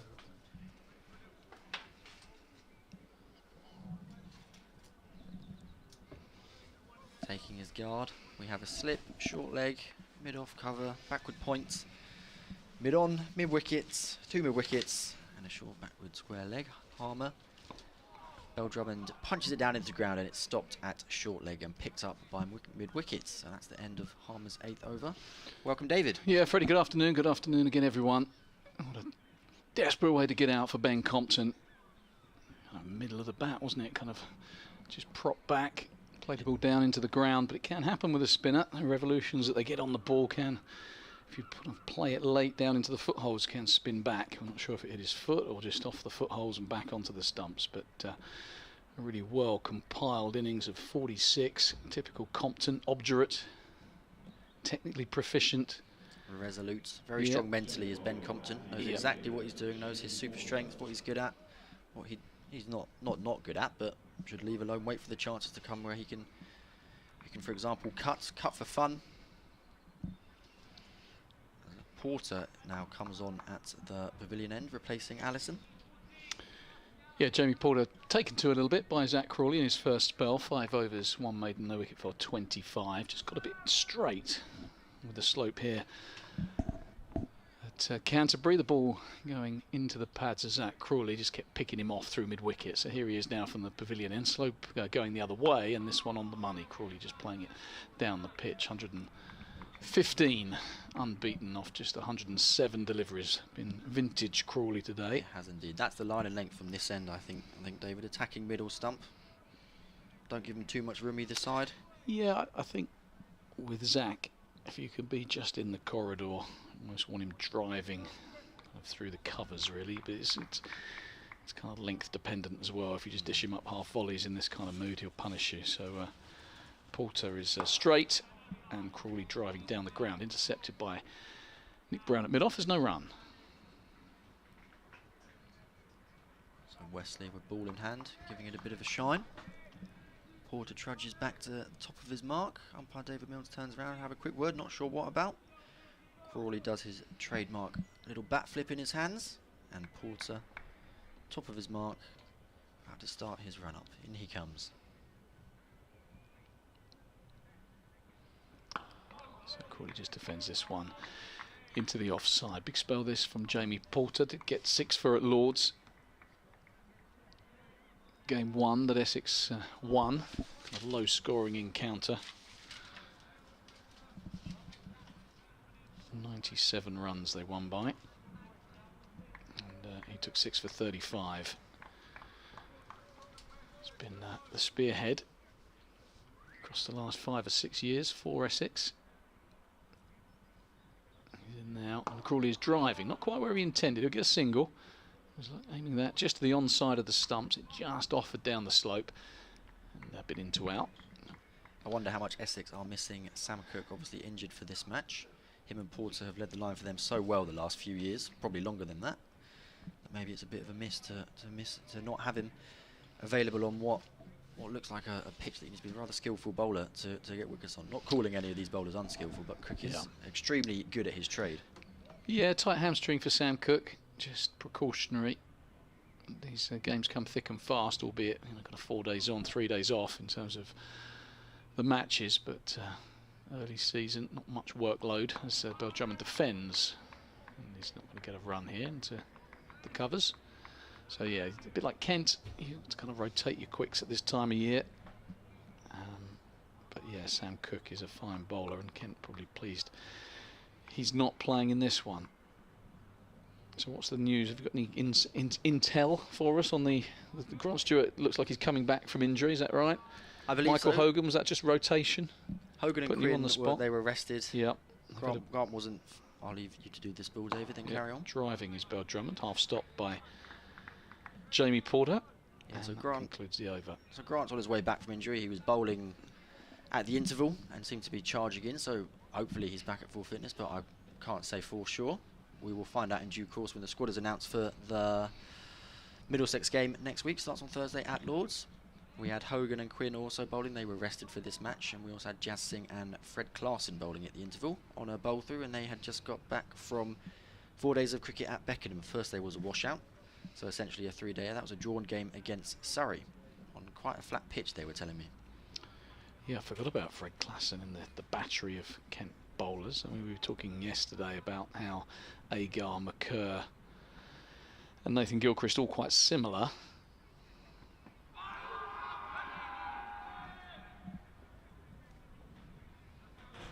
So, big LBW there, appeal from Essex. Zach Crawley went for a reverse sweep, and I personally think it hit him just outside the line. Yep, I'd agree with that. There's an optimistic appeal with Harmer round the wicket. Don't ask, don't get though. Harmer in again to Crawley. Another attempt at a reverse sweep. That is much wider. And has he got it fine enough for 4 runs? Yes, he does. It just races on through the practice wickets for 4 runs. 4 more runs for Crawley. 120 now. And Harmer 1 for 56 in his 9th over. So yeah, just going back to the bowling situation, obviously Kent's battery are kind of right arm seamers, McKerr, Gilchrist, Agar, slightly different paces, but they all kind of operate in the same way. Right arm over, tall to hit the deck. You think of Freddie Klassen with his left arm swing would offer something a bit different. Obviously Joey Everson looks to swing the ball as well, but the three frontline bowlers were quite similar.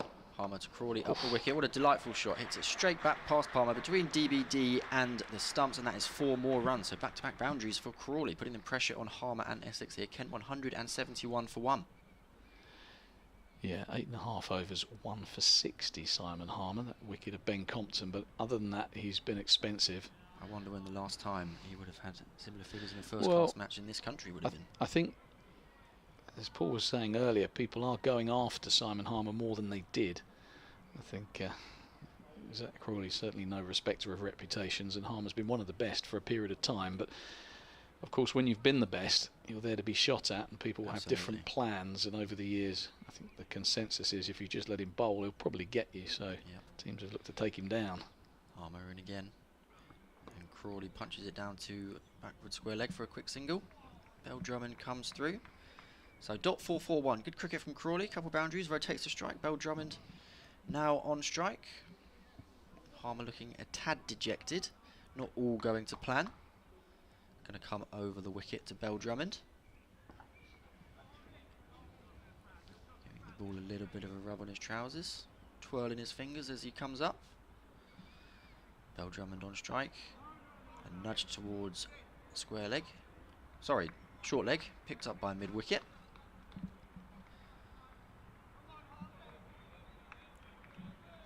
Be interesting to see how long Wesley gives Harmer. Will he carry on? This is his last ball of his 9th over. Bell-Drummond on strike and pushed away to the cover boundary. I don't think there's a fielder out there. It's going to go for 4 runs.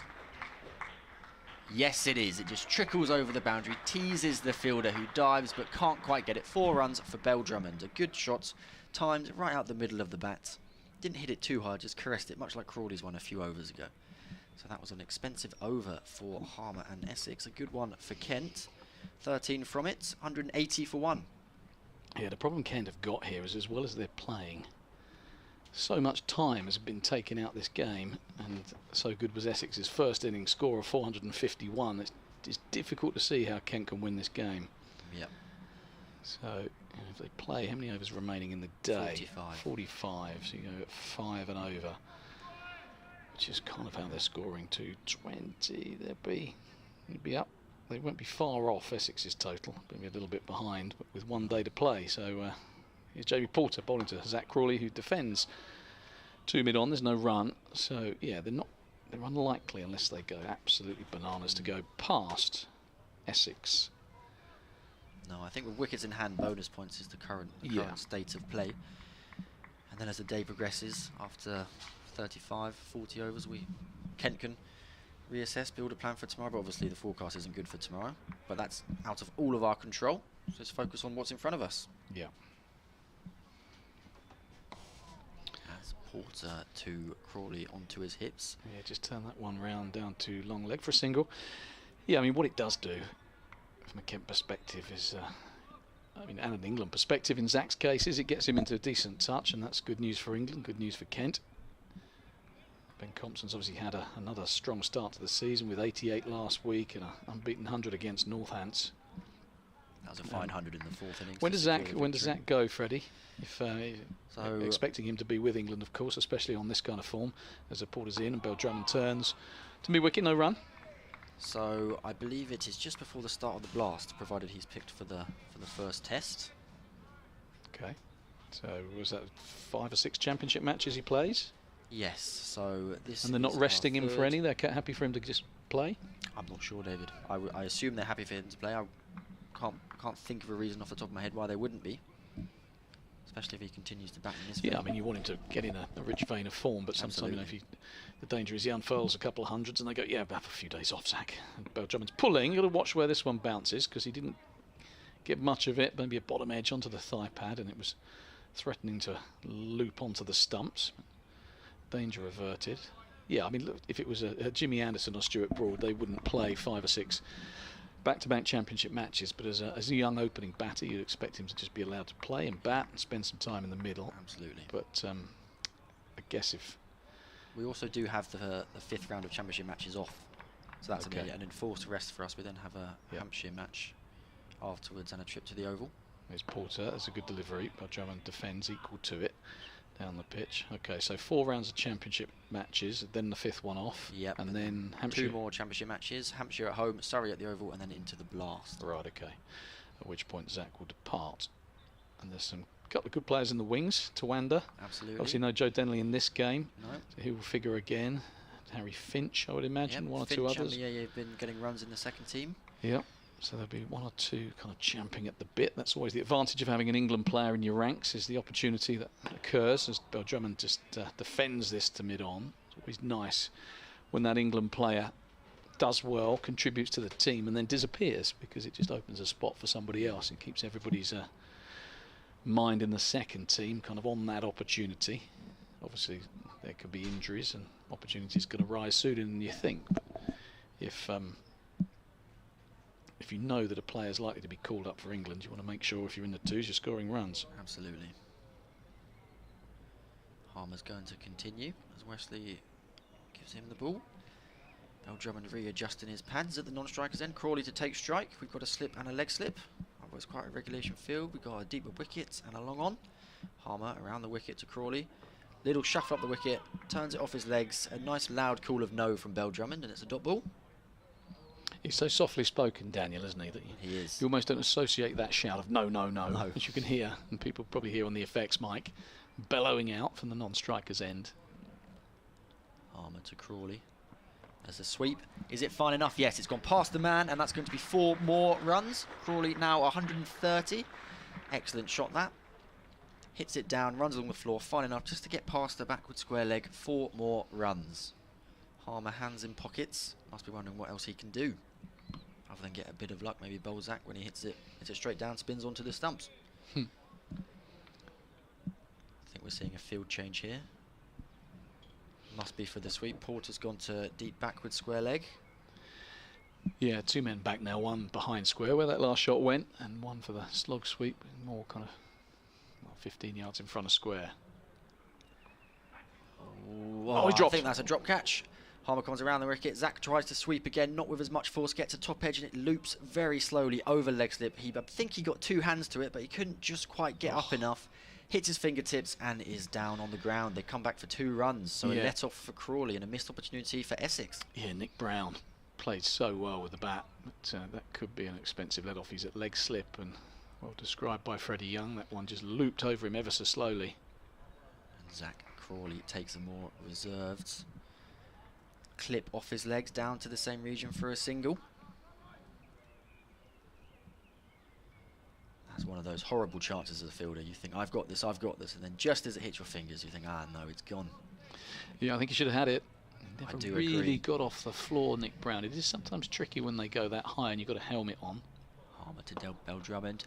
Skips up the wicket and nails it through mid-wicket, past the man at mid-wicket. 4 runs. What a lovely shot from Bell-Drummond, rubbing salt into the wounds of Simon Harmer and Nick Brown. Yeah, another expensive over. 11 off it. And that's a high-class shot from Daniel Bell-Drummond, his best so far. He's a runnable 11. But yeah, just going back to that drop chance, you've got a helmet on, you're crouched down at kind of bat pad, short leg, Also leg got pads slip. on. You got pads on, but it's more the vision. The ball kind of loops up, and you look up, and all you see is a Harmer to Bell-Drummond. Bit short. Bell-Drummond hoiks it to backward square leg for a dot ball. yeah, the kind of the peak of the helmet can kind of sometimes obscure your vision. And you're looking kind of at stump height, and then you have to look up and reach up. But making excuses for Nick Brown, really, he should have probably done a little bit better. He juggled it as well, and you almost kind of get it on the second bite, second attempt. But let off for Crawley. He's been pretty unblemished this innings until that point. 133 off 120, so he's rattling along. Kent at 5.5 runs per over. We thought Essex went well at 4.5, but Kent eclipsing that run rate at the moment. What is noticeable as well is that Tom Wesley has gone more defensive in terms of his field settings than Sam Billings. Porter's in, and that's a beauty, and that beats Crawley all ends up outside off stump, so still the odd one just doing a bit. Good carry as well, effort ball from Porter. So Sam Billings at this stage of proceedings, 30 odd overs, would have had 3 slips in for the likes of Agar and Gilchrist and McCurr. Wesley's gone kind of 1 slip and a gully and more boundary riders, which makes this run rate of 5.5 even more impressive. And I quite like the way that Sam kept his catchers in, because the only way you're going to bowl teams out is by doing so. Crawley driving, and this has uprooted the stump at the non-striker's end. So that's save 4. Good bit of fielding by the stump. Excellent shot from that. That previous ball from Porter was a lovely ball. It was a beautiful ball. Towards off stump and just went away a little bit. That one was overpitched and nailed back down, but Wesley's got the stumps at the non-strikers end in the right place. Absolutely. And it saves 4. David Mills doing a bit of gardening, putting the stumps back in place. Tom Wesley giving the ball a shine.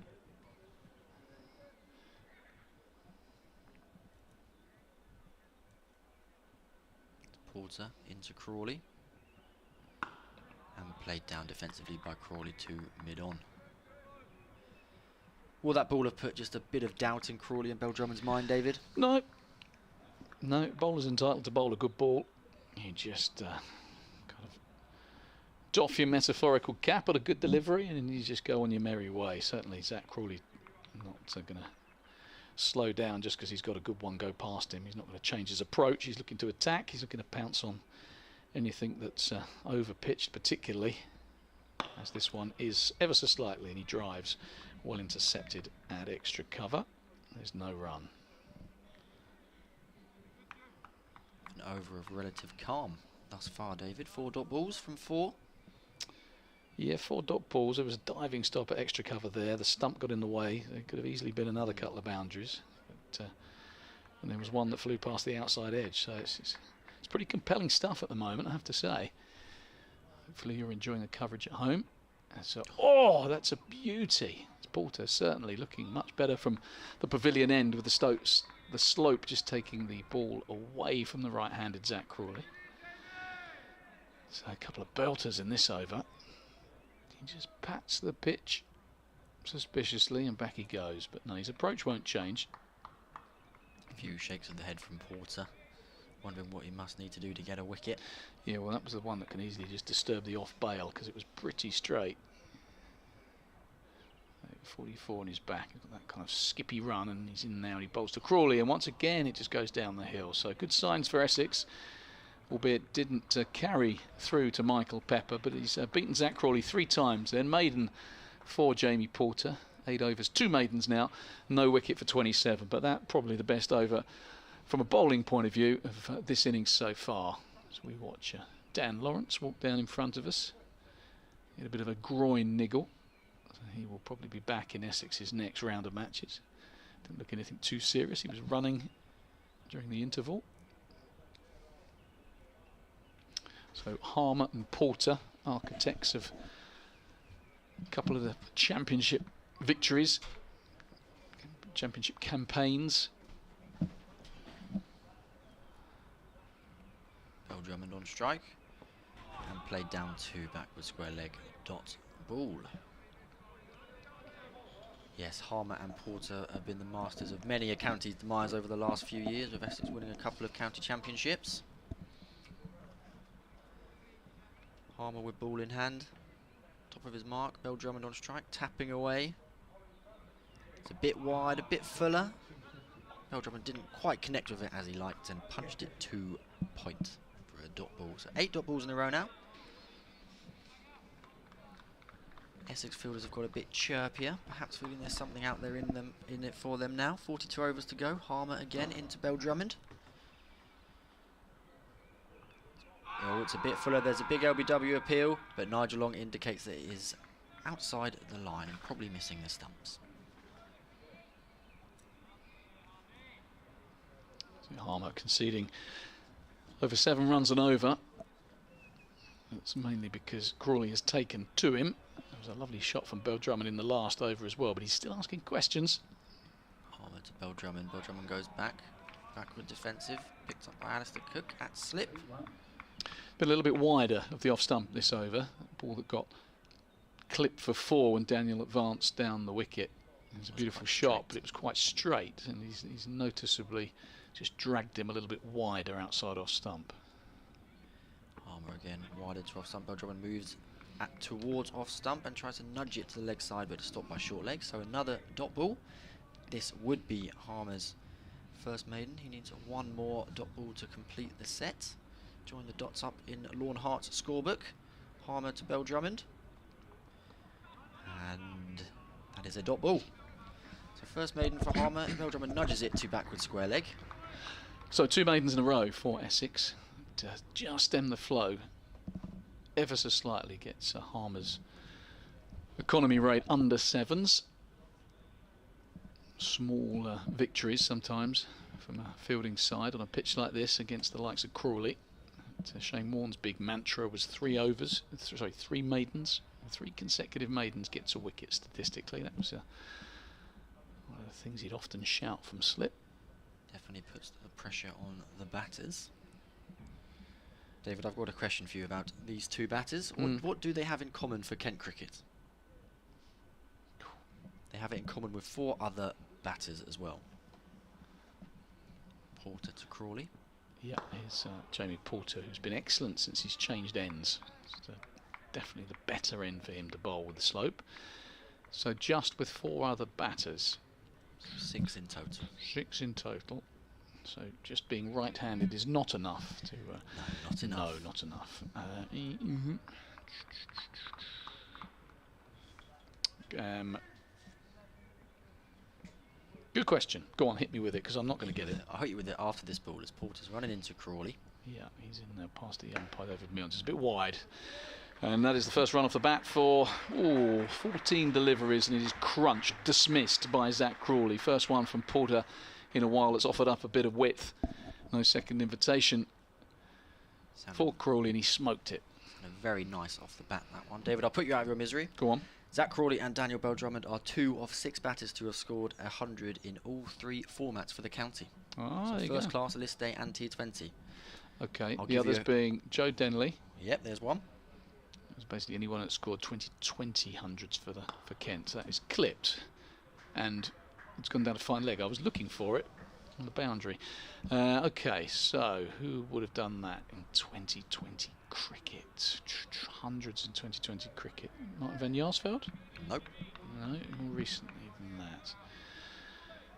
Did Steve-O get 100 in T20? He did not. No, I don't think his he did. top score was 92. Yeah. Steve-O is the only Kent batter to get 1,000 runs and 100 wickets in all 3 formats. Okay. It's got to be of a fairly recent vintage, I would imagine. I don't think Keesey got a T20 100, did he? No, he did not. Oh, it's a beauty from Porter, outside off stump. Just had a little bit of movement, beats Daniel Bell-Drummond. It's going to kick myself when I get when you film in. So we've got 3. Joe Denley and these 2 batters. Sam Northeast? Yep, that is one more. Missing 2.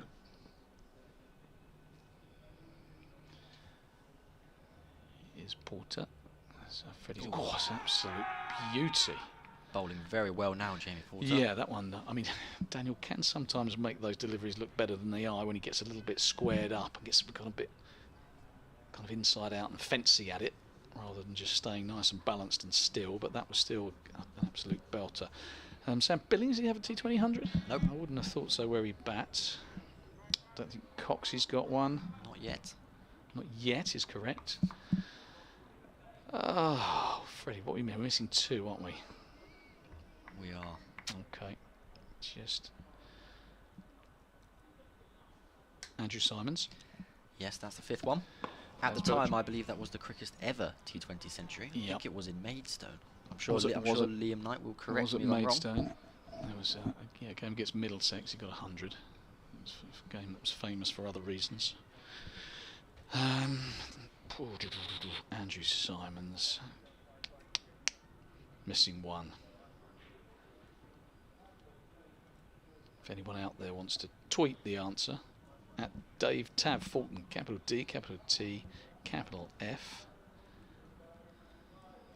We've got these two at the crease: Daniel Bell-Drummond, Zach Crawley, Joe Denley, Sam Northeast, Andrew Simons, looking for men at Kent who have scored. I say men. These are all men. This is the men's game. Yes. Yeah, just checking. Charlotte Edwards lurked a little 100 for Kent at To Crawley. Crawley nudges it to the leg side boundary for a single. And while we're talking about T20 cricket, David, it is 32 days until we're back in action under the lights at the Spitfire Ground. So please, if you're listening and you want to come, go onto Kent Cricket's website and have a look at our tickets section and see if you fancy coming. Treat yourself some friends, some family, come down. Harmer to Bell-Drummond. Cuts it. Has that got through for 4 runs? Yes, it has. The fielder is not going to get that. 4 runs from Bell-Drummond. Classy shot. 4 runs off Harmer Bell-Drummond. That is 200 for Kent off 38.2 overs. 200 for 1. 202 for 1, I beg your pardon. 40 overs to go. Yeah, we said that Harmer's been trying to get a bit wider, hasn't he, outside off stump to stop that clip that Bell-Drummond played so beautifully a couple of overs ago. And on that occasion, he was a bit too wide and a bit too short and got duly punished. Harmer, that's much straighter now. Similar to when Bell-Drummond went up the wicket and whipped it through mid-wicket, but he stayed in his crease and whips it to mid-on. That's a dot ball. Any ideas on the last one, David? Any Twitter interactions? Keezy's put Azza. Keezy is correct. Azar Mahmood. Azza Mahmood. Yep. There you go. Bell-Drummond's hit that straight up, but he's got it over mid-wicket. Didn't look in much control of that. Is it going to run over for 4 runs? No, it's not. That is 2 more for Bell-Drummond. Well, I wouldn't have got that. Of course, Keezy would have been playing in that game, so that does help. But thank you, Bob. Nice to have you listening in. Probably following Zach Crawley's progress with interest, I would think. I don't know if Keezy's watched every ball, but if he hasn't, I can tell you it's been vintage Zach. He has looked very much back to his best. Fluent 139. We put the mockers on him now as he turns this into the leg side. There's no, actually, that's Daniel Bell-Drummond, isn't it, into the leg side. But yeah, Zach Crawley has been classy, at times belligerent, and dismissive as well. And when Simon Harmer's first ball gets launched into the Nackington Road for 6, you know that you've got to hold on to your hats. Couple dot balls to finish the over for Harmer as umpire Nigel Long hands him his jumper and hat. Harmer looking quite dejected as he walks back to the slip cordon. They certainly are, Glenn, because Kent have raced along. So 204 for 1, Kent. It's a magnificent innings from Zach Crawley. Cracking pitch. That's the other thing I think we need to say. Adrian Long and his team, they've encountered some pretty horrendous weather in March. And to get a pitch like this, which is not only good for batting but has decent pace and bounce in it, is credit to him and his staff, because this has been good for... Sometimes you get pitches that are so flat they do nothing and they're difficult to bat on because there's no pace in it, but that has not been the case. The ball has come onto the bat quite nicely. We've got a good contest here because Jamie Porter's just started to get the ball to nip down the slope a little bit. Zach Crawley is in good touch. He awaits him and he's flicking this one to the leg side. Be content just to pick up the 1. Yeah, we've got a great team of ground staff here, led by Adrian Long, as I was talking about earlier with Paul. But to get such a good pitch ready when there's been such poor weather around the county is testament to their ability as ground staff.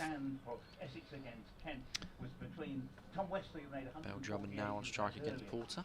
Porter wearing number 44 to his 10th over, number 33. Yeah, been much better, Jamie Porter, from the pavilion end. The slope away from the right-handed batsman, and he's this time a bit short and wide, and Bell-Drummond's got that choppy cut stroke of effective, not especially flamboyant, just kind of drops the bat on it straight to Snater at point, and there's no run. Difficult in these situations when so much of the game has been lost, and you just think, well, it's tough to see on a pitch as good as this with 450 on the board where this game is going, but every bonus point crucial, and with 450 now, the 5th point, as Bell-Drummond turns this into the leg side. They'll think about 2, but it's short side. He will come back for a second. Good running. The throw comes in. Yeah, good little scamper there, and he gets back for 2. But yeah, with a bonus point at 450, 110 overs is the cut-off. If you're going to get those bonus points, batting bonus points, you've got to go at a decent clip, and Kent are more than on course for doing that at 5.2 runs and over. But should they lose a couple of wickets, makes that run rate of over 4 and over to get your final point quite tricky. Bell-Drummond lies in wait here. Yorker length, and gets it on the full toss just. Dot ball.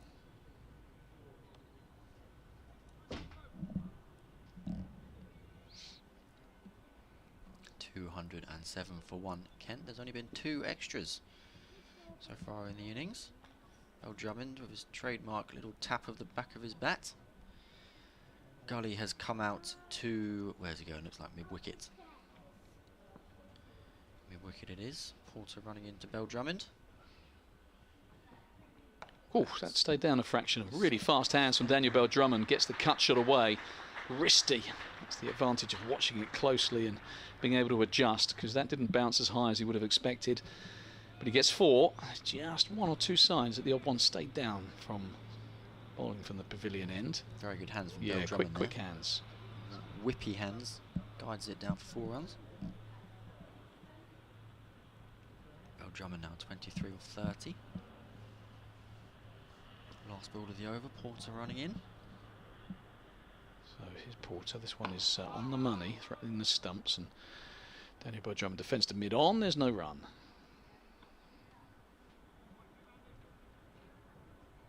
And that is the end of the over. 211 for 1. Fantastic inning so far from Zach Crawley. 140 off 131 at a strike rate of 106.9. He has hit 25 4s and 1 6. No bowler has really found the rhythm other than Jamie Porter in the last few overs. Harmer continuing, but at an economy rate of just under 7. Struggled on a difficult pitch to bowl spin on, especially when Crawley, Compton and now Bell-Drummond are batting so well. So Simon Harmer round the wicket, isn't he, to Zach Crawley. He's got long on back, a couple of other boundary riders back on the leg side. Just trying to stop Crawley from launching it. You want to bowl tight to the stumps here, kind of take the offside out of the equation. See if Zach wants to maybe try to go into, out, over or through mid-off. He's done it a couple of times. And there are still gaps towards the electric scoreboard because it's such a big field here, big leg side, open spaces. A sweep shot. He's crunched that, but he's only going to get a single to the man at deep backward square leg.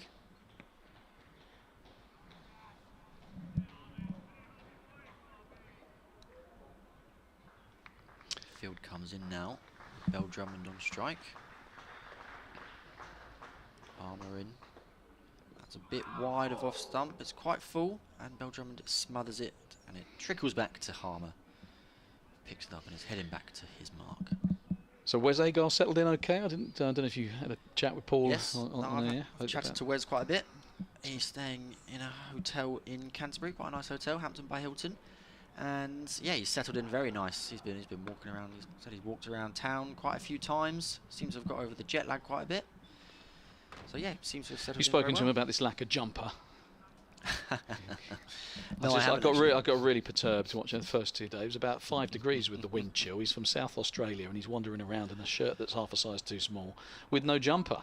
Defensive shot by Bell-Drummond. Maybe he's just a hot person, David. Well, I don't know, but you know, I was pleased to see him run in and bowl quickly today because I thought that northeasterly might have got in the lower back, and was the granddad in me going, "Oh, put your jumper on, young man." But looks like a strong lad. Harmer to Bell-Drummond, and he's left it. It's hit his pad, and Nigel Long puts the finger up. Bell-Drummond leaves it, pitches outside off, must have turned a little bit, come back in, and would have been taking the bails off the stumps. In Nigel Long's opinion, Bell-Drummond walking off the pitch. LBW bowled by Simon Harmer. Bell-Drummond 23 off 35 with 4 4s.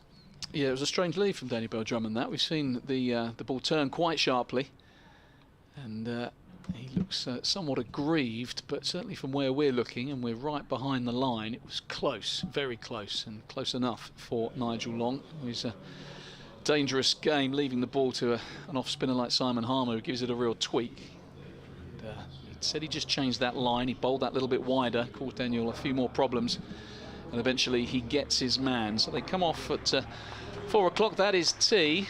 Couple of wickets in that session. Ben Compton and then Daniel Bell-Drummond, but Zach Crawley gets a hearty round of applause. People standing around the ground. A very fine innings, and one that will continue after tea. He's 141 off 133 deliveries. Good news for Kent, good news for England, good news for Rob Key. Good to have him listening in. But Kent 212 for 2. We're going to have a little break. The ground staff will do their thing. We'll be back with you in 20 minutes. Thanks to Freddie Young for coming down, Senior operating officer. And we'll get Paul Newton. I'll do a little update for Radio Kent, which is coming right now.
Nigel Long. And yeah, I forgot that happened a long time ago, didn't it? Yeah, 20 minutes yes, or so, but yes. a lot went on in that last delivery. Snater over the wicket from the pavilion end, and that one goes through to Michael Pepper, who playfully tosses the ball up, but might just have flicked the pad or something like that, but I didn't actually see any deviation at all. And it's Zach Crawley, who will continue to be on strike. 141 from 135 deliveries. Quite magnificent batting. It may be a bit of a batsman's paradise, but the way he's played, it's been a joy to behold. And Snater slip, a very wide gully bowls, and this ball is played back to the bowler, and again there will be no run, and scored 212 for 2, 141 and noughts to the not out batsman. Jack Leaning making his way down here from Yorkshire, and certainly Yorkshire, who admittedly have fought back a bit in their game against Sussex. I think Yorkshire need something like exactly 200 to win that one, having looked to be well out of the game at one stage. But generally speaking, they've had a frightful last few years. As Snater's in bowl, that's a very good delivery. One of the few where the batsman's been playing a shot and the ball just failing to nick the edge. 212 for 2. Yeah, just that one went down the hill, the one before bounced and hit Zach Crawley's splice, so still every now and again a little bit in this pitch. You're right, it is a batting paradise, it's a belting pitch, but the bowlers have hit the right area hard enough, presented the seam, it's done a little bit. Now this is a ridiculous appeal as Snater bowls, and that one, Crawley's front foot was a long way outside leg stump when it hit him, and only going to have gone further down leg side. I think it's just a case of trying to remember where your appealing voice is out there. Really been so few appeals in the innings. They scoot through for a leg by, and that's the first run after the interval. 213 for 2, and we're in the 42nd over of the innings. A further 36 are available to be bowled before the day ends, and in contrast to the rest of the match, we could well get a full day's play. Yeah, that'll be a rare thing, wouldn't it, so far this season? Yeah. Most of, I think we've had interruptions in every game. Very much so. I was abroad for the Northants game week 1, but I'm sure there weren't a full complement of overs on every day. No. Snater's in. Bowls, and this is the first ball Jack Leaning has faced. Plays it a shade uncertainly into the onside, mainly off pad, I think there. Snater 8 overs, 3 maidens, none for 18. So 213 for 2, the over ends. First over after tea. Not a bad over, to be fair to Snater there. And Kent with Crawley on the magnificent 141. He will be facing the next delivery from Simon Harmer, who's going to continue from the Nackington Road end, and he's got both the wickets to fall. Yes, it's been a good battle, one that Crawley has dominated, but he never count Harmer out of these exchanges. He's a canny operator. He's varied his line from over and around the wicket, and I think he's rather wisely going round the wicket. He's got a slip and a leg slip, and 3 men posted, one at long on, a couple for the sweep shot. So there is a big gap towards the electronic scoreboard that Crawley might eye. This time he's lashing it through the covers, well intercepted at extra cover, prevents a boundary. Good bit of fielding by Matt Crawley. Hammer won't be intimidated by going for a lot of runs. He just keeps mopping up wickets. This one is quicker and flatter, and it just gets nudged to mid-wicket for no run. No, I mean they've got. It's not a disaster, is it? Essex going for runs here. They want the bowling points, the exactly. bonus points. So yeah. if they buy a wicket, even if Crawley gets 170, if Crawley gets his man, if Harmer gets his man rather, as he rather tries to turn this one and gets a bit of a leading edge down the pitch, no harm done. Well, let's suppose he gets the only 3 Kent wickets to fall. He's got Essex a bonus point. Yeah, he might have gone for over 100 to get it, but it's still worth having. Absolutely. He's sweeping hard here. Big appeal. But, I think with the angle, he's got to turn that fairly sharply to straighten it up onto the stumps. We've had Rob Key, director of England men's cricket, listening in. He's been replying to Freddie Young's quiz question of hundreds for Kent in all formats. There's 6 players, and Azam Mahmood, the one I couldn't get and wouldn't have got without Kesey WhatsApping me. That's a closer appeal, I think. But, Crawley might be better advised to use those long levers and keep hitting straight. So strong down the ground. And that fielder at long on's quite wide, so I'd back Zach to be able to just pop him back over his head. Easy game from here. But that sweep shot, when you're that tall, you've got to get a long way down. This one's a bit wider. He does drive long off fields. So maiden over for an Harmer to follow that one from Snater. So good start here from Essex after the tea interval. Yeah, I think to bowl a maiden over to Zach Crawley is quite an achievement in itself. And it is just worth the thought. There are a couple of appeals there, fairly turned down. But if Harmer, or someone else for that matter, were to get Crawley out now, there'd be 2 batsmen in there without a run to their name, and it can look a very different game. Sometimes it's not the easiest thing for other batsmen, ordinary mortals, as Essex found out when Graham Gooch was in his pomp. When he got out, very often so did nearly everybody else, and you just have to bear that in mind here. Cricket can change very suddenly. I don't think it will particularly, but Snater rather is in. Bowls to Jack Leaning. Oof. And that's beautifully played through mid-wicket for 4. Ball's gone out of my sight, but I don't think the field has any hope of cutting it off. David Milnes, the umpire, agrees with that by signalling 4. Nice way to get off the mark for Jack Leaning, and the way he stands with bat raised is distinctly redolent of Johnny Bairstow. Yeah, Johnny Bairstow, and Martin van Jaarsveld was another one who was very bat aloft at the crease. That was picked off middle and off. It was just the length. It was a tad over pitch from Snater, but you won't mind Leaning aiming through mid-wicket. If he can get the ball just to hold from a slightly shorter length, could be in business. But no, you're right about it could be a different game if Zach Crawley gets out. It is a good pitch. As Snater bowls to Leaning, who has a good record against Essex, not least in his Yorkshire days. Remember him getting 100 in a 50-over game at Scarborough. His mother actually joined us in the box as that ball was played to mid-wicket for no run. Lovely mention there from Dave of Martin van Jaarsveld. Wonderful player when he was going. You know, I remember he had quite a good run of scores against Essex at one point. You're a fine player. As Snater bowls again to Leaning.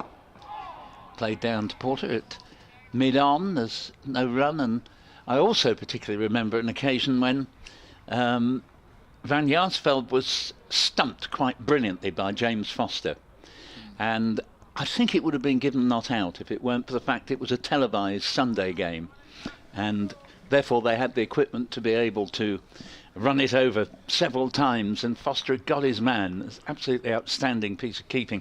But yeah, Van Jaarsveld, remember him getting a terrific 100 here against Essex as this next ball is played to mid-on. There's no run, and Kent 217 for 2.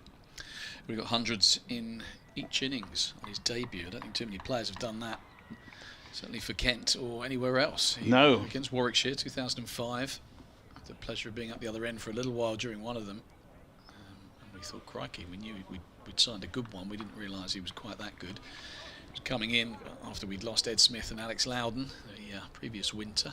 He was a very good replacement. Snater bowls outside off stump, a leave by Leaning, 217 for 2. And miraculously, just for those of us with an local interest in the football today, Colchester United have deserted their normal habit of scoring nil and have turned round a 1-0 deficit early doors to Sutton and lead 4-1. Gillingham are putting up a good show against high-riding Bradford City. They did actually lead, but it's 1-1 at the moment. And here is Snater, and that's a leave outside off stump. And one of the remarkable crowd stats in football, Dave, is that when Bradford City beat Colchester 2-0 a month ago, the crowd was over 20,000 for a 4th tier game. It was actually the highest on record, but it never ceases to amaze me the crowd size they continue to get, even though Bradford City are toiling in the 4th tier. Yeah, that's extraordinary effort. I'm also looking at my Nottingham Forest side, who I've supported since the age of about 6, and so crucial to get anything out of this Liverpool game because we're in the relegation zone. It's 3-2 now to Liverpool. Not a bad effort from Forrest. No, not a bad effort. Harmer is being turned around the corner.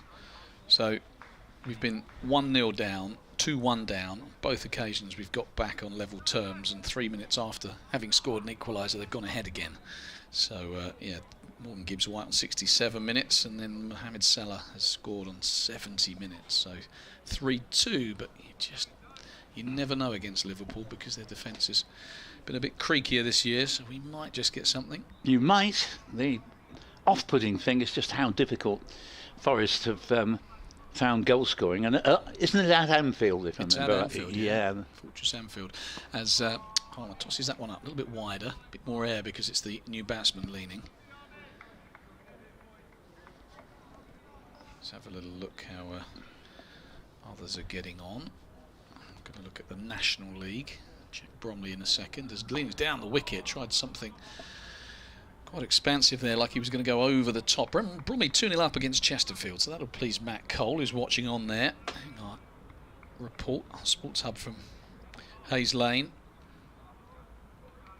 Maidstone hasn't been such a good season for them. They're 3-0 down to Notts County. So tossed up again, a little bit of spin. And, inside half of the bat. Rolls out to short leg, there's no run.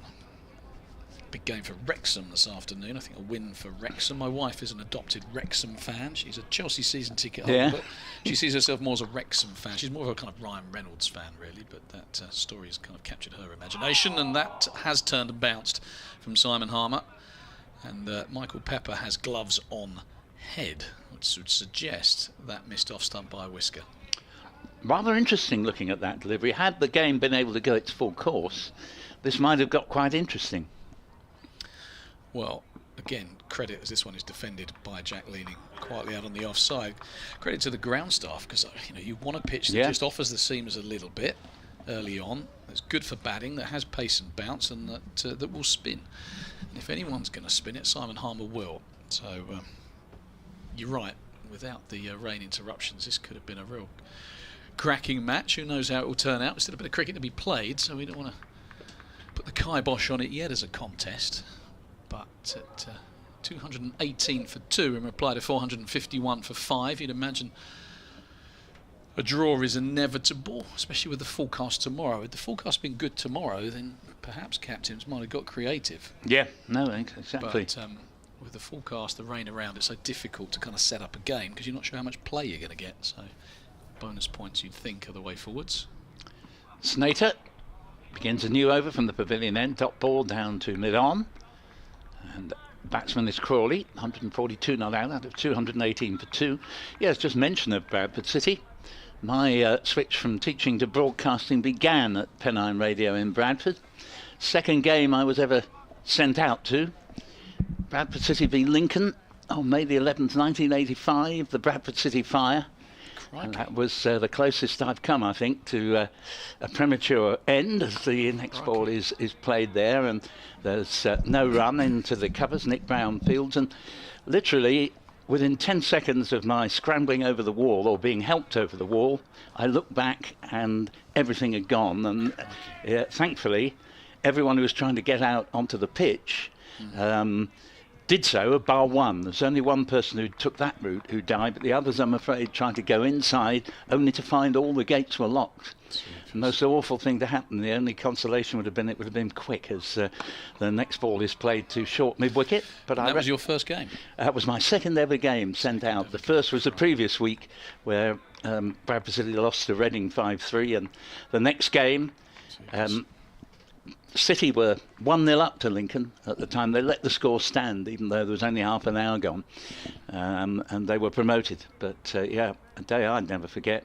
And the heat, which I reckon I had 10 seconds to spare, hurt so much the back of my head took about an hour to recover as Snater's in and bowls. And that's a lovely shot again from the flowing bat of the master, Zach Crawley.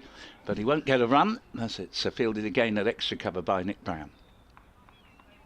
Yeah, it's amazing. You know, these things happen and it's all over in a flash. And you think, crikey, that was nearly it then. Yeah. You're just there by the grace of God sort of thing. Absolutely. Yeah, horrendous situation at Bradford and Hillsborough and so many disasters at sporting events over the years as Crawley punches this one. It's a good looking shot. Just going to get the single. And the fascinating thing about it was the guy who owned Bradford City, the chairman, was a property owner, and his buildings that he owned were involved in 9 fires. And these things, you know, you think of Hillsborough and so on, there are so many cover-ups over the various tragedies that have happened, and that was another one, I fear.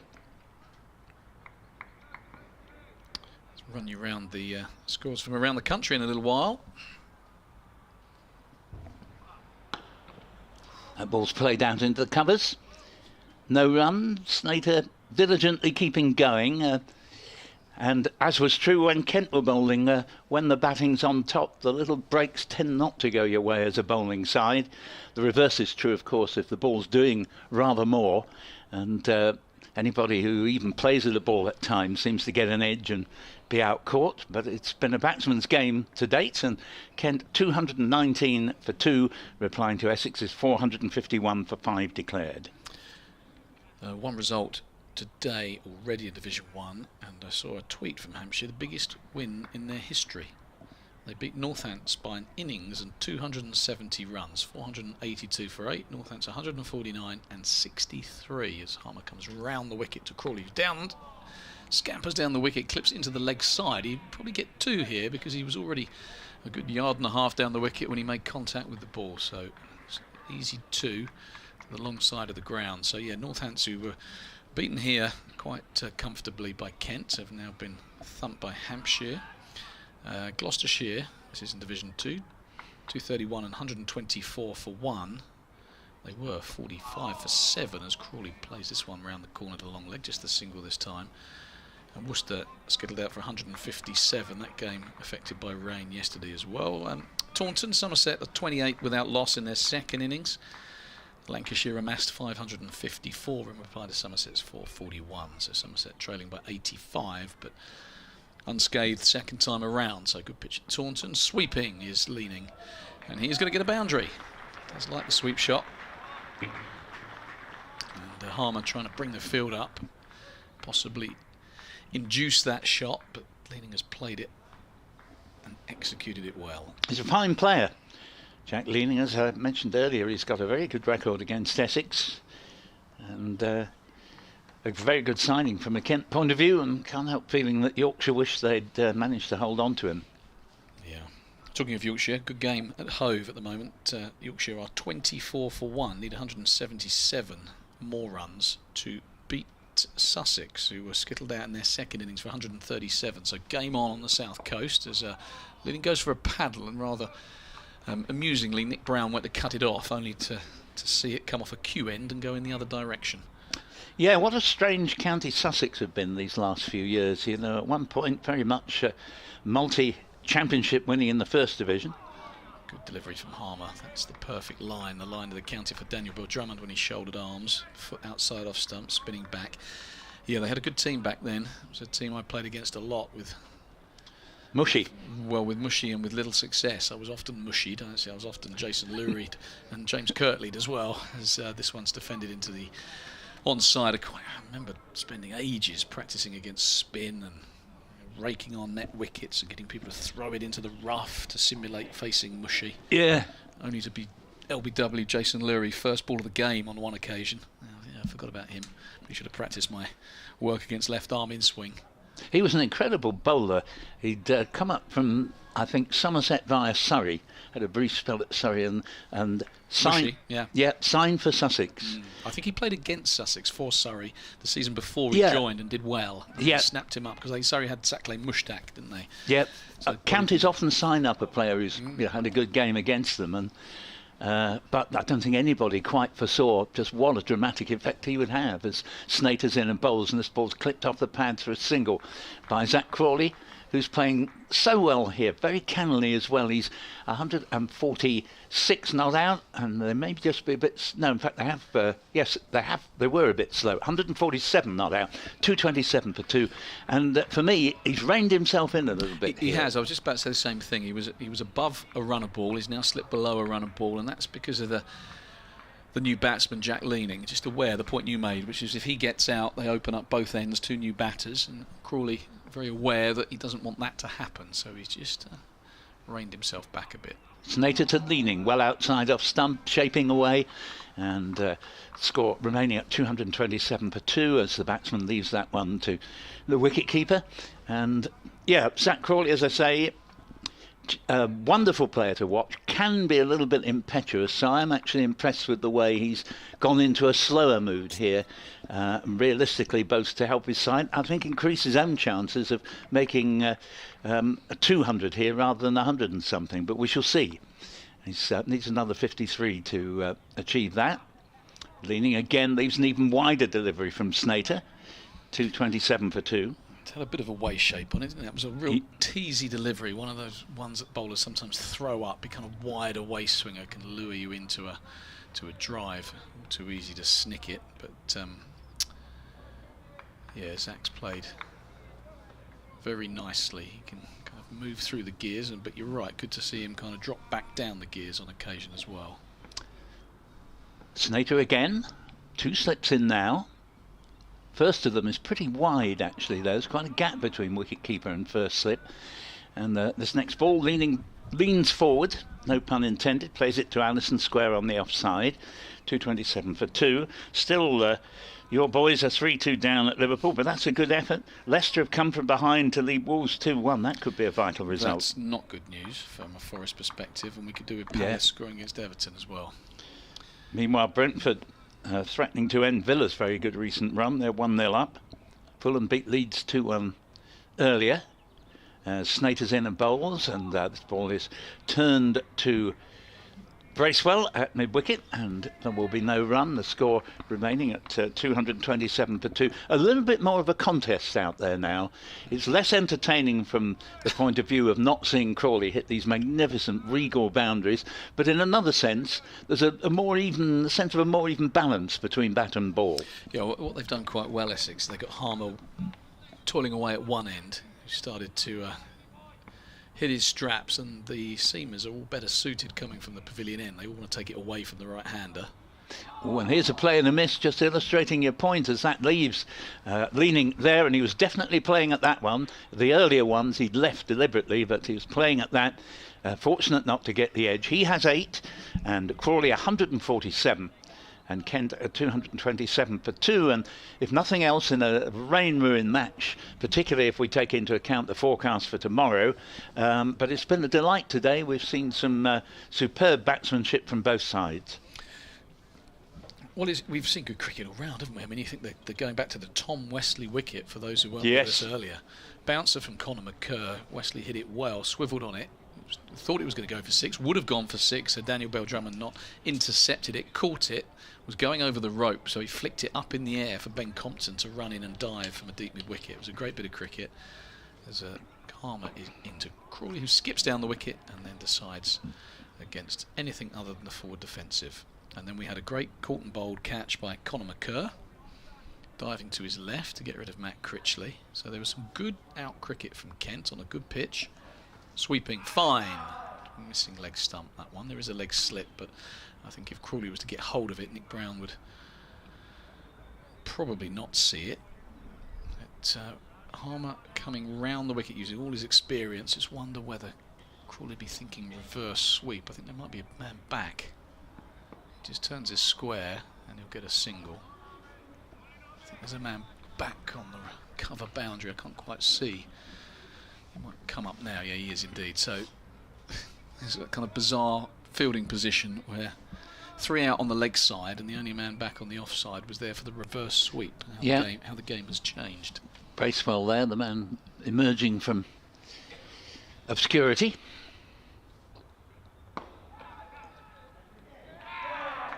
And that is a great catch. That's the end of Jack Leaning.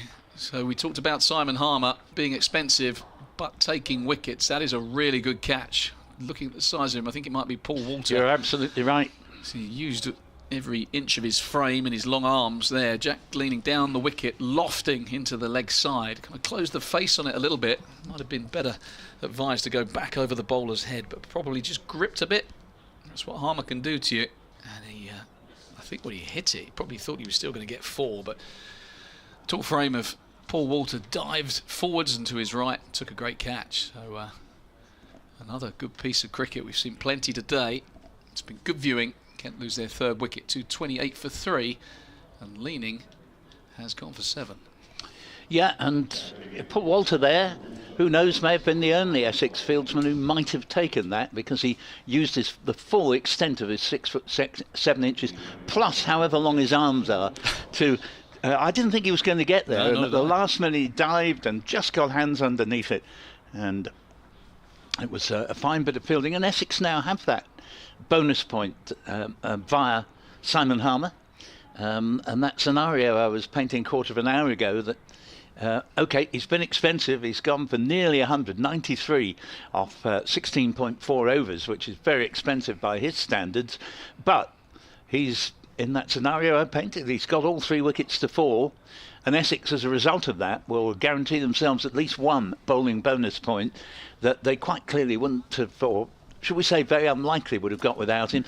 Someone else would have had to bowl his overs, of course, you never know. Perhaps he might have done even better, you could argue, but unlikely, I think. And it's a tribute to Harmer to say that on what is definitely not an off-break bowler's paradise, he's got the only wickets that have fallen. Well, he's a canny operator, isn't he? If you just look at the way he's bowling to the different batsmen. He worked out with Daniel Bell-Drummond, he had to be wider outside off stump. Jack Leaning, he kept the field up on the leg side to Zach Crawley. He's coming round the wicket with a guy back on the reverse sweep, and the fielder's out, and he still managed to curb the run rate and get him back under a run of ball as he's in now to the new batsman, who is Jordan Cox. And he defends this quietly out into the offside. Cox, another a man brimming full of attacking intent. He'll have a little look, I dare say, but he'll be skipping down the wicket and looking to launch.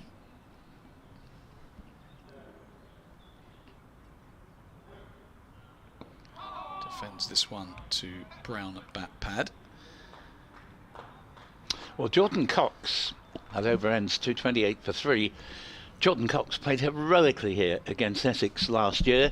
He was pretty much top scorer in both innings, if I remember rightly, but it was the second innings where he got a half century, in some ways eschewing his normal aggression, because it was a case of backs to the wall. Could he help Kent, with the help of a bad weather forecast on day 4, could he help Kent get 8 points for a draw from a match they were otherwise going to lose? And as it happened, thanks not in the least to some brilliant groundsmanship by the Kent ground staff, getting play going against all odds on that 4th day. And well, Essex in the end won quite easily, but had there been no play 4th day, the draw would have been achieved, as here is Snater in bowls and Crawley flicks at a ball outside leg stump. Just for a moment was a bit alarmed because he'd overbalanced out of his crease and just wanted to make sure that the wicketkeeper wasn't about to pull off some heroics, but he was very quickly back into his ground. 228 for 3.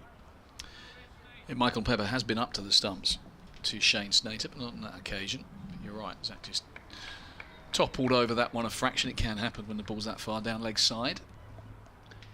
And Snater's in, bowls once again, and that ball is gracefully played out to deep cover for a single, and that will take the score along as Allison fields to 229 for 3. Bad news, I'm afraid, for Gillingham supporters. They've just fallen behind for the first time in the game, 2-1 at Valley Parade. 6 minutes left. Snater trudges back to the top of his mark. Hasn't so far really got himself among the wickets this season. Just the odd couple here and there, as here he is, bowls, and that ball's turned straight to man just in front of square leg. Score remaining at 229 for 3. Matt Critchley, easily identifiable as the one Essex fieldsman in a sun hat, that's distinct from a cap. Yeah, wicketless Snater, but he has been the most economical. He's going at just a shade over 2 and over. And you think Porter's under 4, but everyone else, Allison 5.4, Bracewell 7.75, and Harmer 5.5. As the next ball is hit firmly into the covers, Nick Brown, and 229 for 3. Yes, in his first 2 or 3 seasons with Essex, Harmer would regularly go at 2 and over, and that was when really he mesmerised opposition batsmen, who I think were afraid actually to play a shot against him by and large.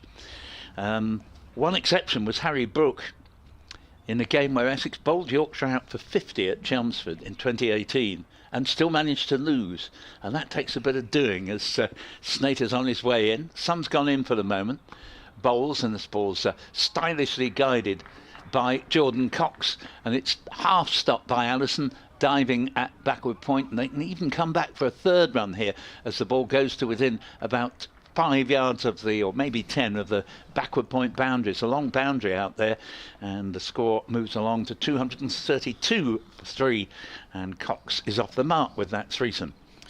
Yes, nice way to get off the mark, just to let it come, open the face.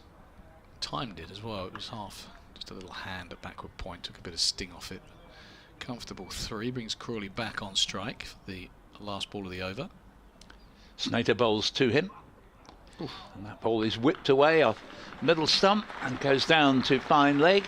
And that is applause for Zach Crawley's 150 from 159 balls, strike rate 94.3, minutes 185, 25 fours, 1 6. And that's 106 of the 150 in boundaries. But quite a few singles latterly because he's deliberately just reined himself back a little bit as wickets have fallen at the other end. 233 for 3 at the end of the over. And just the point I was making about Harry Brook, he came in second innings. Johnny Beresford said, look, we're not going to sit back and get bowled out for 50 again. He got a 50. He was out first ball to a Harmer over, and at the end of the same Harmer over, Harry Brook was 11 not out. And he just came in, took Johnny Bairstow's cue and made a brilliant 100. So Harmer continues, and Crawley just happy to take the single, as you mentioned, Paul. Yeah, well, Harry Brook has shown that kind of approach brilliantly to great effect, hasn't he, for England? 4 Test hundreds, I think in 6 matches, is it? Yeah, just an absolutely staggering start. And of course, some good pitches in Pakistan. Yeah, it's been the way he's got them as much as anything else. This could be a chance as Cox props forward. Looked like there might have been a bit of bat in that, but it went to fine leg, and Nick Brown, who has been stationed there, is now back at short leg. And when you think that Harry Brook was sold down the Swanee in that last test in New Zealand by Root running him out rather absurdly. It's Harmer again, and Cox has got a slightly shorter ball, which he's clipped as it's turned. And he'll get another single. He moves on to 4, brings Crawley under strike. And Harmer immediately reverts to going round the wicket, and the field spreads.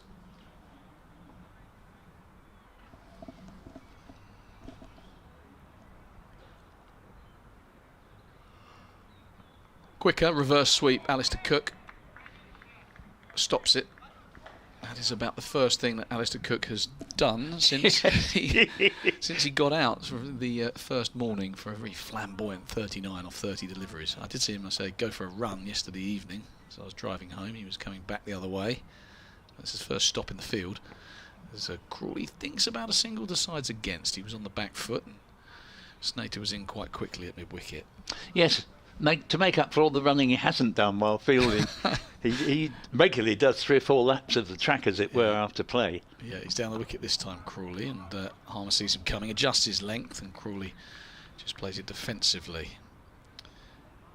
Yeah, it's a funny thing, isn't it? Sometimes as a slipper, and I used to do, first slip for a lot of the time, you just wait for hours for a chance. Hours, especially on a pitch like this. Yeah.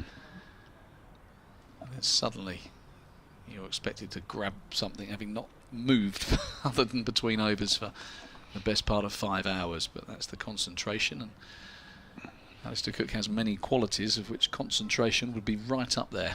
Yeah, it's one of the comments you hear repeatedly from football commentators vis-a-vis goalkeepers, where they say, that's a great save because for 82 minutes the keeper's not hardly had to make a save, but he was alive when the chance came.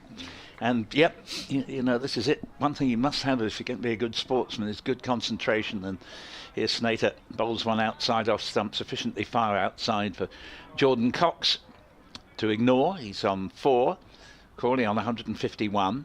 235 for 3, all 3 wickets to Simon Harmer. So Essex have their first bowling point, and Kent, in another 15 runs, will have their first batting point. Sounds gobbledygook after so many years of 200 being the mark you needed, but that's the way it is. It's 250 for the first point now. Snater's in, bowls, and there's a lovely shot here. 4 runs through the covers, and again that point I've made before, that a sign of a quality shot. On this occasion it's actually Jordan Cox, but it was Crawley-esque the way he put the left foot down the track and drove that magnificently through the covers for 4, and he moves up to 8-4 really from the moment it left the bat, and Crawley at the non-strikers ends on 151. It was a half volley, wasn't it? It was a little bit wider. You see what Snater's trying to do. He's trying to get the ball to bend away in the air, trying to swing it away, 2 slips waiting, but it's evenly paced pitch. You just got that one right where you want it as a batsman. Just step into it and let the bat go. Snater bowls. This ball is played down to mid-on. I think he changed his mind a little bit in mid-shot there, but perfectly safely along the ground to mid-on. All over at Anfield. Forest have lost 3-2. 3-2. Leicester have beaten Wolves 2-1, so we will slip further down the Premier League. Everton have got a point at Selhurst Park, so they'll get further away. But, to be honest, it was a little bit of a free hit at Anfield. I don't think anyone was expecting 3 points there. No. Snater bowls, and ball is played back to the bowler. The thing I find ominous from Forest perspective is the fact that at the end of last season they brought a whole job lot of players in, and I've never seen it work. Even Harry Redknapp tried that a couple of times and didn't work for him either. The trouble is you end up needing at least half a season to find out what your best side was. Yeah. No, I think you're right. We had a lot of players on loan, so we had to restock the cupboards, as it were, but 25 seemed excessive. This next ball is driven and well half stopped by Wesley. It's still making its way out toward the wide long off boundary. It won't reach it, and in the end they just get 2, so Wesley saves 2 runs there, he having made 148 before he was out early doors today. And Kent meanwhile have moved along to 241 for 3. Cox now has 10. Still a fine day. The sun not actually shining, but plenty of blue sky. In fact, from where we're looking at, it's nearly all blue sky. As Snater is in again, wicket-keeper up to the stumps, and that's 4 more. And again, it's to Jordan Cox, who's really taken advantage during this over from Snater, who didn't quite get his line and length right. And that one handsomely played off the back foot through the covers for 4 more. And 14 to Cox. Kent moves serenely on to 245 for 3. Now just 5 runs away from their first batting bonus point. Yes, Snater's bowled nicely, but that over, perhaps an over too far. That might be the end of his spell. He was half volley, a couple of half volleys, one of which was, as you mentioned, half stopped by Top Wesley, but that last one said, kind of sat up and said, hit me.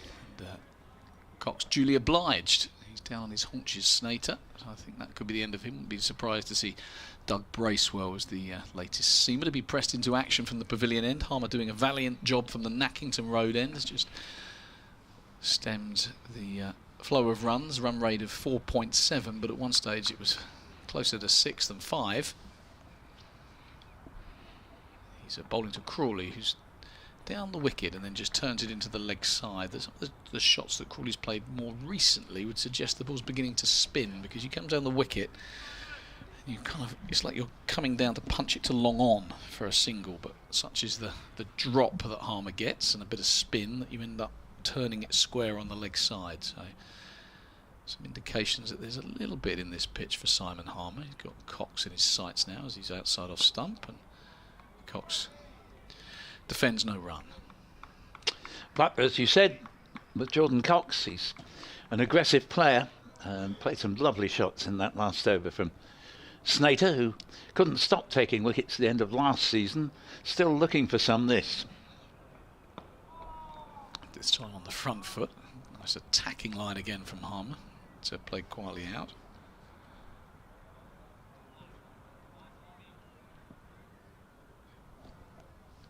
Chelsea women have lost to Barcelona in the first leg of their Champions League semi-final. As Cox turns this into the leg side, he'll have to hurry. Throw coming in from Snater at the bowler's end. There's a misfield, but Crawley wisely decides not to run. So yeah, Stamford Bridge, not a fortress for the men or today the women, as they lose to Barcelona. Yeah, the men are having an absolutely frightful time, to nobody's great sorrow except Chelsea supporters. Yeah. So here's Harmer. Crawley waits, and this time he just turns it into the leg side, and this has been a real change of gear from Zach Crawley. I quite like it, as you mentioned. It's good to see that he can move down the gears as well as up. Just been content in the last half an hour just to pick up the singles that are on offer. Why not? Yeah. Field's back, he's done the hard work, he's smoked the boundaries, he's pushed the field back, now content to help himself. As Cox pulls, just a little bit short from Harmer, and this has gone all the way. There's a man back there. Cox, don't worry about that, just hit it over his head for a maximum. Superb pickup.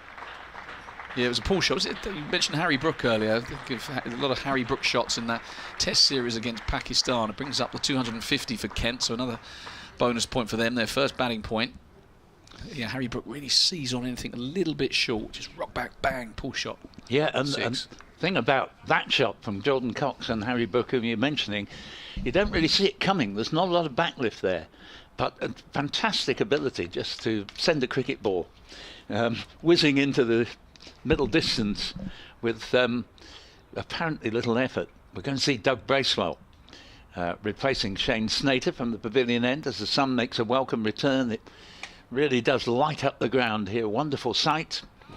And we still have 25 overs left to be bowled this evening. So Kent, if they only went at 4 and over, would get 3 batting bonus points. And if they can improve on that, they could, well, I don't think they'd quite get to the full set, but they might well get 4. Batted really well here. Bracewell, who proved quite expensive earlier on. Mind you, so did everyone, having to bowl to Crawley in the mood he started out. Crawley it is who faces now, and punches this ball down to Brown at mid-off. And there is no run. Score 254 for 3, 197 behind Essex's 451 for 5 declared.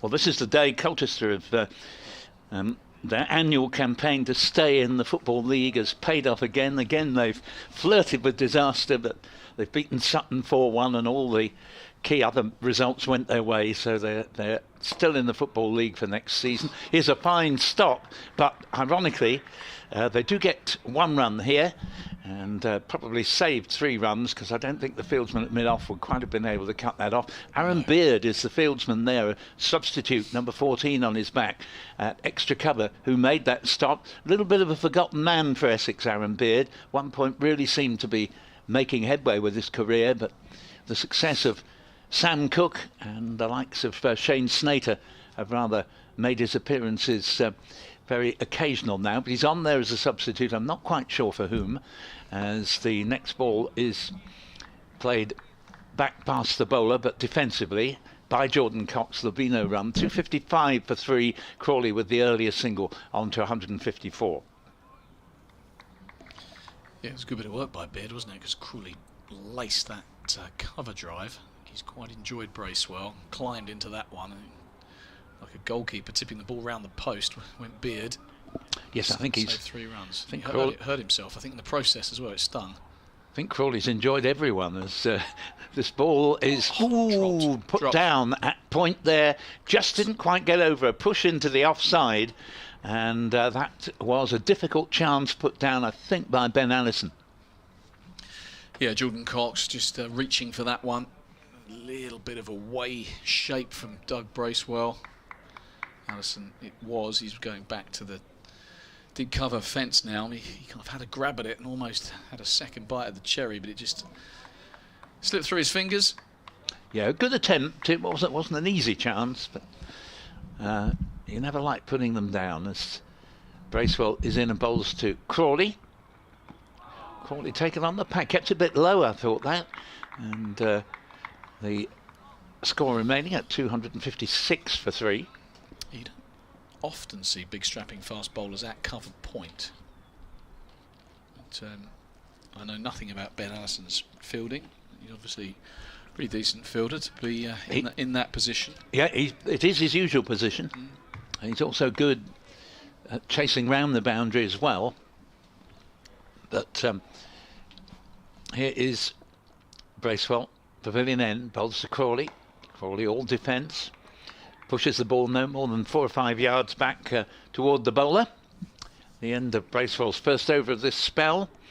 And he's bowled 5 overs, no maidens, none for 33. Harmer, 19 overs, 2 maidens, 3 for 104. Cox has 22. Crawley 154. And Kent 256 for 3.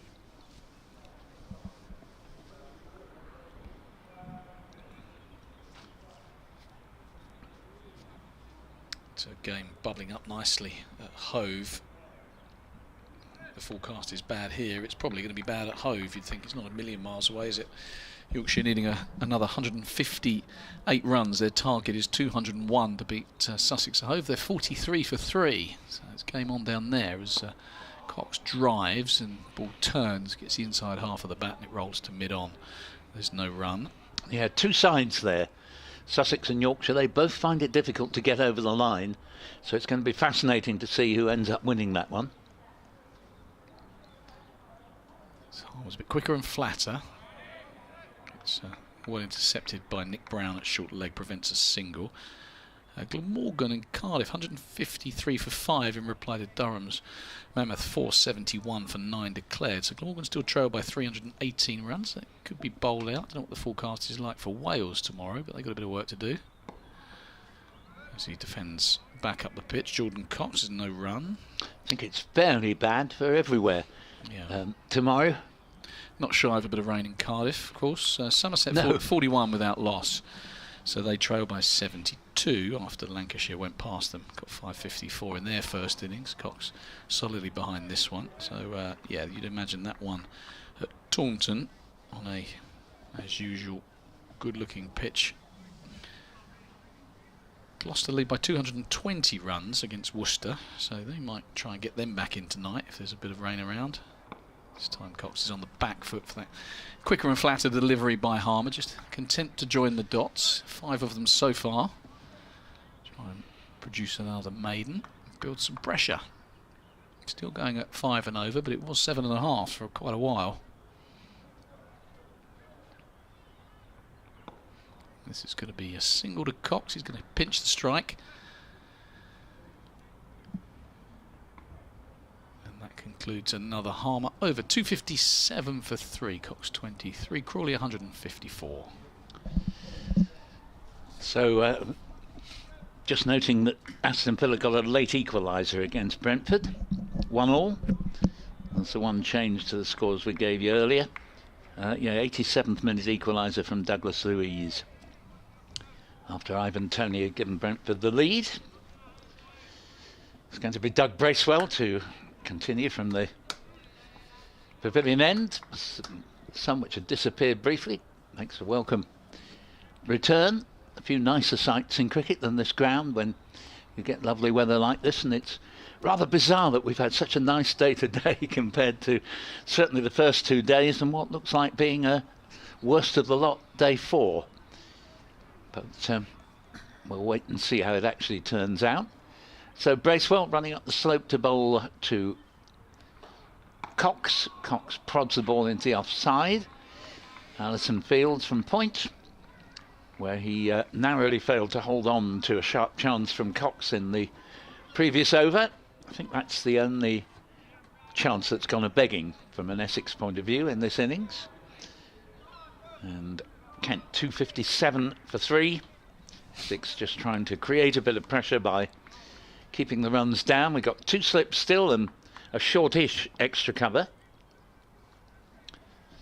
Bracewell bowls and nice drive, but finds Aaron Beard, substitute fielder.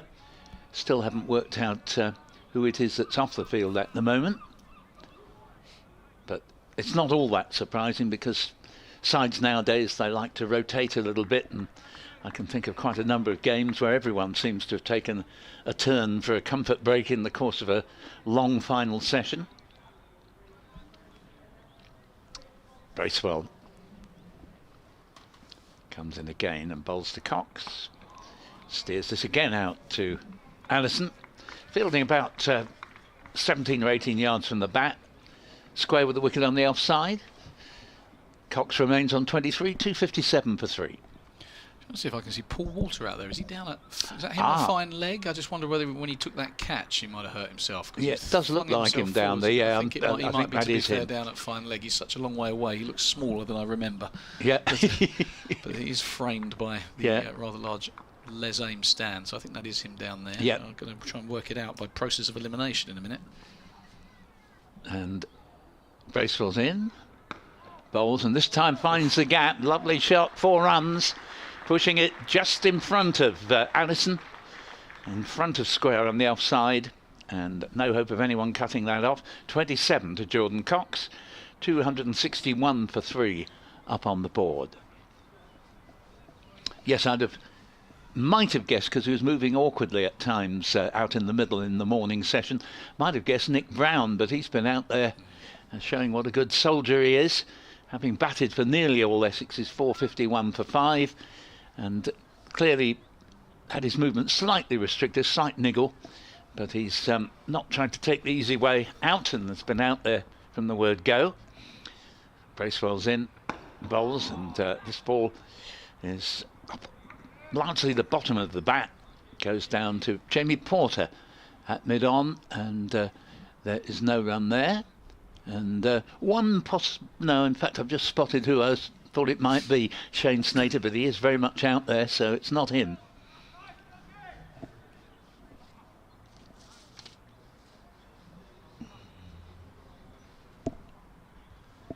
Yeah, Critchley's at deep square. Presume that's Allison at deep cover. Yep. Bracewell in. Bowls long way outside off stump. No need for a shot to be essayed there. And I'm beginning to think it's the skipper, Tom Wesley. I can't see him at the moment. Normally he's at... Yeah, that's exactly who it is. Deepish mid-off. Yeah. It's not often he disappears from view, but on this occasion he's needed to take a break. So 14 is definitely Aaron Beard, we think, yeah? Yeah. Okay. It'll be Wesley then. Yeah, just looking at your team, Forest very much in the bottom 3 now, but not marooned by any manner of means. That win for Leicester didn't do them any favours, but they'll be pleased Leeds lost. Here's Harmer. Crawley again. This one is clipped to that long-on fieldsman who's quite wide. And he'll get a single. He is operating in singles. He was operating in boundaries. He struck more than 100 of his runs in boundaries. But his last one, well, I can't tell you now because my iPad's conked out. If anyone listening in the Kent office, Becca nicked her charger back because she had to charge her phone up. He's in this time Harmer to Cox, who defends to short leg. Becca, if you are listening to this commentary and your phone is sufficiently charged, I'd welcome that charger back for a little 20-minute burst to give my iPad some life. Not that there are any great nuggets coming from it, but this is another dot ball as Harmer just goes a little bit wider to Jordan Cox. He's round the wicket and straight to Zach Crawley. To the other batsman, he's been more aggressive with his line. He's been over the wicket and bowling a foot outside off stump as he is here. And, Cox is across, and mixture of pats the pitch, suggesting there's some quite sharp turn there. That did fly in the direction of Nick Brown, I think off the thigh pad. 262 for 3. This one very wide and driving, and Pepper, as he is prone to do from time to time, likes to put the gloves on the helmet as if something dramatic has happened. It was just a hint of a potential caught and bowled, but it never got anywhere near Harmer in truth.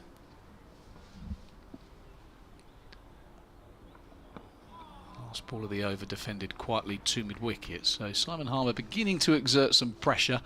He was taken too early by Zach Crawley. First ball he faced went for 6, almost into the Nackington Road, and he was up kind of 7.5, 8 and over. He was conceding. He's got that run rate, that economy rate rather, down to 5. 21 overs, 2 maidens now, 3, 4, 106. Yeah, he's certainly earned his fee from Essex for the way he's bowled today. Very professional, not deterred by the early assault that he and all the Essex bowlers had to withstand, or at least endure, from Zach Crawley, playing quite magnificently. And in many ways it's been just as impressive. Now he's taken the full-scale assault out of his technique, but he's shown he can dig in, bat in different ways, as Doug Bracewell begins a new over from the pavilion end, and not quite the shot that Crawley set out to play there. He was looking to hit it through the offside, as he's just demonstrated by playing the shot as he wanted to play it. Instead, he just slightly played across the line, and it went off the inside part of the bat to Snater at mid-wicket, all along the ground. So although it was, if you like, a slightly false shot, but not one that was in any danger of getting him out. He's currently on 155 from 171 deliveries. And Bracewell bowls again, and this ball's clipped very nicely off the pads, and an attempt to stop it by Matt Crawley on the square leg boundary has proved unavailing. And there is the latest in the many boundaries that Crawley has hit today. 159 from 172 deliveries, 266 for 3. Yeah, first boundary for a while. And he's taken a bit of a shine to Doug Bracewell. That wasn't Bracewell's best directed delivery. You stay off the pads of Zach Crawley. That's where Jamie Porter was early on in his innings, and he kept peppering that mid-wicket and square leg fence. Bracewell, with one wide slip and a wideish gully, bowls and will concede at least 1 run, and it will only be 1, as Crawley this time, from a ball hit nothing like as firmly, saw Crawley run round from just backward square leg towards mid-wicket and catch up with the ball in time to keep it down to a single. Crawley 160 and Cox in to strike on 37, 267 for 3.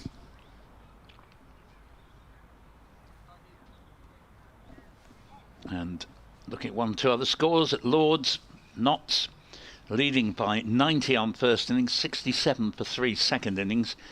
In Middlesex were eventually bowled out for 274. Hampshire have routed Northants, and that is caught, and Jordan Cox has gone, as he has ended up being caught in pretty much the position he'd earlier been dropped, and Harmer takes the catch, and Kent are 267 for 4.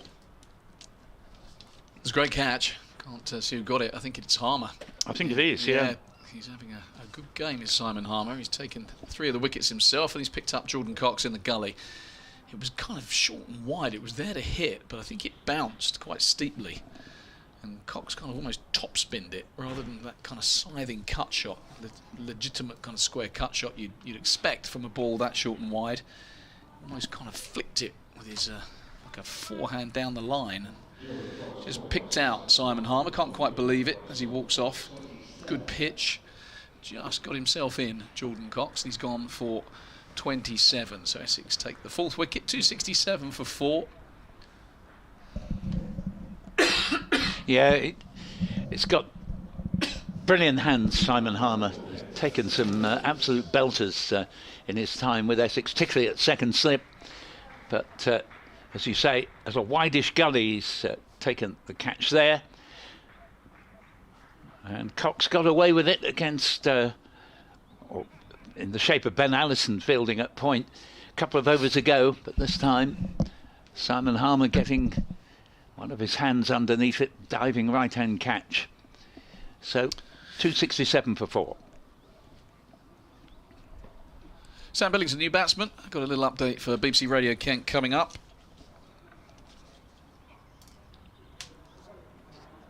Here is this update.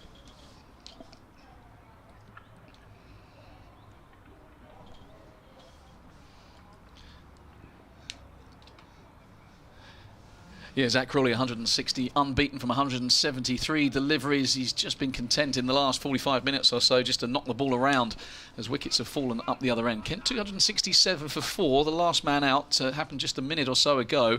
We haven't had a ball since. Was Jordan Cox. Just got a short wide one from Doug Bracewell. Bounced a bit on him. And he cut one to Simon Harmer in the gully, who took a fine one-handed catch. Harmer responsible for the other 3 wickets with the ball. Ben Compton playing back onto his stumps. Daniel Bell-Drummond leaving alone, and adjudged LBW. And Jack leaning. Great catch from Paul Walter at wide mid-on, diving forwards as he tried something quite aggressive. But Crawley has stood tall and stood firm.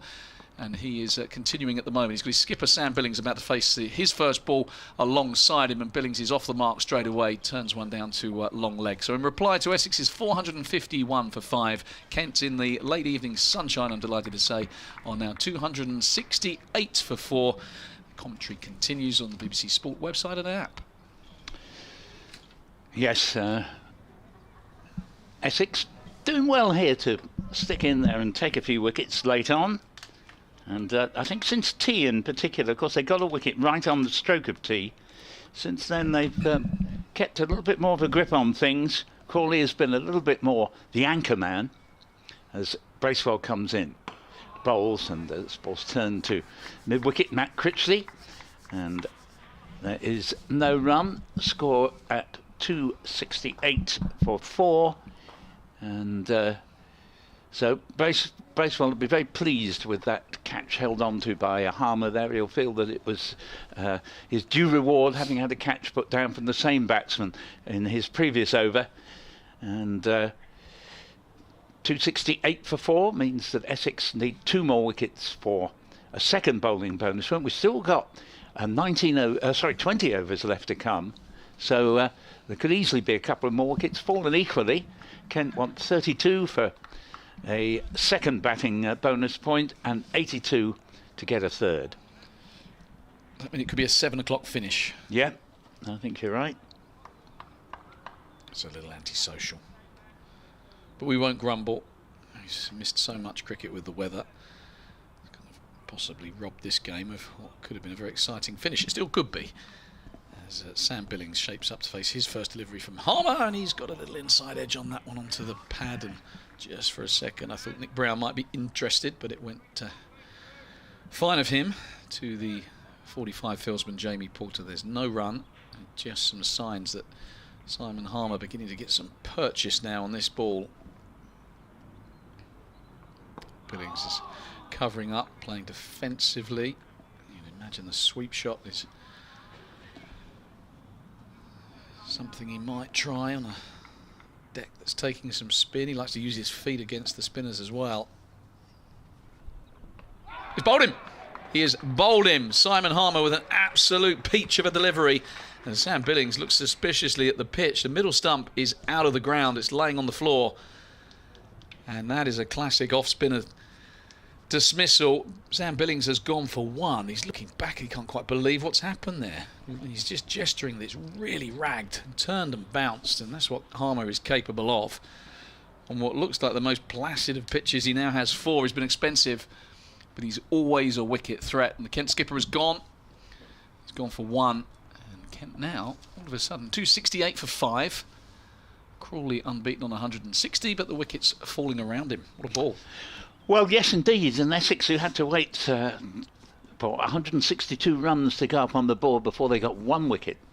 And at that stage, you feel that if you'd offered them, you settle for 1 bowling bonus point, they'd probably have said, yeah, actually, we will. Now, they'd be rather aggrieved if they didn't get a second, because the weather's holding up fine, the sun's still shining. There are 19 overs left after the 1 being bowled now, and they only want 1 more wicket to register a second.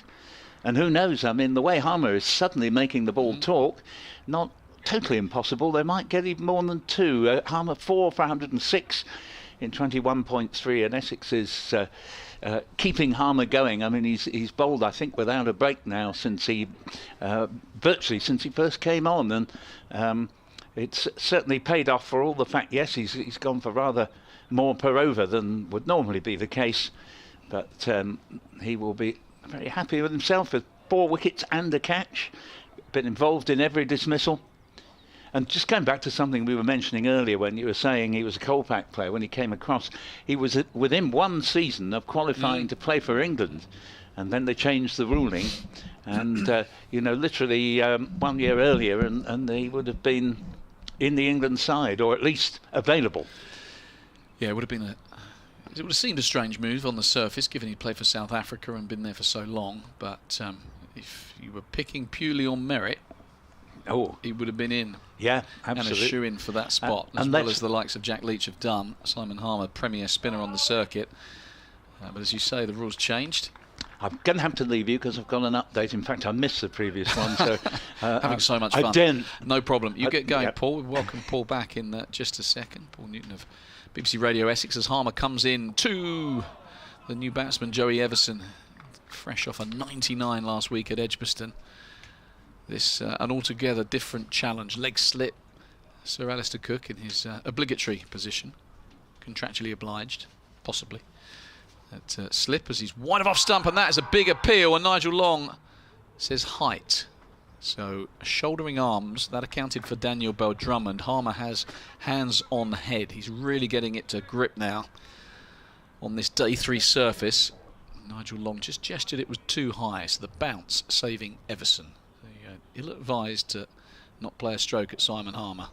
This one quicker. Everson defends to mid-wicket. That concludes another successful over. Wicket maiden for Simon Harmer. 22 overs, 3 maidens, 4 for 106 now for the former Essex captain. And the current one, Tom Wesley, will no doubt continue to press him into action, because he's looking like a tough proposition, particularly for the new batsman. Zach Crawley's been content to take singles.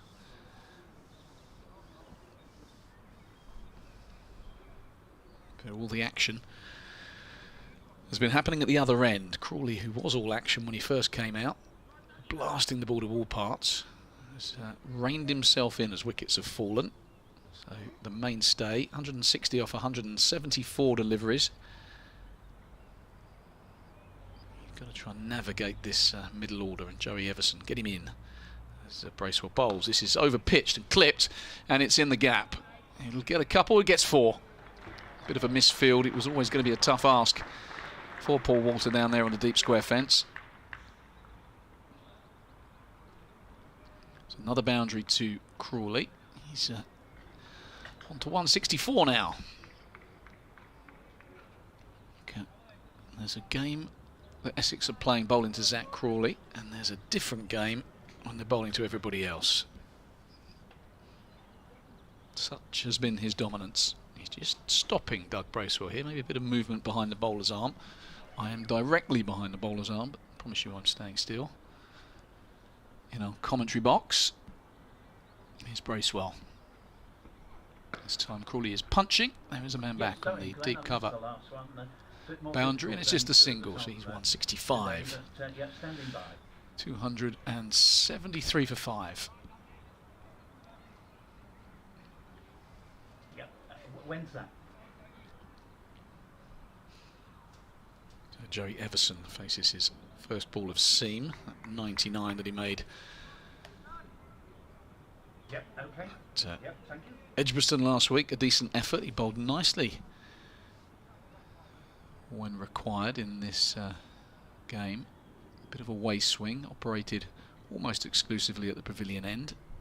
Got some away movement, but now he's got a job to do with the bat, and he's beaten by Bracewell, who thought he got his man for a second. Very full. Quite sure how Everson missed it. It's a kind of ball that Zach Crawley might have belted back past Bracewell, but different game when you first arrive at the crease, and just groped at that one rather. Rehearses the straight back defensive shot, maybe even a drive. It was certainly the length to drive, but didn't pick it up. Bracewell turns. He's in past umpire David Milnes, and this one is wider, and Everson leaves alone. Just a hint of away movement through the air. 2 slips in a gully, 3 men in the ring, so quite a conventional kind of old school field. Nothing too funky from Tom Wesley. There's a fairly straight mid-wicket, who is Nick Brown, and Jamie Porter at mid-on. Man back on the long leg fence. So conventional field to an away swing bowler. And Bracewell was in again, aiming it off stump, and Everson drives inside half of the bat. Brownfield's at mid wicket. There's no run.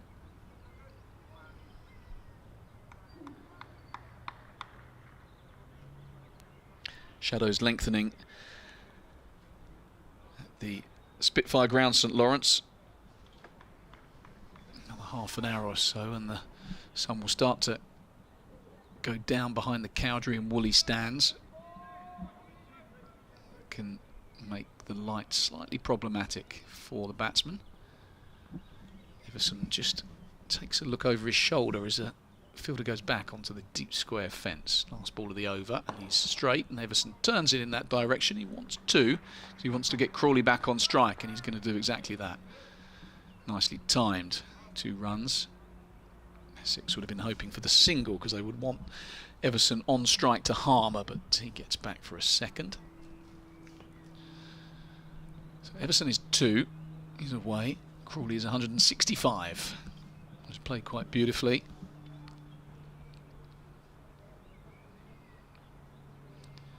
Total is 275 for 5, so that's 25 runs for Kent's second batting point.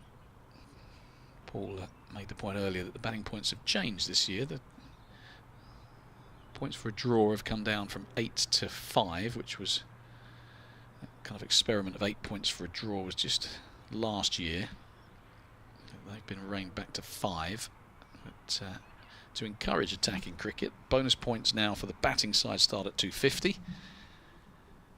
And they finish at 450. 110 overs is the cut-off, so you've got to score a shade over 4 runs and over to get that final batting point. So I like that initiative. Crawley's down the pitch.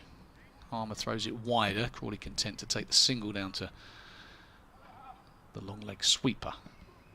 It brings Everson onto strike, which is what Essex will want. And they've been succeeding as well, James. At one point, Essex... Matt Critchley goes under the helmet at leg slip. So there's a slip, a leg slip, a short leg, a man at mid-wicket who's in really tight, probably catching, since Harmer is into him and bowls and Everson defends. With 4 wickets and a great catch to his name. He got rid of Ben Compton playing onto his stumps, the ball trickling back onto the stumps and removing the leg bail for 47. Then Daniel Bell-Drummond to the last ball before tea. Padded up to Harmer and was judged LBW for 23. And then we had Jack Leaning, caught by Paul Walter. Flying catch. Shouldering arms is Everson. Half a shout, but this was really wide. Did turn back towards the stumps. Played superbly for Kent here in the match Nigel Long not interested in that one. Reached 27 and having already been put down at backward point by Ben Allison, was then brilliantly caught and each off the ground by Simon Harmer at a wide gully. Whipping this time, he'd be thinking about a couple. Just content to stay away from Harmer as Everson takes the single, doesn't come back for the second. It's Crawley back on strike and the field spreads. Making the ball talk at this stage now, and Essex have 1 bowling bonus point and could be about to pick up a second one. We've still got interesting that and Harmer, now he's really getting the ball to bite, is coming back over the wicket to Crawley. Had been operating exclusively round the wicket to the opening batsman, and he's turning this into the leg side, so Crawley happy to pick up the ones. Certainly been his method in the last hour or so. And he keeps the bowling. No, Harm's got 1 more. Counting to 6th. Not a strength of mine.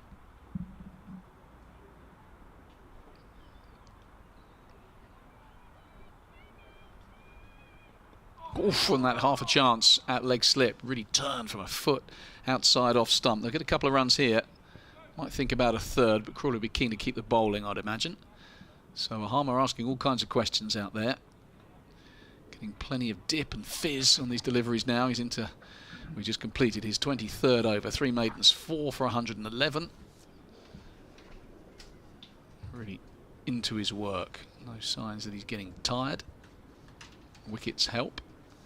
And he's got Doug Bracewell, the other successful bowler at the other end. 8 overs, no maidens, 1 for 50. Going at almost 6.5. But, getting the odd one just to shape down the hill. 61 overs gone, so a new ball in 19 overs. We won't see that tonight. 17 overs remaining, and even with Harmer bowling, I don't think they're going to squeeze 19 overs into the remaining hours of play. Here's Bracewell, pulled and stopped at mid-wicket. He climbed into that one, did Crawley.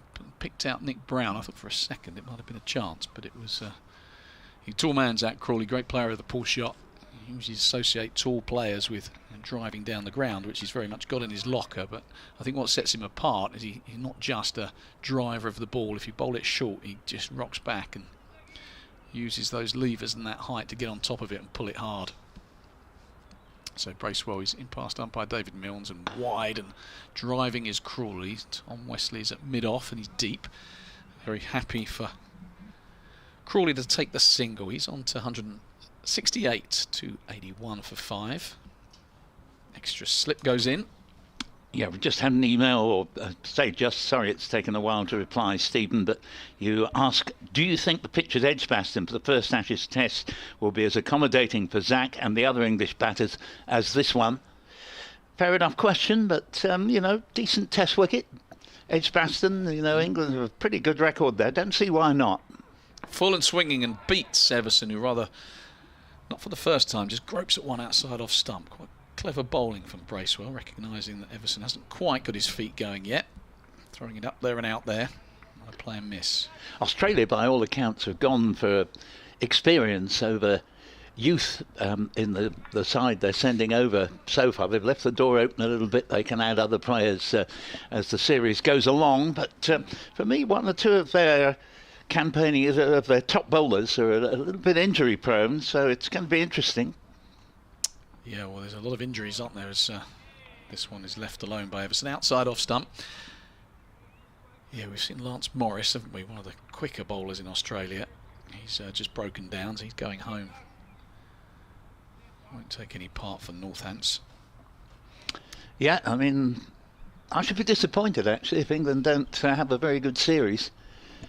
Things have changed a little bit since the two sides last met, and they've changed, I think, in England's favour. Yeah, I'll agree with that. He's Bracewell. It's this one straight. Everson is clipping, but that man at mid-wicket, Nick Brown, is very straight. And there's no run. The bigger worry for England might just be the fitness of the captain. Because Ben Stokes at times, is keeping going on that left knee with the utmost difficulty. Yeah, well, he's got a week off the IPL, hasn't he? He's out there at the moment, and I think I read that he will miss a week. So there's a niggle there somewhere. I don't know if it's the same knee problem or something else. But, yeah, you're right. He's such a wholehearted cricketer, isn't he? And so important to England's cause. Absolutely. That you want him fit, driving uppishly, and thick edge from Everson, just kind of lent on it, pushes it out to deep cover, and Wesley quite cleverly putting that fielder back on the boundary, almost giving Everson the one because he wants Harmer to have a crack at him. So not a defensive move, just a case of manipulating the strike, keeping Crawley off it, and that worked to a T. 282 for 5. 16 overs remain, and I think we'll get those 16 overs in, Paul, because no sign of the light closing in. This is as good as we've seen it. Yeah, absolutely right. And although the light, when it does fade, does so quite quickly, but I agree with you, at the moment you can certainly reckon that it's only going to be, at worst, the last sort of 3 or 4 that might go. Hard to think that things are going to deteriorate that much in the next sort of 40 minutes, let's say. Harmer begins a new over from the Nackington Road end. Bowls, and this ball is eventually nudged away for a single down to backward square leg, but there's a very different atmosphere amongst the Essex fielders out there now.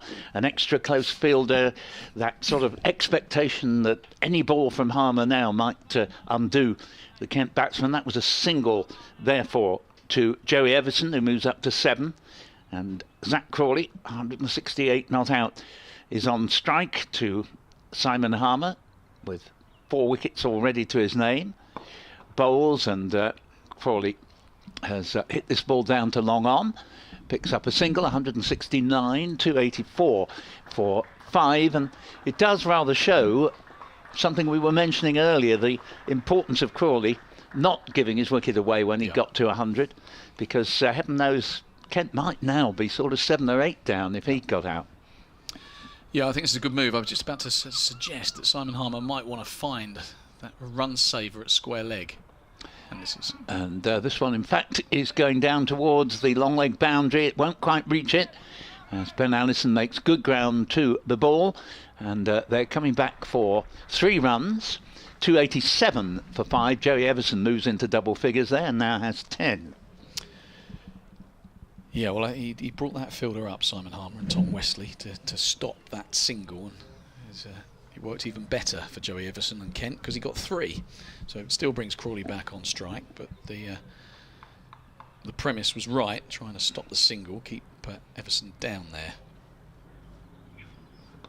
And here another run as Crawley, with minimum of effort, plays the ball to deep backward square leg. Matt Critchley, I do beg his pardon, and the score moves along to 288 for 5 and 170 to Crawley.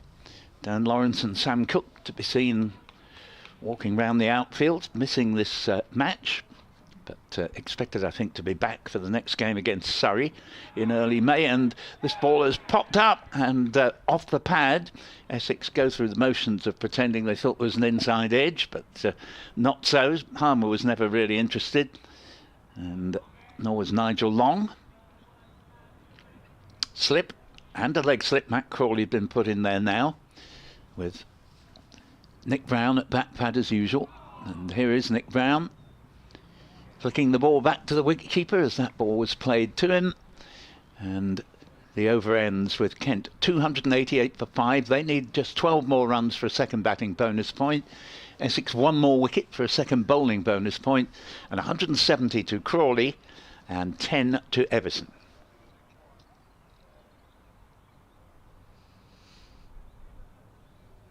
Just thinking whether Matt Critchley might be a shout with the ball. Yeah. Ball. I mean, the seamers have wheeled away at this end. Looks like we're going to have a bit of Allison now, change of bowling. Oh no, it's Jamie Poulter coming back into the attack, so that's not a bad move. He bowled nicely when he came back at this end. Wasn't quite at his best for the Nackington Road end. Preferred the slope this way round, so I think this is quite a good move. But I think the other option for Tom Wesley was to have a little look at Critchley, because Harmer's getting the ball to turn quite sharply, and obviously Critchley not in the same class as Harmer, but he does spin it. Yeah, no, I totally agree with you, and he's quite liable to get an early wicket. Yeah, well, here is Poulter, 44 on his back, and oh, I tell you what, he's gone, I think. Yes, he has gone. That is the end of Zach Crawley. And what an absolute beauty from Jamie Poulter. He does have that in his locker, and you've got to be in super touch to nick that one. Went like a leg break down the hill. Took to a shake of the hand from Nick Brown, who was warmly congratulated by Sam Billings when he got his 100, and as he walked off, and he's just done the same thing to Zach Crawley. So this game played in great spirits. The Spitfire Ground, St Lawrence rises to Zach Crawley. A magnificent innings of 170. Great news for Kent, great news for England. He raises his bat.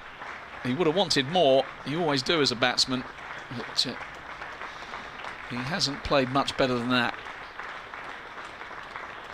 Some terrific blows and a lot of maturity in that innings, as well as he kind of went up and down the gears depending on the match situation. So Crawley's gone. Essex have their man. 170 he made. 288 for 6. Hamidullah Qadri, the new batsman, he can play, but that's a big scalp for Essex, and it was a good one that got him. Yep, superb. And to say that that was the first ball of a new spell, terrific ball to find from Jamie Poulter. And so we probably have to admit that Tom Wesley has won that particular round with us, because we were both thinking that... I think Critchley. Yeah, Critchley would have been a good option. I still think he would have been, but Porter nevertheless has proved the skipper right. And 288 for 6 means Essex have their second bowling point, so they will take 12 points from the game minimum. And that's we're sort of thinking along the lines we're probably going to be very lucky to see any play at all tomorrow. So you're ruling out a Kent victory then? Well, no, I was coming round to that. No, 12 points minimum, yeah. tell you. These Essex commentators. Yeah. No, I think the game is fairly safe from an Essex perspective. I'm just thinking what they might have to do here to win. I mean, if 4 wickets were to go quickly, then Kent would find themselves following on. Now, the forecast tomorrow is poor, but if it was to change, and no reason why Essex wouldn't enforce, I think. There's no point having another bat. No, you're right. With the game this far advanced, the only chance of a result you would think is 4 quick wickets and a follow-on, and then a better day's weather. Well, not better than today, but a better than the forecast is suggesting, as Porter is in and Qadri is behind it defending down the pitch. So, yeah, you just never know, do you? No. The microclimate, as Gucci would say, Yes. that happens at Chelmsford is sometimes relevant here as well. And there have been days that those of us who follow sport, and particularly cricket, will remember several examples of where you know the forecast looked dreadful and you say, do you know, I wasn't going to go, and then at the last minute I did, and thank goodness, because we had very nearly a full day's play. It can happen. Yeah, can happen. So first task for Hammy Qadri to negotiate Jamie Porter, but yeah, the follow-on not looming too large at the minute, but a couple more wickets and it will. Might see Zach Crawley tonight. Might be pacing back out there. Who knows? Yeah, I mean, keen for a rest, no doubt. Things would really have to happen very quickly for the follow-on. The 302 would be the mark, and they're only 14 away. But as you say, Essex have sort of got the wind behind them now. They're sort of almost expecting another wicket at any moment. Here's Porter and Qadri. So using those wrists, deflected onto the onside. There's no run. So the field is 2 slips in the gully. Ring of 3 on the offside. The only man back is at long leg. There's a mid-wicket and a mid-on. If you've got Crawley's final numbers there, Paul. I haven't, I'm afraid. My iPad has conked. So I'll have a look and see if I can come up with them. I'm sure I can. Here is Porter. Qadri, I've got them here. No, he's only got 155 on my app. I need to update that. There we go. 170 off 183 balls. Yeah. He hit 27 fours and 1 6, which was the first ball he received off Simon Harmer. Thank you.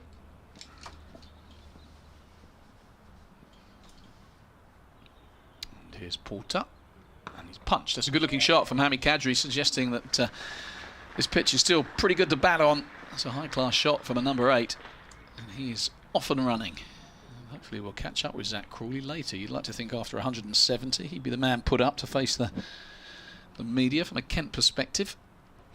You would, and yeah, I'm sure he'll be obliging. We'll be happy to talk about 170. You generally are as a batsman. Certainly was a terrific knock, and 292 for 6 up on the board. He's made a good start, Hammy Qadri, as you say, immediately seeming to be able to time the ball.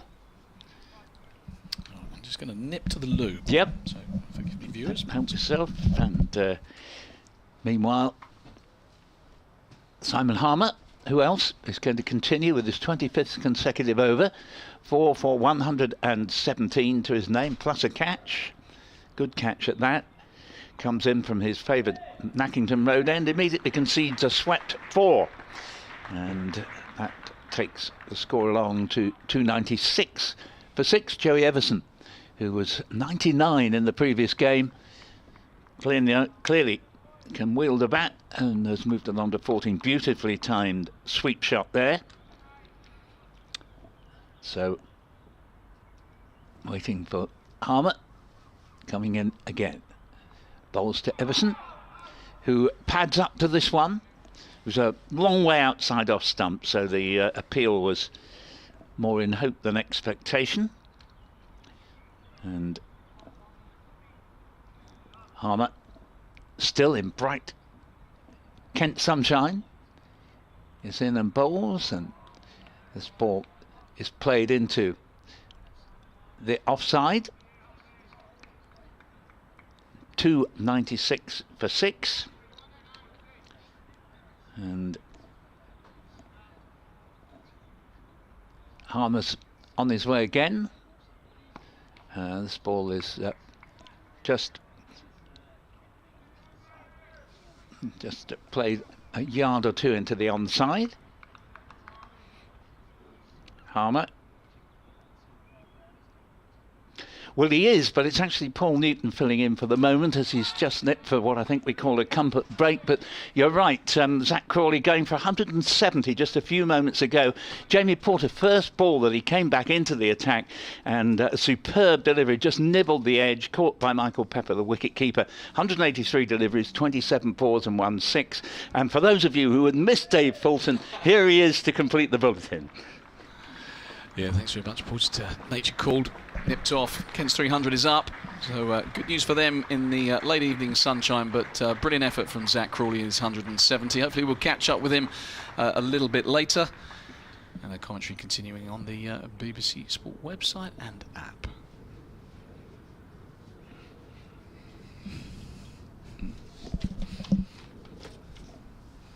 Yes, great innings from Zach Crawley, and that's one that those who's lucky enough to see it, sadly not that many people here to see it today, because the weather wasn't expected to be anything like as nice, and the game looked in an unpromising position. But actually we've had lovely weather and a really interesting day's cricket with many fine aspects to it.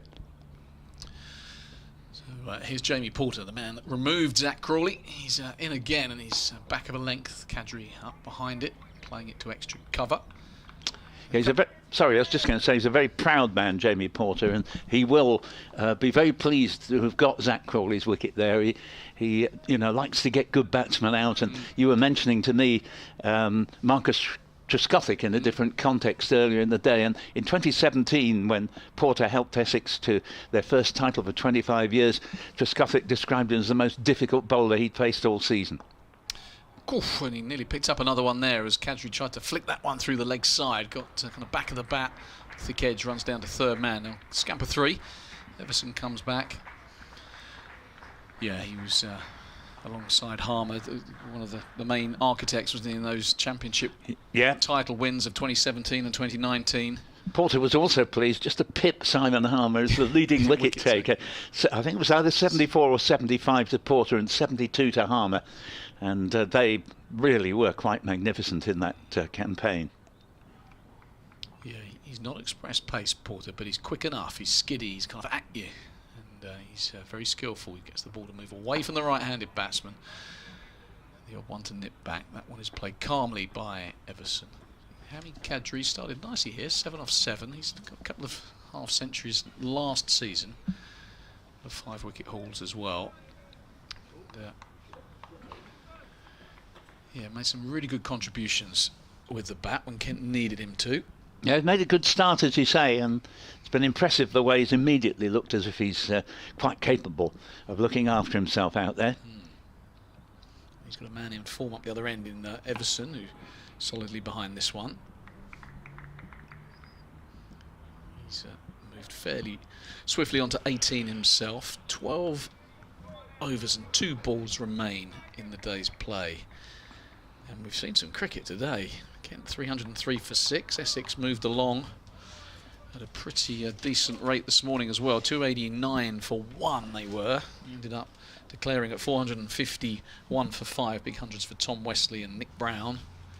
Good 52 for Michael Pepper. So the game's been galloping along as Everson clips this one down to long leg, and they just take the single. Good pitch, positive cricket, as you'd expect from these sides, and a pretty even contest, you'd have to say. Essex shading it, but Kent have thrown some punches back today, that's for sure. Oh, they certainly have. And it's been interesting, really. For quite a while, the ball didn't seem to be doing anything for Simon Harmer, but in the second half of his 20-odd overs, he's really begun to make the ball talk.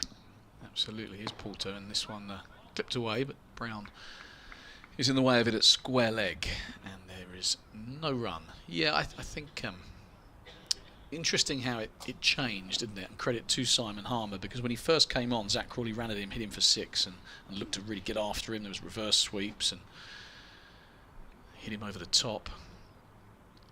But as wickets fell, and he changed his line of attack, and he put the fielders out to Crawley, he was very happy to bowl at the other batsman. Wasn't giving Crawley one, he was asking questions. Crawley just reined himself back, and then the game started to change as he bowled at the other batsman. And the ball started to spin a bit.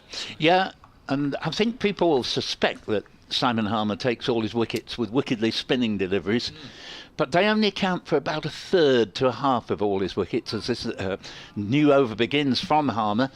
And Everson stretches across, places a shade awkwardly up to bat pad, but he gets a lot of wickets, as you were mentioning earlier, with variations in flight and sheer guile. As Harmer's in, bowls, and this ball is going to produce 2 runs, I think, as it runs down off a little bit of an edge to short third man.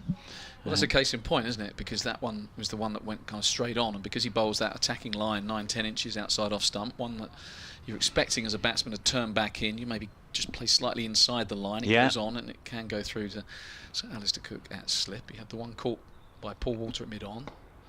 Next ball is played to short mid-wicket. There's no run, and yes, that was a very rare example of Cook having to run after the ball.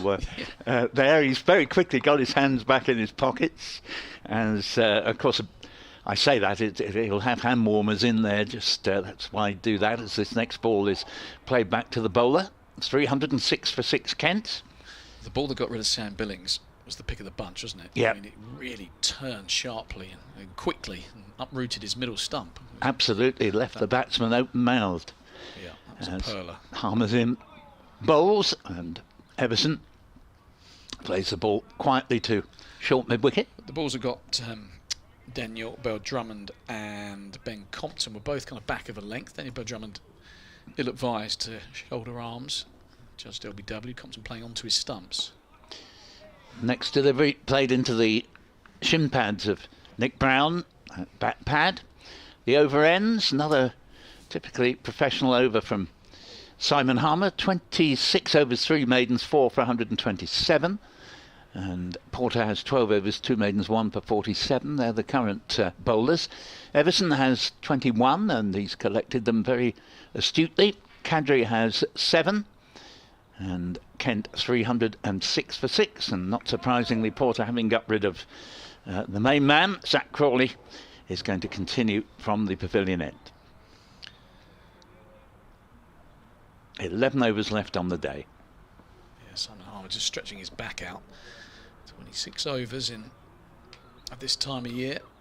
It's a good graft. Just a little stretch out. Here's Porter from the pavilion end. Qadri, very wristy player.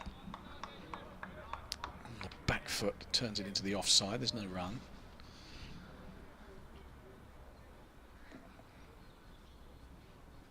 Certainly an unbelievably fine day compared to what we were led to expect. I looked at the BBC South programme last night to catch the sort of reasonably local weather forecast, and there was distinct hint that we'd see some heavy showers.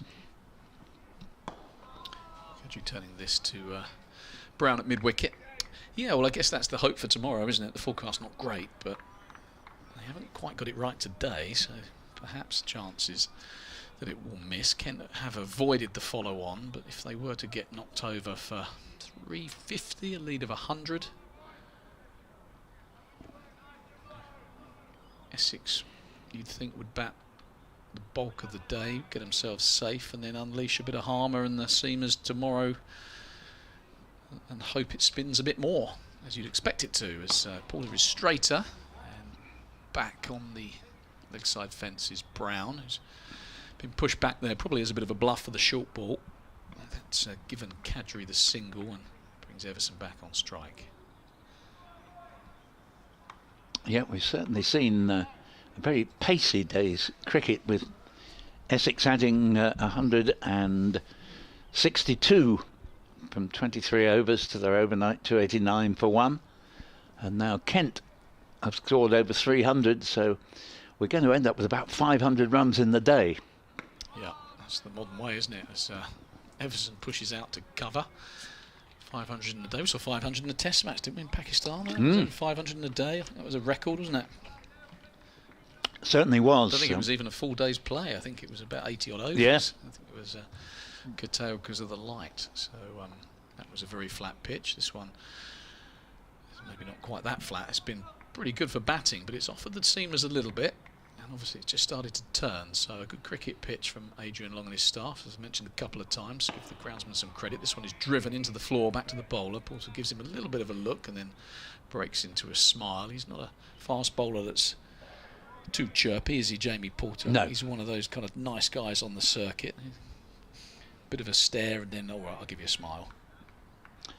Yep, that's right. He's a tremendous trier.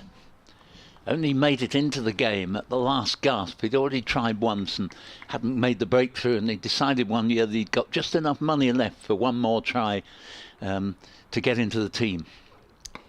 This time Everson's covering up, defending to cover. Another decent over from Porter, just the one off it. So he's been reasonably economical in the context of a fast-scoring game. 13 overs, 2 maidens, 1 for 48, conceding runs at 3.7 an over. And Harmer will continue. No surprise there. So 10 remain. yeah, looks still lovely sunshine, and with Harmer to bowl half the remaining overs, almost certainly anyway. And failing that, I suspect we might see an over of Matt Critchley just towards the very end. Then it shouldn't take too long to see the remaining overs bowled. 40 minutes, I would have thought, would take care of the remaining overs of the day. Just gone the 6 o'clock on the clock as Harmer's in bowls, and this ball off the pad. A tumbling Alistair Cook. Yes. Covered quite a lot of ground there. He's pointed at one of his fielders on the leg side, who's obviously congratulated him for moving that swiftly and getting a dive and a roll out. He hasn't moved much. He did have that chase in the previous over, probably helped him. And now there's a single onto the board as Qadri plays this ball away, and score goes along to 308 for 6. Everson will come into strike. Qadri moves to within 1 of double figures. 21 to Joey Everson. 99 in his previous matches. This ball is just stopped almost in the crease by Everson. The bowler's Harmer. No run. Good news is we will be hearing from Zach Crawley at the end of play. Harmer's in. Bowls and defended by Everson. Good to hear his thoughts on how he played, the situation of this match. The thoughts are for tomorrow. But, most importantly, just great to see him hit top form. Yes, indeed. As Harmer's in bowls, and this ball has been with the attempted sweep there, but not coming off, and once again a dot ball. Harmer, 1 ball left of his 27th over. Loves long stints, and this ball is just played up to Nick Brown at that pad. So Everson remains 21. Qadri has 9. 308 for 6. I think this 7th wicket pair of at a point where Essex were just looking as if they might be about to take control in terms of perhaps getting another couple of wickets before the night was out, but they played well, this pair, and haven't often looked in trouble. No, they've negotiated the spin pretty well. There's not much on offer from Porter. He absolute pearler to get rid of Zach Crawley, but we haven't seen another delivery do that since, have we? No. I think if you can nick off Zach Crawley, you'd expect him to beat Hamidullah Qadri a couple of times, but he hasn't done. That one was banged in. Quite a nice change up from Porter. Short ball and a no ball. Yes, the first of the innings, I think I'm right in saying. Yeah, no ball from Porter, so ball that one again, young man. Yeah, Wes Agar can bat, I think. It's not quite as good as his older brother, who has a Test 98, of course. This one is short as well, and everyone is kind of walking towards like he thought it was out. Matt Critchley saying, why isn't that out? But Porter's not appealing. Pepper wasn't really appealing. No. I think he must have heard something, like brushed the shoulder of Hammy Qadri. It was a good delivery, actually. It was a good bumper. Yeah, it certainly made the batsman smart. Critchley's gone across to a quite close in leg gully just to get Qadri thinking about that short ball. I wouldn't be surprised if there's another one coming his way here. This one is pitched up. He was a bit slow coming forward to it. I think he was anticipating the short one as well there. Sometimes see when a batsman hangs back, expecting one past his nose. Harmer continues his stretching routine at second slip. Those 27 overs beginning to take their toll. How old is Simon Harmer? Is he in his late 30s? Oh, not late 30s. No, I think he was 24 when he came to Essex, so okay. that he'd be about 31. Okay, I thought he was older than that. It's been around for a while. That's a good shot from Qadri, well fielded. Diving to his left is Big Paul Walter.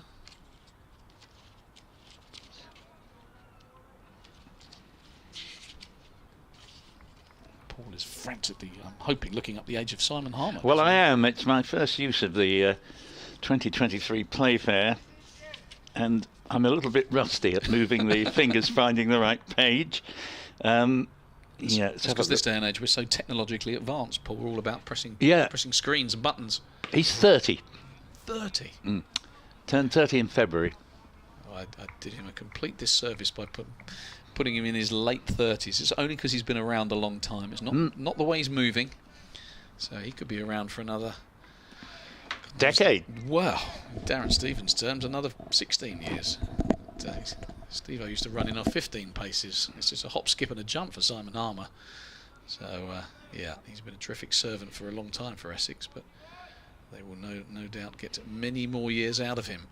Certainly on the evidence of today. Here's Porter.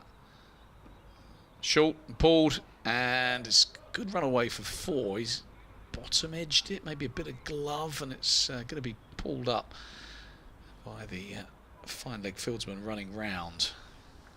A couple of runs to Joey Everson. Yeah, just on the point you were making about Harmer feeling his shoulder, I asked him once after he bowled probably about 40 overs in an innings that his, I said, your spinning finger must be feeling it a bit, and he said, well, it's not the spinning finger actually, he said it's the shoulder. That he said, I put quite a lot of work into my shoulder, as I'm bowling, and that tends to get very sore. I bet it does. Here's Everson facing, and he's got a boundary for this one, just a bit over pitch from Paul, a little bit wide, and Everson, nice stride into the ball, weight into it, head over it, caressed it through the covers for 4. So nice way to end the over from a Kent perspective. I just wonder whether that might prompt a bowling change. Porter hasn't quite found the same menace since he removed Crawley. One ball that really nipped and left the England opening batsman and nicked him off, and since then, other than the short ball to Qadri in that last over, there's not been too much alarm for the Kent batters. No, they've done well, this pair.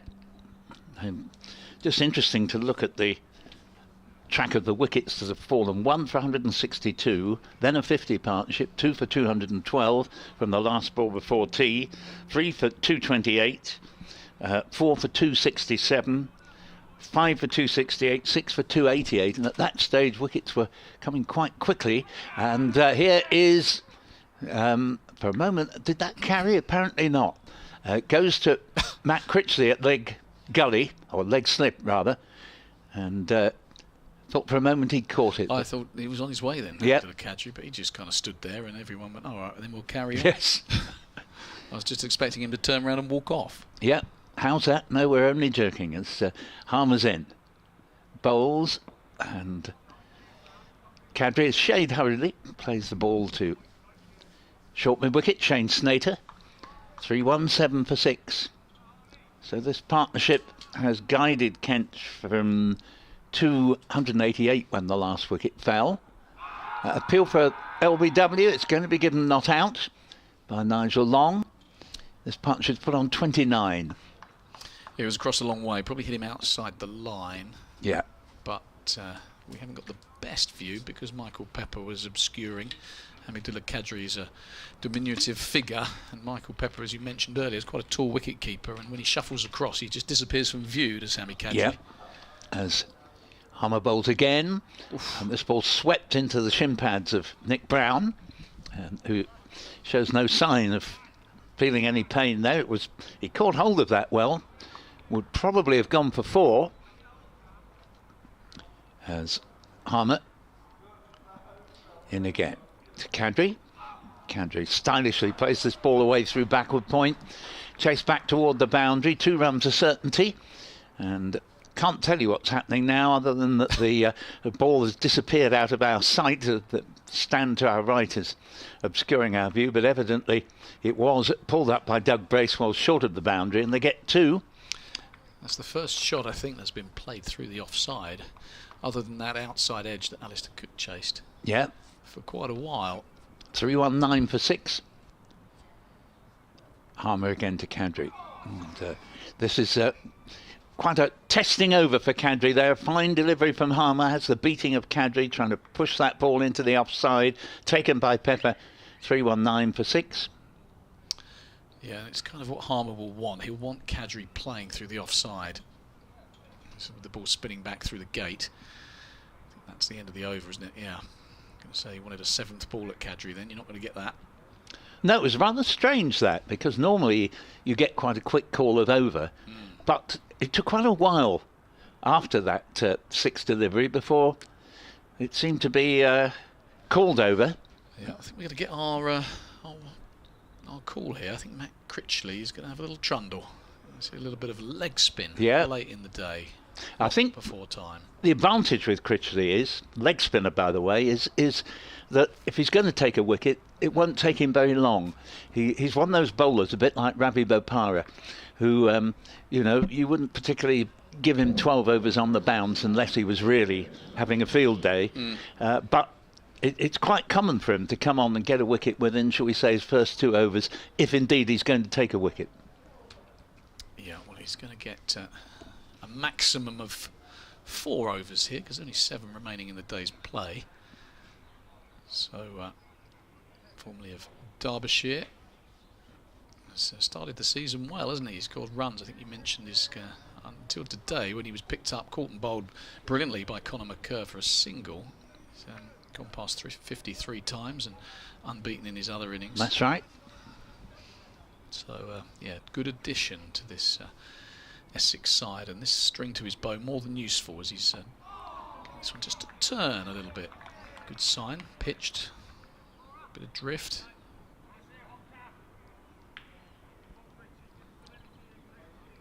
Spins the ball to himself, and a quick little bouncy run, in he comes, and once again on the money, hint of a leading edge there. Joey Everson be well advised to be very watchful here, because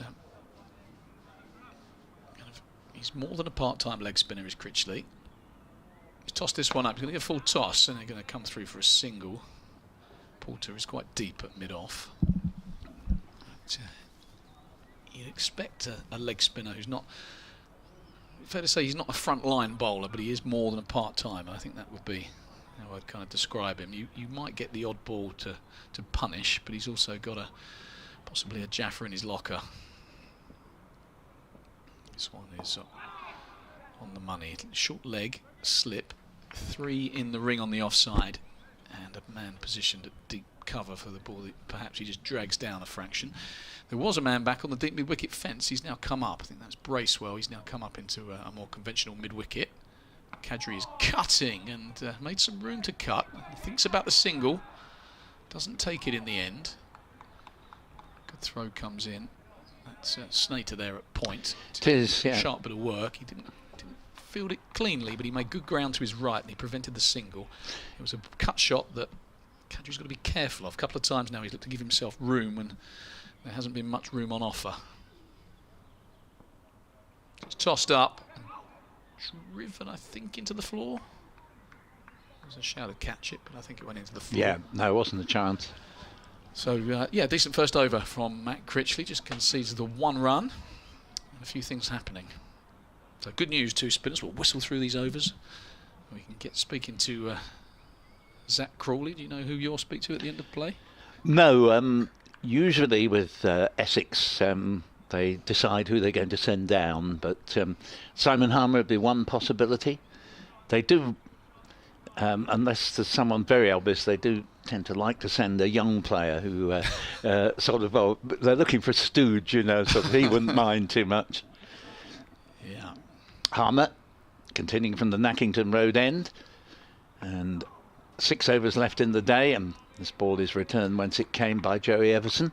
I doubt very much whether it will beat Sir Alistair Cook, by virtue of the fact that I've seen him move twice. One did involve a tumble. Yeah, he'd be too tired. Too tired to talk about his day's play after tumbling to his right. Harmer bowls. Everson. He's always off in pursuit of that one. Yeah. Oh, no. He's doubled back round to slip. What I think is happening is that it's got a bit cooler out there. So he's starting to move. He's just needing to keep himself moving now after a pleasant day's basking. I think he put it down. It was we think it was probably just about the warmest day so far this summer in the morning and afternoon session, as this next ball is just flicked into the onside and they can take a quick single to mid-wicket and score to 320 for 6. We talked right at the beginning of the day, didn't we, about how does he keep going, Sir Alistair Cook, and you said because he enjoys it still. And there's probably a lot to enjoy. It's been some good cricket. He's had front row seats, isn't he, at first slip? But when you've been in the game as long as he has and seen everything, day in the field. Dot ball here is just virtually stopped in the block hole by Qadri. 321 for 6 it is, with 29 to Everson, 12 to Qadri. I got to the stage where I just thought, I just think I'm done. I just think there must be more to life than standing on the field watching blokes hit a ball around it. And it's a sweep shot from a long way outside off stump, and Qadri has got this ball all the way down to the long leg fence and picks up 4 runs, and he moves to 16, the score to 324 for 6, 325 for 6. Yeah, got the length he wanted, but you're right, he had to fetch it from a long way outside off stump. The fact the ball turned and the fact he went across such a long way would have helped, but just for a second, it was a bit top edgy, wasn't it? He just would have thought that Jamie Porter was interested. He's squarer than a 45. That's because Matt Critchley is in at leg slip. Harmer bowls, and this one discomforts Qadri there. My view of the batsman rather masked by the wicket-keeper, but in any event, he was taken on the pad, but bowler wasn't really interested there. 325 for 6, so 5 overs left of the day's play, and after Crawley's magnificent 170, Kent lost wickets fairly regularly, but this partnership has done well for Kent and put on 37 so far, with 29 to Joey Everson and 16 to Hamid Qadri.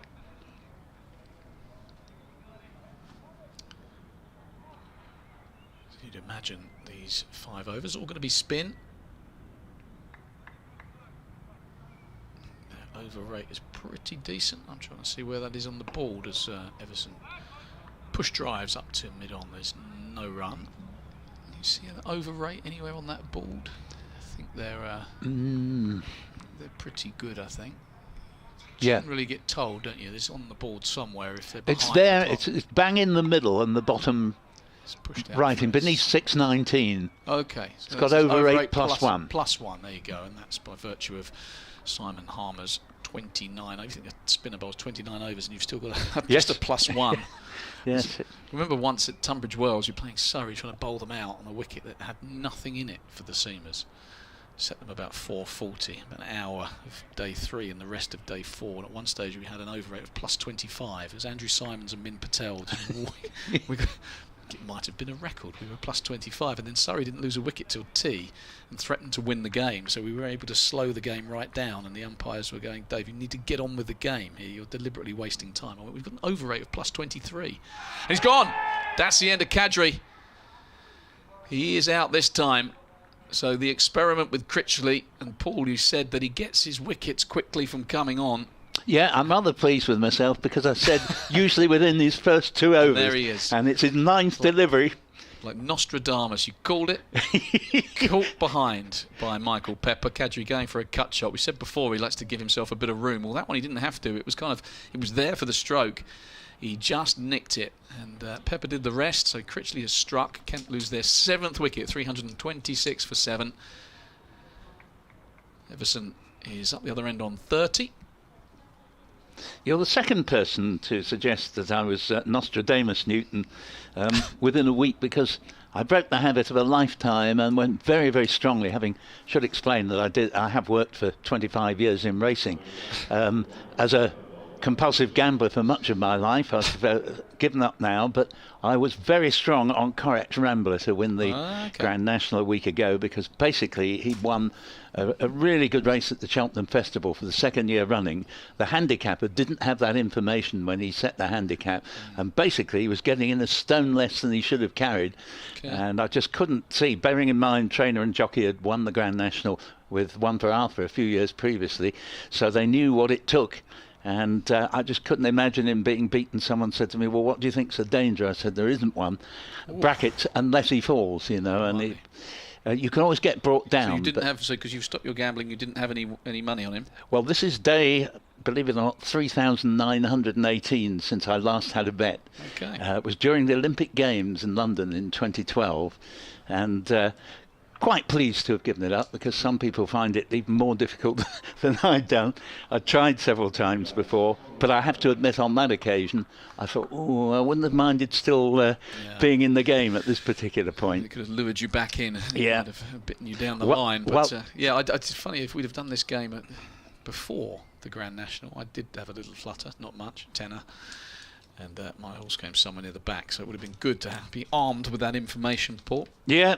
Anything you've got in the way of tips that you're that certain about, and Nostradamus-like, feel free to drop me a message. All tips gratefully received. New batsman is Conor McCurr. He's facing Critchley, who tosses that one up there and out there. And he leans on a drive of sorts, which Paul Walter picks up at extra cover. There's no run. So I thought we might have seen Wes Agar, but Conor McCurr, not that familiar with his batting. This one is straight and turned into the leg side. Doug Bracewell prevents the single this time. Yeah, as you say, Conor McCurr on loan from Surrey and may even go back there very shortly. Talented young cricketer.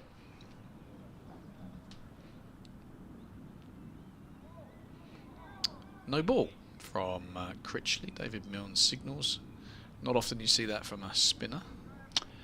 No, although he does overstep occasionally, at Critchley. But as you've been saying, he's more than just a very occasional bowler. This one is nicely pitched, just straightens a fraction down the slope. And that completes a successful over. 2 overs, 1 wicket for 4 runs. So he has struck, as Paul Newton said he might.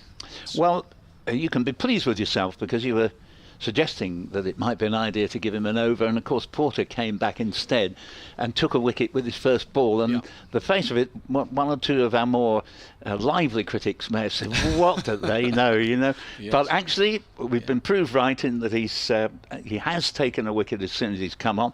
Well done to Tom Wesley. He's got his bowling changes in the right order there, and it is surprising really. After that opening stand of 162, you would not have particularly thought that Essex might get 7 wickets before the close, but that's the delight of cricket. As Harmer's in, bowls, and this ball's pushed into the offside. And I did make the point a couple of hours ago that Kent were massively on top thanks to the brilliance of Zach Crawley, but if Essex had been able to get him out, you know, an hour and a bit sooner, then... Very different game. Yep, as Harmer's in. Bowls, and this ball's played to mid-wicket. There's no run there, 328 for 7. Well, I've seen Simon Harmer take bucket loads of wickets over the years. Probably not as many wickets as you've seen him take. Well, Paul doing the job that you do, but this has been a mighty impressive bowling performance, because sometimes he has things in his favour and you expect him to take wickets, but this has been a really good batting surface. All the field is spread now.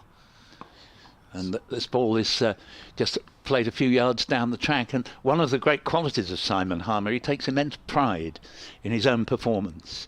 So even when things are dead against him, he'll still be making every effort. It's one thing to be able to produce the goods when they're going your way, but he can make things happen when they're not. As here he sees this ball just pushed a few yards out into the offside by Joey Everson, who has 30.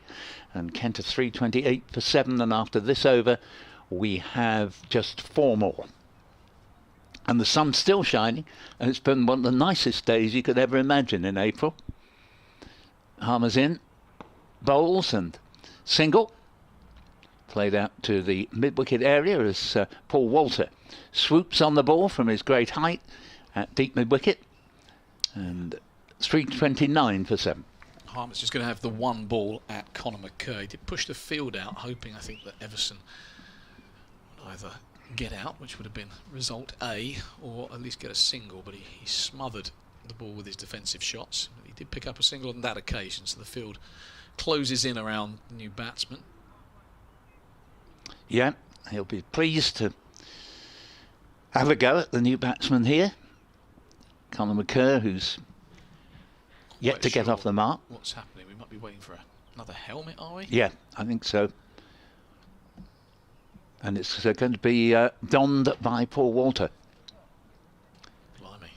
Some big men round the bat, aren't they? They need to block out the sun, a combination of Brown and Walter, if they get to the right side of the wicket. Well, you never know. It could be a perfectly legitimate ruse here, that Walter's shadow will be so long that the batsman will sort of be half seeing the ball half in sun and half in shade. Well, he is going on to the offside, so sometimes umpires do look at the shadow that's cast by a fielder, someone that fielded many a time close to the wicket. Silly point, and he is very silly. Yeah, I never cast a shadow quite as large as Paul Walter is. Harmer bowls, and in the end McKerr plays this safely enough up to silly point, and there's no run. 329 for 7. In fact, there's now just 3 overs left of the day, and only one of those will be bowled by Simon Harmer, and 31 to Everson, and McKerr yet to get off the mark.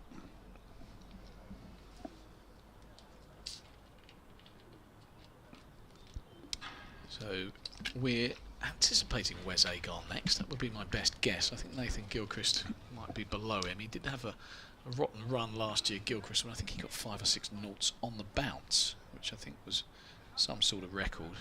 He actually can bat, but it was just a kind of a horror show of consecutive ducks, and that's when everyone else was making runs for fun. But I'd anticipate he'd be 11 with Agar. So this one is tossed up by Critchley, and Everson content just to lean on it, push it out for the single. The field has been pushed back to allow him a 1 to bring Conor McKerr onto strike, and Walter will go and get his helmet. The fielder will close in. Tom Wesley is pointing to where he wants his men, but the gist of it is closer and get in there. Man on the drive, 2 men on the drive in fact. Doug Bracewell's coming across to extra cover. Ben Allison drops back to a more conventional extra. So just 2 men on the leg side.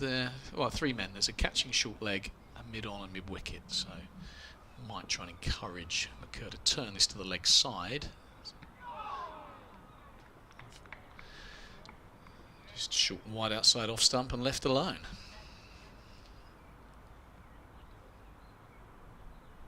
So here's Critchley. He's quite fidgety when he bowls, all action, his arms whirring, and this one he's beaten him outside off stump. A groping forward defensive, does not locate the ball. I certainly think of someone like a Shane Warne, who was much slower and more theatrical in his movements. He's more fidgety, isn't he, Critchley? Yes. He's kind of quickly back to his mark. There's a few steps in his run up, and this one is straight enough, back of a length. Yeah, Shane Warne used to like to take as long as possible to leave the batsman this time to worry about what was coming up next. Move the field, he'd have a word. He was really conducting. He was the puppet master, yeah. wasn't he? It's a well-pitched leg break. Defended back down the pitch to him by Conor McCurr. One ball remains and the field spreads out, but they won't mind McCurr getting a single, so there's a man on the drive. Very sad that Shane Warne's no longer with us. Oh, that's tragic. So he defends into the offside. Might have even been the wrong in that one. Turn back in. And David Milnes gives back Critchley his jumper. He will probably be entrusted with the final over of the day. The penultimate one will be bowled by Simon Harmer. Yep, as have 50% of all overs been bowled since he came into the attack. 32 on, sorry, not 32, 30. Well, actually, this will be 31 overs for him consecutively. And he's certainly absolutely thrives on long, uninterrupted spells. Bowled superbly today. Comes in now. Another wicket to give him a fiver.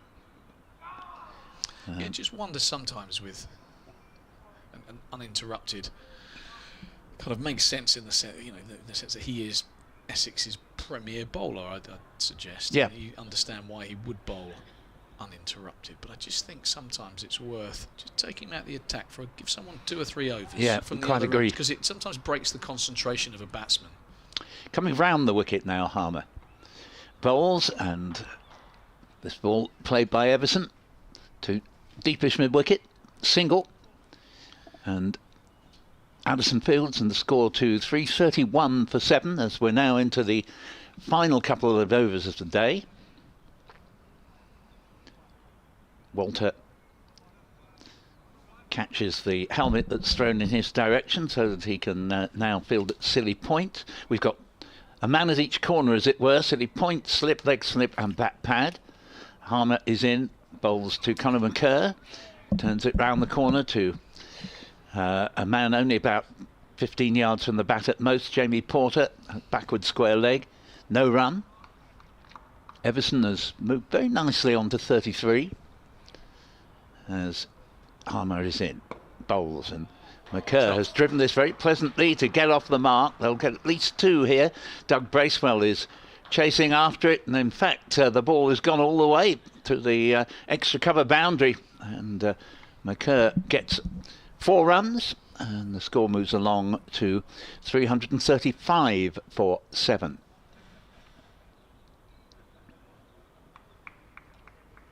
Well timed, actually, that. I think Bracewell thought he'd catch it up at one stage, but couldn't.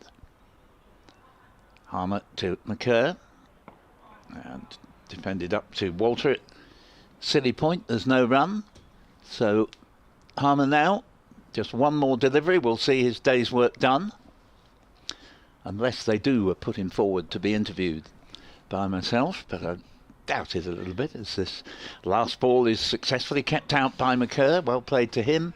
He is 4 not out, Everson 33 not out, and Kent 116 behind. Essex is 451 for 5 declared, 335 for 7, and 1 over left.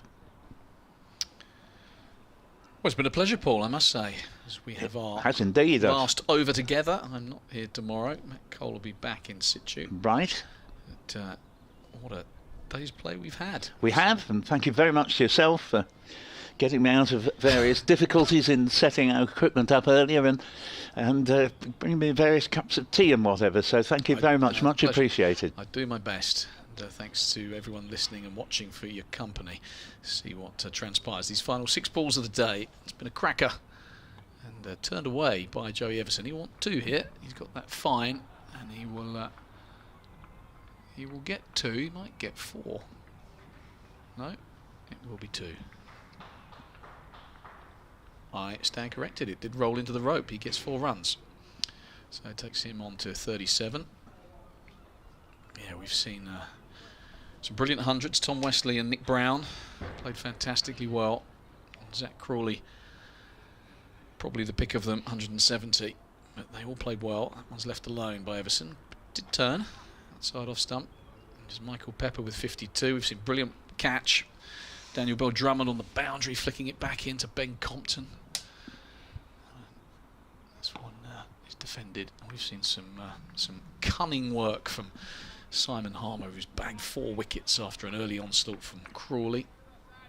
Wrested back some initiative for the visitors. This one is inside edged. It will bring McCurr onto strike for the last 2 balls of the day's play. But, the other thing to note is the run rate. Counter at 4.4. It's been much more sedate in the last couple of hours, but we've still seen a run rate of 4.4. Yeah, 6 were around that as well. So, you know, runs scored at a healthy rate. Some brilliant work in the field. Some good bowling for spin and seam. Yeah, Essex have fought back well in this final session. Yeah, it's been a good advert for Division 1 of the County Championship. It's often maligned. Our County Championship gets a lot of stick when England don't play well, and England are in a good run of form in Test cricket at the moment. Not sure county cricket's getting that much credit. No, it doesn't, and it should do. Yeah. It's a much-loved game right round the world.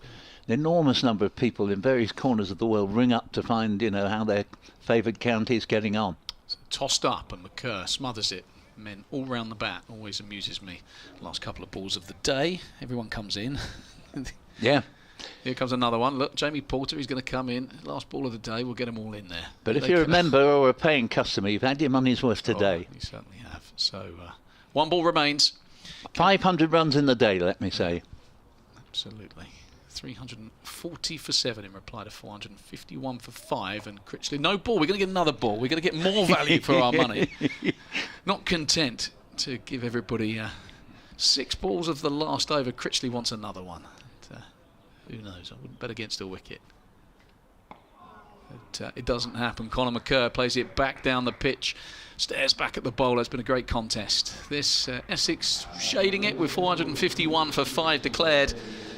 And then it was a Crawley onslaught. 170 he made from 183 balls, 27 fours and 1 6. He had some good support along the way, notably from Ben Compton. His 46 in an opening partnership of 162. Joey Everson played nicely as well for 38, but it was really all about Crawley. That after Essex had played quite beautifully themselves, with Tom Wesley and Nick Brown scoring big hundreds. But the good news, we've had a full day's play, certainly for the first time in this match.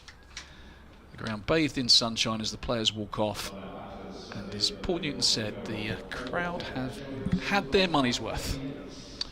And well, so have I really, because I've just turned up for the first time this season.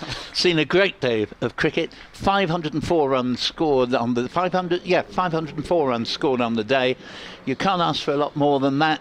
We had Essex, who lost 4 wickets, so we've seen 11 wickets fall. A very good balance. Very well done to the ground staff here for preparing a splendid cricket pitch, and had the game not been so badly interfered with by the weather, we would probably have had a result. But I think it will need the weather forecasters to be hopelessly wrong for there to be one tomorrow. But Dave, been a huge pleasure meeting you and working with you today, and thank you very much for being such a good host.